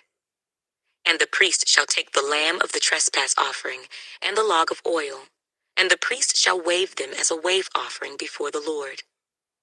Then he shall kill the lamb of the trespass offering, and the priest shall take some of the blood of the trespass offering, and put it on the tip of the right ear of him who is to be cleansed, on the thumb of his right hand, and on the big toe of his right foot. And the priest shall pour some of the oil into the palm of his own left hand. Then the priest shall sprinkle with his right finger some of the oil that is in his left hand 7 times before the Lord. And the priest shall put some of the oil that is in his hand on the tip of the right ear of him who is to be cleansed, on the thumb of the right hand, and on the big toe of his right foot, on the place of the blood of the trespass offering. The rest of the oil that is in the priest's hand he shall put on the head of him who is to be cleansed, to make atonement for him before the Lord. And he shall offer one of the turtle doves or young pigeons, such as he can afford, such as he is able to afford, the one as a sin offering, and the other as a burnt offering with the grain offering. So the priest shall make atonement for him who is to be cleansed before the Lord. This is the law for one who had a leprous sore, who cannot afford the usual cleansing. And the Lord spoke to Moses and Aaron, saying, When you have come into the land of Canaan, which I give you as a possession, and I put the leprous plague in a house in the land of your possession, and he who owns the house comes and tells the priest, saying, It seems to me that there is some plague in the house. Then the priest shall command that they empty the house before the priest goes into it to examine the plague, that all that is in the house may not be made unclean. And afterward the priest shall go in to examine the house. And he shall examine the plague.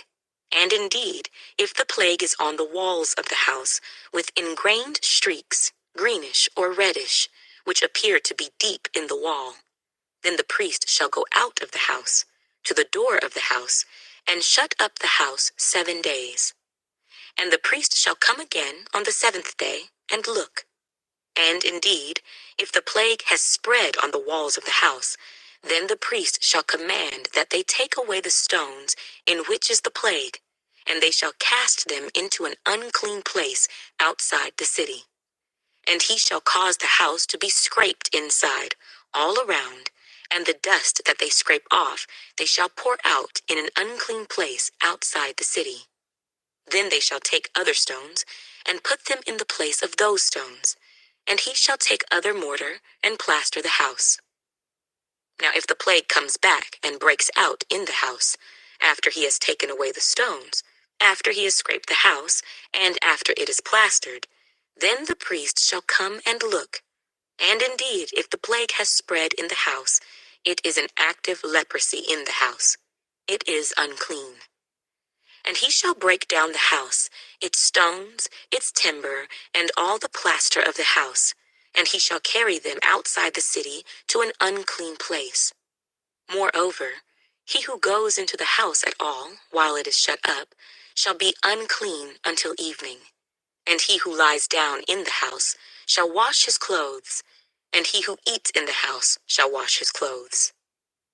But if the priest comes in and examines it, and indeed the plague has not spread in the house after the house was plastered, then the priest shall pronounce the house clean, because the plague is healed.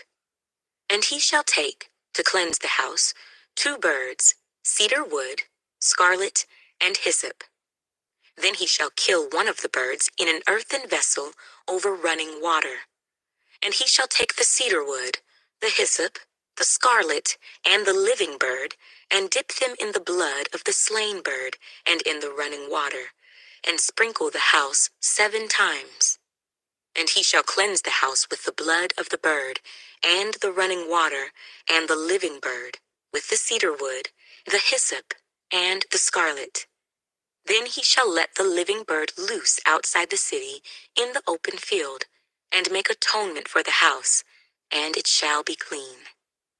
This is the law for any leprous sore and scale, for the leprosy of a garment and of a house, for a swelling and a scab and a bright spot, to teach when it is unclean and when it is clean. This is the law of leprosy. Leviticus chapter 15. And the Lord spoke to Moses and Aaron, saying, Speak to the children of Israel, and say to them, When any man has a discharge from his body, his discharge is unclean. And this shall be his uncleanness in regard to his discharge, whether his body runs with his discharge, or his body is stopped up by his discharge, it is his uncleanness. Every bed is unclean on which he who has the discharge lies, and everything on which he sits shall be unclean. And whoever touches his bed shall wash his clothes and bathe in water, and be unclean until evening. He who sits on anything on which he who has the discharge sat shall wash his clothes and bathe in water, and be unclean until evening. And he who touches the body of him who has the discharge shall wash his clothes and bathe in water, and be unclean until evening. If he who has the discharge spits on him who is clean, then he shall wash his clothes and bathe in water, and be unclean until evening. Any saddle on which he who has the discharge rides shall be unclean.